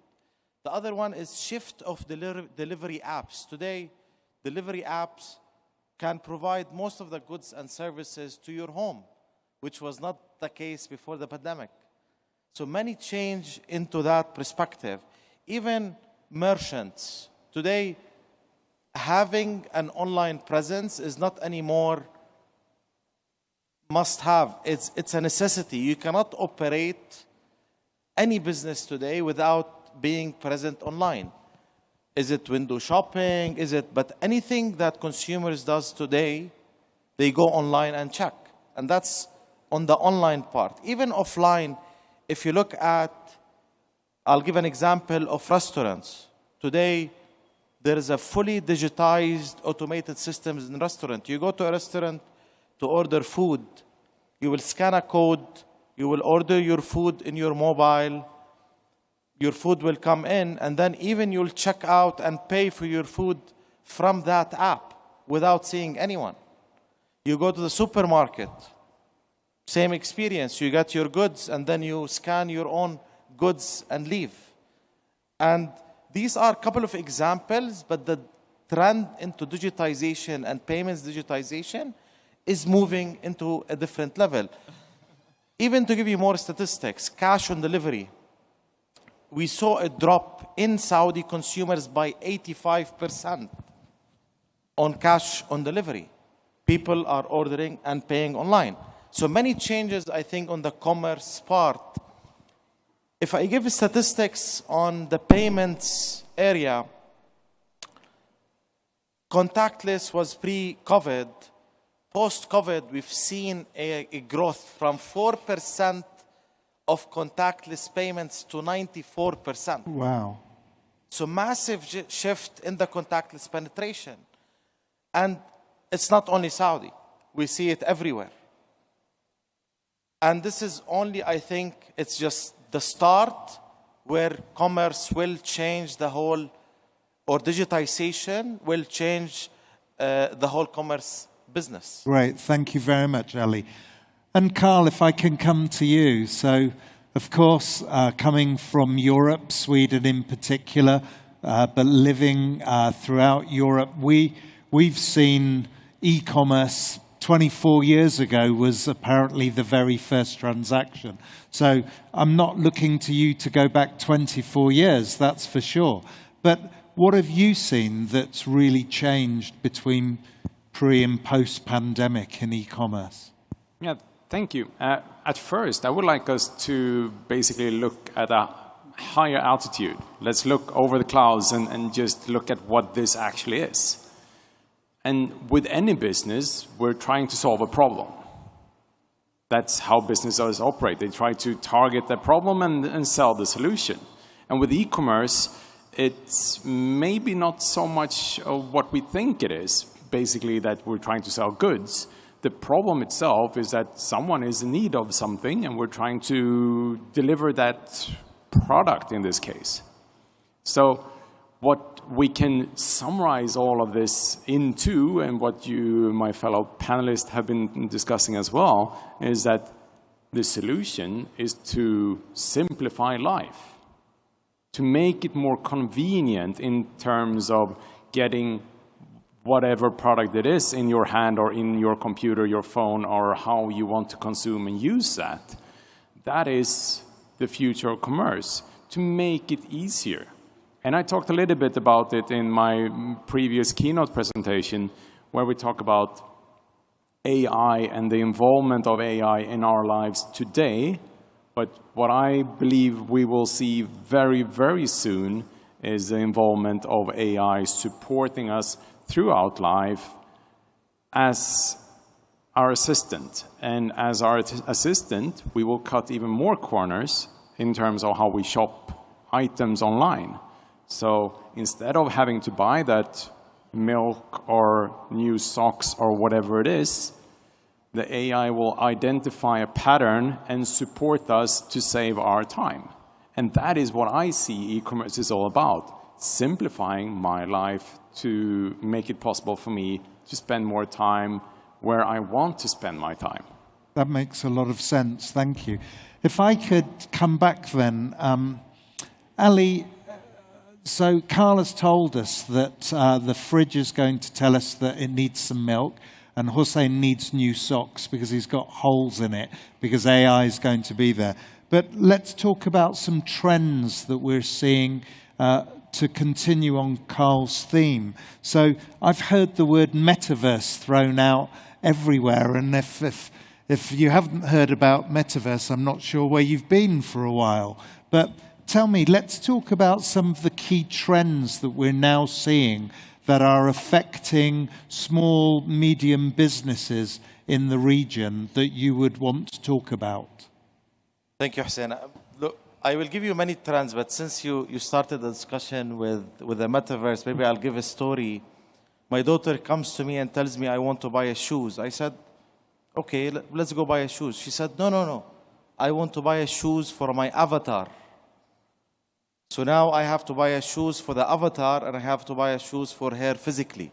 So metaverse is this virtual reality, but this is where a lot of things happening. I can give you an example of Ariana Grande doing a concert there, and they're allowing only 1 million people, and people are standing in line to enter where it's a virtual concert. Another example is Gucci Garden. They've developed a virtual reality garden where you visit, but you need to pay for entrance. Again, metaverse is we try to understand it as much as we can, but there is so many things happening there. From payments perspective, we're looking at how to pay and how you get paid in that virtual reality. Gaming is a big industry within the metaverse that is growing massively. Moving from metaverse, we're talking about buy now, pay later, and what's happening into buy now, pay later. Third one, we're talking about open banking. All banking information in one platform, in one application that you can extract information. We're talking about crypto and the central bank's digital currency and what's happening there. We're talking about augmented reality and virtual reality. And the sky is the limit. So trends are changing, and we're looking very closely into these, how these changing, what will be the impact onto the commerce business, because commerce and merchants needs to be there, and they need to be aware what's happening in that sector and that industry. Great, thank you very much. And Jessica, if I can come to you, I'm just going to pick up on what Ali just said. He talked about open banking and crypto, and I'm thinking investment. So where do we go? What are the trends that customers are going to expect in that field? This is a very quite challenging question for me. I'm sort of old school investor in digital sector. Yes. One of the things that we love about the new openly Saudi market and all the changes happening here in the GCC. One thing gets us very excited is because of the young audience here, population here. They love cool stuff. They love new things. That's why I think that metaverse and the other new trend, they will have a very good foundation to grow and to take it next level. But on the other hand, we can see that all of this new revolution, innovation, they need to be supported by a very sustainable, by a very solid, infrastructure. That's why to further embrace that tremendous opportunity, start from 4 years ago, we start to be, very sincerely invest in the digital infrastructure. That's why to, support the next development of the entire, commerce, e-commerce, that we are very humbling to invest in cloud service. We build the biggest cloud service in the region together with another two visionary, STC and Alibaba Cloud. Yes. And to supporting that, we also bring one of the fastest growth logistic tech company, JNT, from China and Southeast Asia into the market. Okay. And within 1 year's time, they become one of the top 3 players here in the market. And every day they're telling me they have been working so hard, much harder than in other parts of the world, to try to catch up with the, the changes here. Because the markets are really growing faster than everyone's imagination in the last few years. Thank you. That's a very interesting comment. And Carl, if I can come to you, the market's growing faster than everyone's imagination, that Jessica's just said. Now, you can see how old I am. The audience know I'm a baby boomer. But most of you out there are definitely either millennials or Generation Z. You talked about Generation Alpha yesterday, Carl. And so what is Generation Alpha looking for from the trends that they will expect us to deliver to them today? And the audience out there needs to be thinking about it. Yeah, it's a very interesting question, and thank you for bringing this up. But again, let's connect to what my fellow panelists have been talking about. And Generation Alpha is our kids that was born after 2010 up until 2024. And this is a segment of consumers that no businesses that I have been talking with and helping with their growth constraints understand. They have not even addressed this topic. Most people don't even know about Generation Alpha because we don't think that they are consuming yet. But would you ever build a business around something that are not consuming yet? To build a business, you need to prepare, and prepare takes time. So the time to prepare for Generation Alpha was a couple of years ago. And in your example with buying shoes in a virtual world, the Generation Alpha have been consuming goods online for quite many years already. We, grown up, have not understood that they actually started to consume items when they were 2-3 years old. They might now be used to consuming goods in a digital space for 10 years. And we are still not tailoring our experience toward this a massive group of individuals. because we don't think that they exist. And the reality is that we are causing a really, really big friction because they don't believe in the future of business as it looks today, because the business is moving too slow. We're not supporting them. We are holding them back.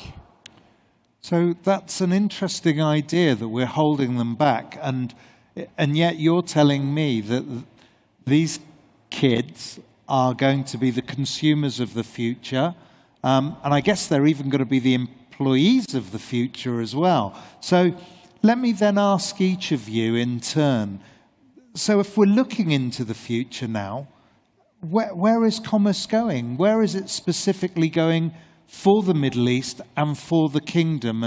And Ali, if I can come to you first. Thank you for the question. I think very interesting question. In my view, future of commerce will be, it needs to be convenient, it needs to be seamless, it needs to be available. Why do I need to get into a branch or to visit a physical location to do something? Verification is happening online. Why do they need to see my ID or see me physically? While today, even going to the doctor, I can't, and it's available today, even in Saudi. Today, I can take an appointment, doctor will call me virtually, we'll have a video conference, and I'll tell him what I have or what I'm feeling, and they can subscribe everything to me. Why I have to go and wait at the hospital for half an hour and waste my time until I get in, unless it's necessary? This will be the future of everything we will do and how we will operate. Thank you. I'm going to go to you again, Carl, if you don't mind, because I think you spend a lot of time thinking of the future. So the same question to you. What should the Middle East be looking for commerce and e-commerce in the future, and the kingdom in particular? Yeah, I think that you're perfectly right. Commerce is maybe not so much commerce, but rather convenience. We want the things that we want now. If we can't have it now, we will either find another way to solve whatever it is, and then maybe the thing that I want now is not of need any longer, or I will find another path and change my need so that I need it at a later stage. And in a way, this will open up a totally new set of tools that we can make use of and plan our lives. But in a way, we don't have time to plan our lives. So instead, we will have the support infrastructure to plan our lives wisely and efficient, not efficient from a stress point of view, but rather from a convenience point of view. So if I want to go and play with my kids in the park, then maybe my support system will tell me, like, yeah, and your wife would like to take a look at this, and so we will plan the route with our self-driving car so that we can do these things on the route there, because otherwise you'll get stuck in traffic when you're leaving the park. And so we will make our lives more happy in a way. Great, thank you. And Jessica, let me come to you then. So you just mentioned previous question that you're kind of old school, but I'm not going to let you off the hook. I need to know what the future is. I need to know what our audience needs to know on how commerce and e-commerce will change. I think I can share more of the most recent kind of idea exchange happening in my field. Few years ago, I used to have company in Shanghai, kind of helping all the luxury brand kind of helping them to understand that what is going on in their consumer perspective, how to advise their product, how to kind of educate the young generation to understanding a different or a luxury or high quality lifestyle. And at that time, you know, mobile gaming already one of the big things in the technology sector. But at that time, you know, no one think about, especially the luxury brand, the global well-known brand. It's very difficult to let them think about that, how to plant the seeds through the mobile gaming, you know, into the next generation consumers' mindset.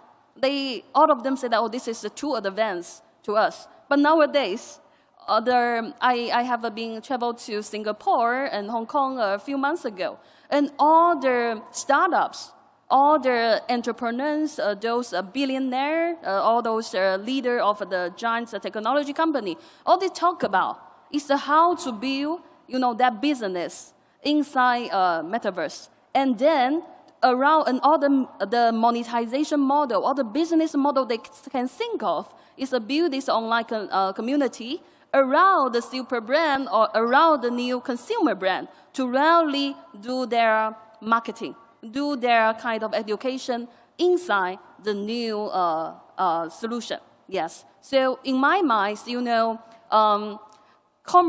e-commerce is the way how digitalization solution kind of change the way that we live our life, spending our time and money. But most importantly, it's also a way how we kind of, you know, educate ourselves. Understood. Yes. Thank you. So we have, in the interests of time, we've got about 3 minutes left. I've got a question that I'd really like to ask the panel, but before I do, I just wonder if anyone out there has any questions for our panel, because you're more than welcome to ask questions if you would like to. But I think you're quite a shy audience tonight, so I won't force you to ask questions. I'm going to quickly ask the panel right at the very end, just a one or two liner. If I was to say to you, you have an opportunity to share one last thought on e-commerce with this audience, Carl, what would you say to them? To flip it over and look at it from the other end. Like, what is it that we can build to simplify life? How can we connect with this future of technology instead of trying to tailor an environment where we get the customer to actually get back to the store, which is something that we've been doing for years, trying to create opportunities for customers to revisit the store. Because in quite short time, customers will not be that interested in visiting stores for their everyday purchases. Yes, for the experiences, definitely. Right. Thank you. And Jessica, I'm gonna just come to Jessica very quickly because I'm still very intrigued by this old school. Are we still going to go back to stores, or are we not going to bother? I think that, you know, school will probably also change the way, the value, how they exist. I think that school can be also in many different kind of style, right? We can have an online school or other perspective. Even that, you know, hearing with the other panelists, Carl and Ali and you today also is an education process for me.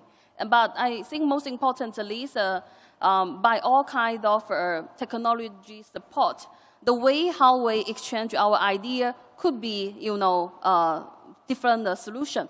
But the connection and the spike that we could have with each other, that matters. Thank you very much. And last and certainly not least, Ali, leave us with a nugget. So I'll add it in 2 points. So to add on Carl's point, I think everything he says, merchants and retailers can only do it through collaboration and partnership. And to answer the question you've asked to Jessica, yes, physical Retailers will continue to be there. In my view, I think depending on the country we're living in, depending on the weather conditions, and depending on many areas. However, the virtual part or the e-commerce part will change and is changing very fast. Thank you very much. Then I'd like to thank my panel very much for those really enlightening answers to my questions. And I'd like to thank the audience for being here this evening. Thank you.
السيدات والسادة الكرام، نحن على موعد الآن مع كلمة رئيسية بعنوان مفاوضات الاندماج والاستحواذ. And now, ladies and gentlemen, we're starting our keynote speech by Mr. Matthias Charner.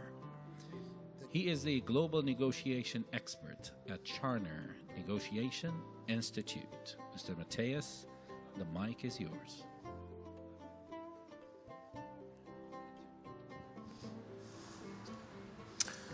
So, good evening, ladies and gentlemen. Thank you so much for inviting me.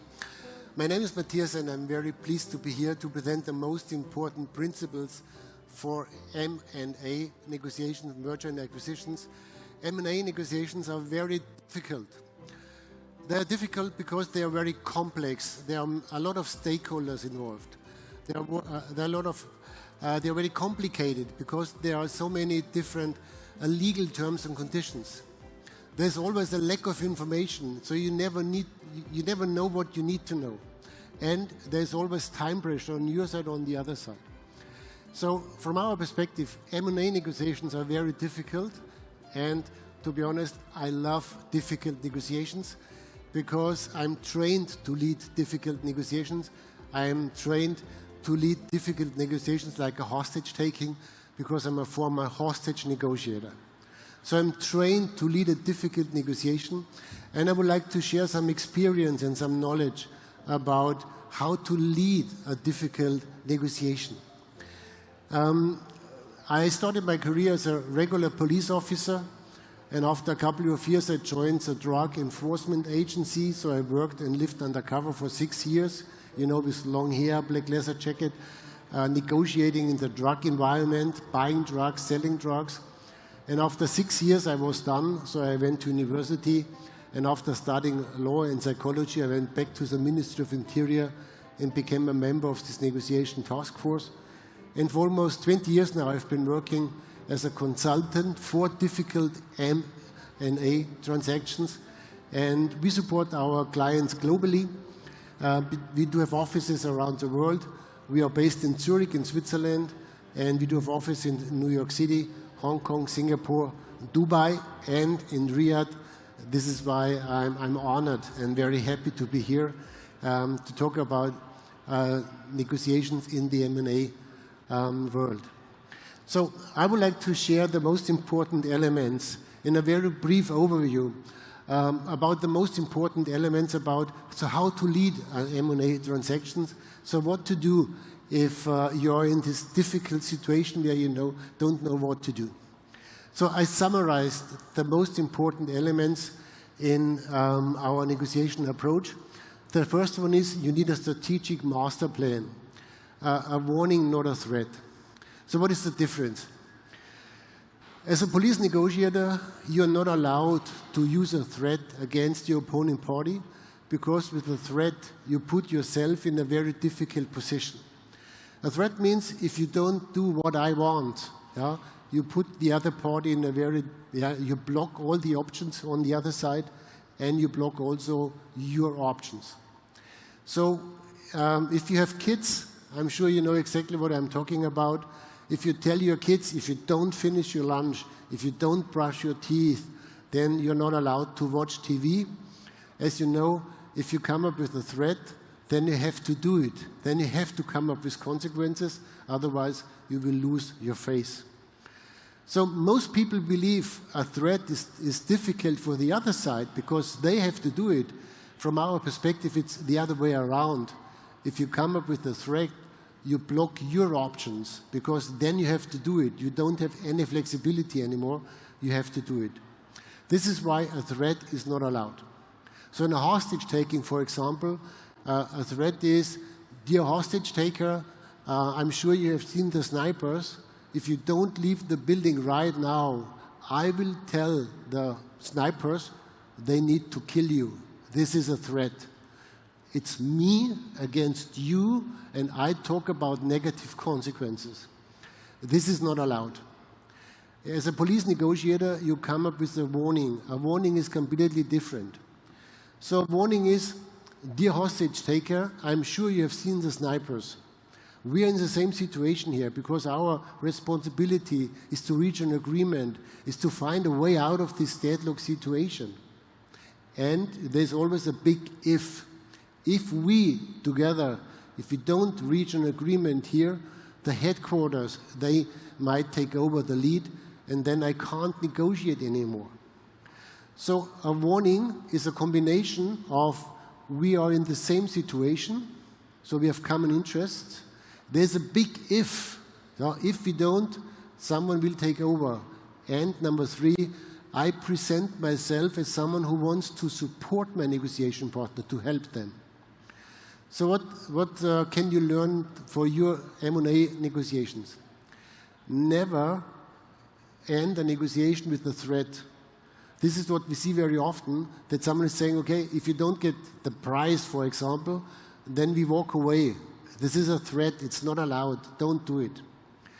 From our perspective, it's the best way to start with a warning, saying, okay, dear partner, we are in the same situation because we are responsible to reach an agreement. We are responsible to find a way out of this situation. This is why there's a big if. If we don't reach an agreement within the next 2 weeks, for example, our stakeholders, they will not support us anymore. So I need a consequence, but it's a consequence for both parties. And then I present myself as someone who wants to help my negotiation partner. So I don't present myself as the problem. I present myself as someone who wants to help the other party. So number one, as you can see, start with a warning, not with a threat. A threat is not allowed, never. Not in your private life, not in a business life, and not in an M&A transaction. A warning is very useful, very important. Start with a warning, because if you start with a warning, you focus on common interest, and you create some tension, which is good. Number two, you need a negotiation team, and this is, from our perspective, very important. You know, to be honest, I don't understand why most business partners, why they don't learn from law enforcement, why you don't learn from the police negotiations. Because on law enforcement, at the police, at the FBI, we have a lot of experience in difficult negotiation. Why don't you use it? What we always try to do, we always try to translate our knowledge, our experience from law enforcement to business. And what you need to do from our perspective, you need to set up a negotiation team because you need a clear setup for the negotiation. In the police environment, there are always two negotiators. There is the so-called lead negotiator and the commander. So a lead negotiator is leading the negotiation, obviously. As a lead negotiator, you pick up the phone, you dial the number, you talk to the hostage taker. My job was, I was a lead negotiator. And from my perspective, at this time, I was pretty good in negotiating with my counterpart, because I worked 6 years undercover. And if you work undercover, you live with these guys, you live in this community, you start to understand their language, you start to understand their behavior, their philosophy of a negotiation.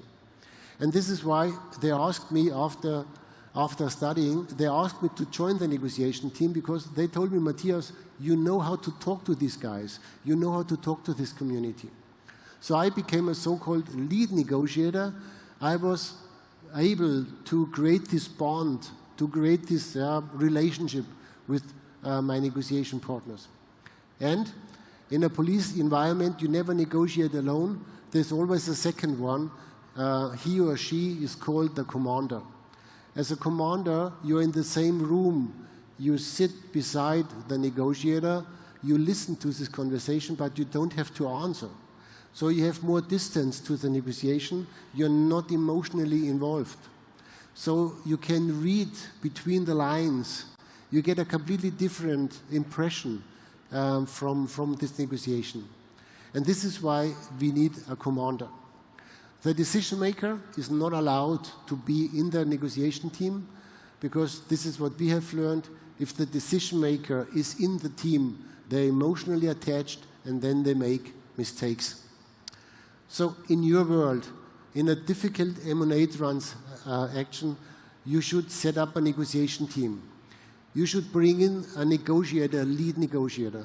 A lead negotiator should be well trained, should be very professional. In almost every case, we try to bring in a lawyer as a negotiator, because lawyers are very strict, very consequent in their way of a negotiation. And you need a commander. You need support in a difficult negotiation. You need someone who is focusing on the big picture, summarizing the big picture, making sure you're always on the right track. And also important, as a commander, you are responsible for the internal negotiation with your stakeholders. Brings us to topic number 3. You need to keep your stakeholders informed, so the commander is in charge to negotiate internally. At our institute, we call it friendly fire, because in some negotiations, the stakeholders, they get nervous, they are not sure what's going on, and then they interfere. So they step into the negotiation, and then they destroy the negotiation process. So from our perspective as a commander, 20% of your negotiation is with your negotiation team, and 80% is with your stakeholders, because you need to keep them informed. So what we do, for example, we write a daily newsletter to our stakeholders. We created a LinkedIn community where they can look at our negotiation process. So you need to keep them informed. Otherwise, they're getting nervous, and then they interfere. Let's talk about getting nervous. Let's talk about emotions. Let's talk about controlling your emotions. So in a negotiation, obviously, you cannot avoid emotions. Sometimes you're emotionally involved, you're getting angry, you're upset, so you cannot avoid emotions. And it's not necessary to avoid emotions. But what's really necessary, you need to control your emotions. So I would like to ask you, what about you? What about your way of negotiating under pressure? There are just 2 ways, and this is why it's very easy to explain. You know all the examples that say I'm a man from the Stone Age, I have my club in my hand, everything is fine, I'm pretty relaxed, and then I see a grizzly bear is running towards me.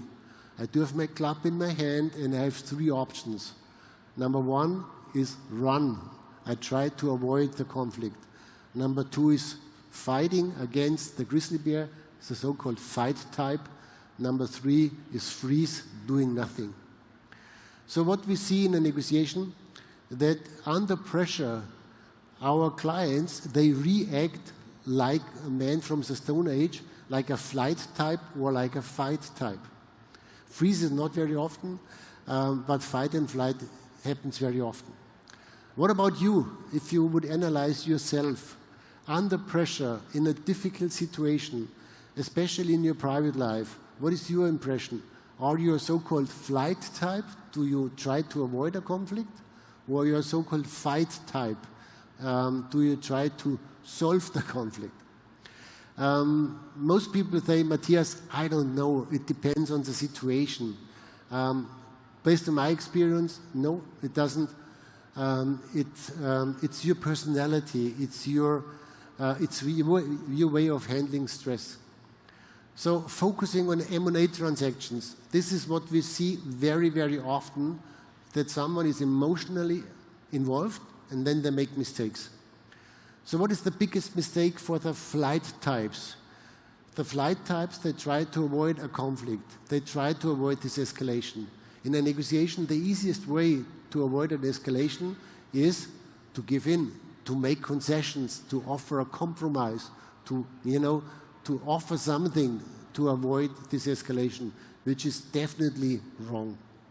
Number two is the fight type. So if you're a fight type under pressure, so what do? You try so hard to go against the other one because you need to tell them this is the right pricing model. We need to stick to our terms and conditions. And then you try so much, so hard to convince them that you're right and they are wrong. You insist on being right. If you start to fight against your negotiation partner, then you start talking. You come up with new unprepared information. Then you talk a lot and you uncover a lot of information. And you try to convince your negotiation partner, or in other words, you try to tell them that they are wrong and that you're right, which is always an escalation in a negotiation. So number 4, control your emotions. Always act, don't react. Always focus on your target, your team structure. Always focus on what you want. Talk about what you can do. Don't talk about what you cannot do. This leads us to topic number 5, which is agreement versus disagreement. At the end of a negotiation, it's pretty easy. It's an agreement or a disagreement. If you reach an agreement, don't smile. Don't feel like a winner. Don't provide this feeling, I'm the winner here, I got what I want. Talk about common interests, talk about it was a really tough negotiation, and do not talk about your win. Talk about win-win, and talk about the win of the other side. That's quite easy. More difficult is the disagreement. So what to do if you don't reach an agreement, if you end up in a disagreement? Very important. A disagreement is not the end of a negotiation. It might be a tactical step of the negotiation partner. So if someone is walking away, keep in mind it's not the end, it's just a tactic. So if you walk away, or if the other party is walking away, you need to open 3 doors. So, for example, you're my negotiation partner, and then I don't get my so-called walk-away position, I don't get what I want, and then I need to walk away. If I decide to walk away, meaning I didn't reach my minimum target, so it's not a failure, it's a decision. If I decide to walk away, then I say to you, to my negotiation partner, thank you again. Thank you for expressing all your concern. Thank you for this possibility to look at this negotiation from different perspectives. So I'm always positive. I'm always respectful. And then I say, well, based on my preparation, I have to say, from my perspective, today, based on what we have discussed so far, I'm afraid we won't reach an agreement. So very important, I open 3 doors. From my perspective, today, based on what we have discussed, I open 3 doors to re-enter the negotiation. So I walk away, and then I have 3 doors to restart the negotiation. Because I could say, well, I told you, from my perspective, it's not possible.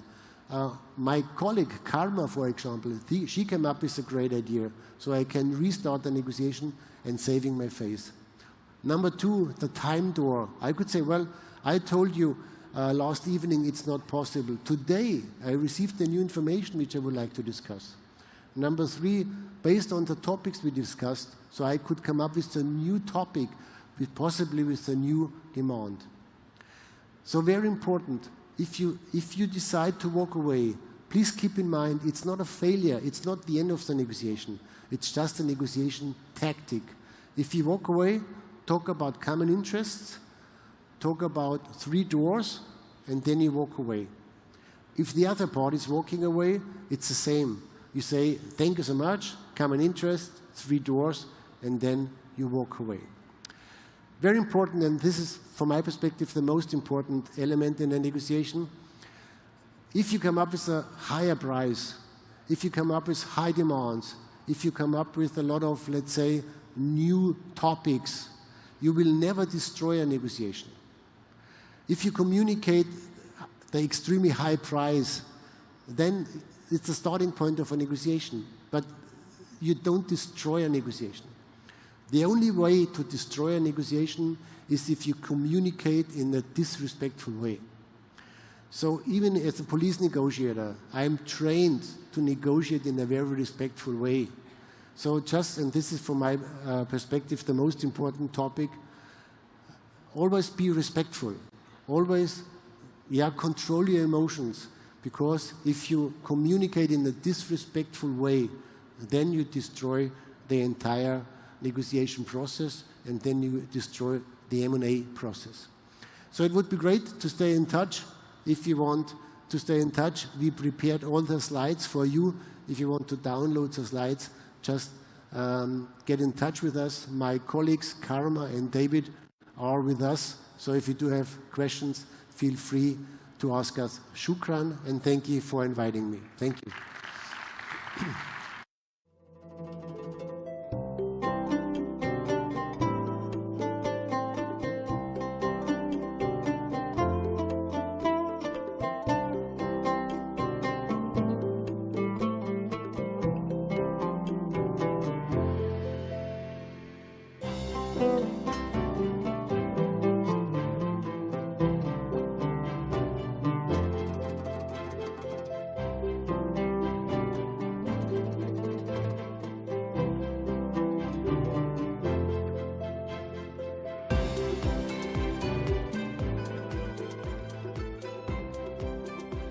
السيدات والسادة الكرام، نحن على موعد. Ladies and gentlemen, we'll have keynote speaker now, empowering the human potentials, awaken up the dreamers, and funding the successful people. Awakening the dreams and funding the doers. Our keynote speaker is Adwa Ad-Dakhil, founder and CEO of Falak Investment Hub.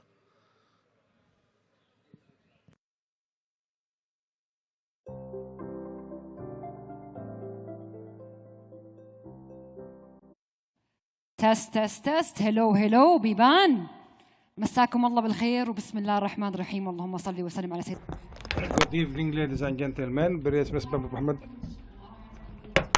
I know it's the end of the day and a lot of us are exhausted and tired, but I promise we'll try to make this as exciting as possible. Our topic today is really big, enabling human potential. And when Munshaat and the amazing leaders behind Biban called me regarding this talk, they told me you have 10 minutes to deliver a keynote message. And you can pick whatever topic you want. I was torn between so many different things I want to talk to you about. But at the end of the day, I went back to my root purpose. What is my message? What is Falak Investment Hub's message? End of the day, we are here to enable human potential. Falak Investment Hub is here to awaken the dreamers and fund the doers. And let's go back. Let's go back 31 years plus, where you see this big afro. This was the awakening of curiosity. And ever since I was a child, I always hated the question of what do you want to be when you grow up? So limiting. And especially when you see all the historians, Da Vinci, Michelangelo, being poets, artists, dreamers, mathematicians, engineers. After the Industrial Revolution, humans have to be put in boxes. Pick one thing. Choose your specialty that you will do for the rest of your life. It didn't get into my brain. Why? When I can do so much more. And I can choose one thing I want to do, but I also want to be a part of everything else. And this was the awakening of curiosity. In this age, and let's say in my really early childhood days up until I was an adult, I had a really big stuttering problem. And today I call it a major blessing, where I couldn't utter 2 sentences together. And from that stuttering problem came so much energy inside of me because I couldn't talk. And I wanted to get into music because I wanted to express what I'm feeling. And I ended up teaching myself how to play guitar. And I ended up becoming one of the first Saudi females to compose an instrumental album, which you can see right over here. And with the love of music came the love of so many other things, because it was a release. After the love of music came the love of that expression, and I wanted to express more. So I went into the world of sports. And this, I went into the world of sports, and this was prior to the beautiful things that the Ministry of Sports has been doing today. Let's take ourselves back 20 plus years ago, where for a female in Saudi to participate in a sports tournament, it was a taboo. And it was something that you were carving the way, right? And I ended up participating in very hush-hush squash tournaments in the western region of Saudi, in squash. And with that, from that physical expression came me choosing to make books my best friends, because I couldn't really socialize with other humans. So I ended up putting myself into that corner and reading so many books, to the extent that when I reached 300 plus books in psychology and business, I used to write summaries for myself. And fast forward 4 years later, I had more than 100 plus pages of summaries of more than 300 plus books, which ended up becoming, 10 years later, a best-selling book in the Kingdom of Saudi Arabia called Zibda. In English, it's called The Proven Billionaire's Formula, which is not my philosophies, it's just my summaries of 300 plus books in psychology, business, and self-help. Don't make my ego bigger. Let's fast forward into one common denominator that was a lingering thought inside of my brain. As children, we see our parents, and we see adults around us, right? And as children, we always get these question marks. Why are adults worried about finance? Why are adults thinking of how they should make more money? This is something normal. And why am I, as a child, trained on basic math, but I'm not trained on financial management and financial literacy? And this awoke something huge that ended up becoming my message in life. While I know I'm here to enable human potential, and I know I am here to follow my curiosity in life, but that one common denominator is my love for finance. I ended up teaching myself how to be a stock trader, and I was so bad at it. I lost. In one day I doubled my money, and my ego got so big, I called my brother who was living in Canada, and I was like, Abdulaziz, khalas, don't call Baba for money, call me for money now. 24 hours later, I was at a negative and at an overdraft, and I realized I knew nothing. And what that ended up causing was it made me obsess in finance. What is finance? What is stock trading? What is technical analysis? How do companies become companies? I participated, while I was in Boston for college, I participated in 3 capital trading market competitions hosted by the second largest bank in the US called TD Bank. Bifadlallah, I won first place 3 times in a row, which ended up giving me some sort of validation. And with that validation came my boredom. What's next? I reached a curve where I'm no longer excited. It's just, I'm on a screen, I'm buying and selling every single day, and what's next? And with that came a promise I gave myself when I was a child. Every single time I used to look at the sky, I want to be up there. And I gave myself a promise, if I can afford it, when I go and I study in the US and I graduate, I will become a pilot. Bifadlallah, I became one of the first Saudi female pilots, focused on aerobatic flying, where you actually do roller coasters in the sky. And then came my trip back to the Kingdom of Saudi Arabia. And with my trip back in the Kingdom of Saudi Arabia, I was blessed with the vision of the Crown Prince, Mohammed bin Salman. And I knew my decision to come back here was the perfect time and the perfect decision for me as a Saudi to contribute to my country. And then I took a minor pivot when COVID hit. And I saw the skies, and then what's underneath the skies? Is the oceans. So why not become a master diver? 2 years later, after starting, I became a master diver.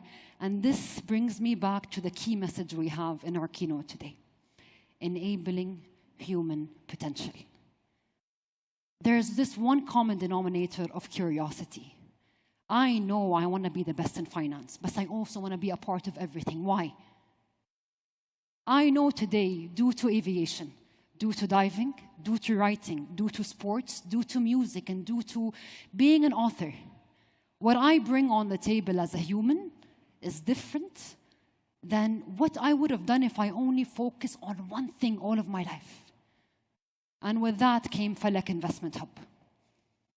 Falak Investment Hub. Looking at Saudi Arabia today and the roots of Vision 2030, we know that 70% of our beautiful population, when the vision was announced, was below the age of 30, including myself. Today, 70% of our population is below the age of 35. If we look at the root of innovation, it comes from that age demographic. And if we look at human potential, this is at its peak.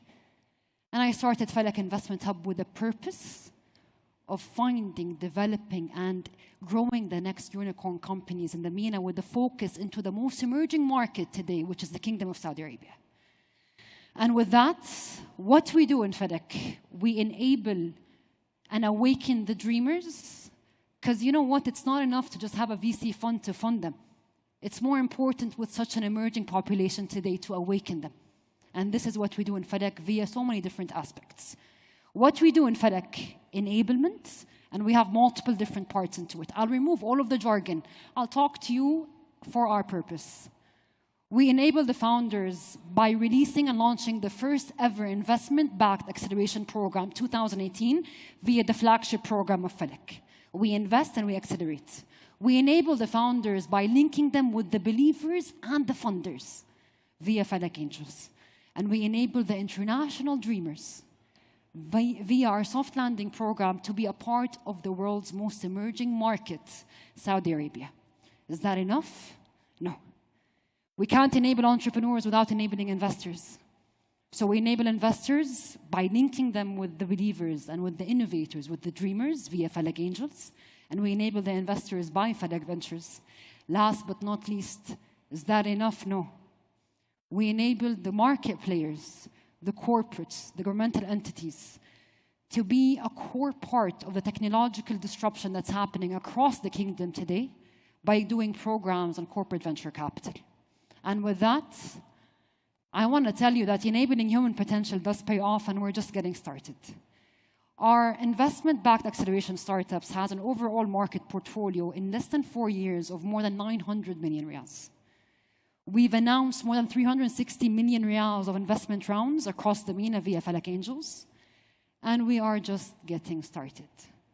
My message to you today is that our doors are open, and our message is eternal. It's not to build a company, it's to build a legacy. Thank you very much for your time, and it was my pleasure to be with you today.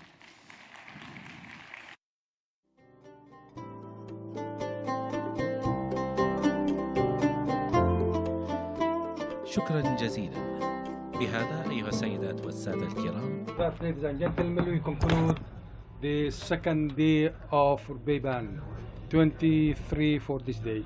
We'll see you tomorrow, hopefully on the third day of Biban 23.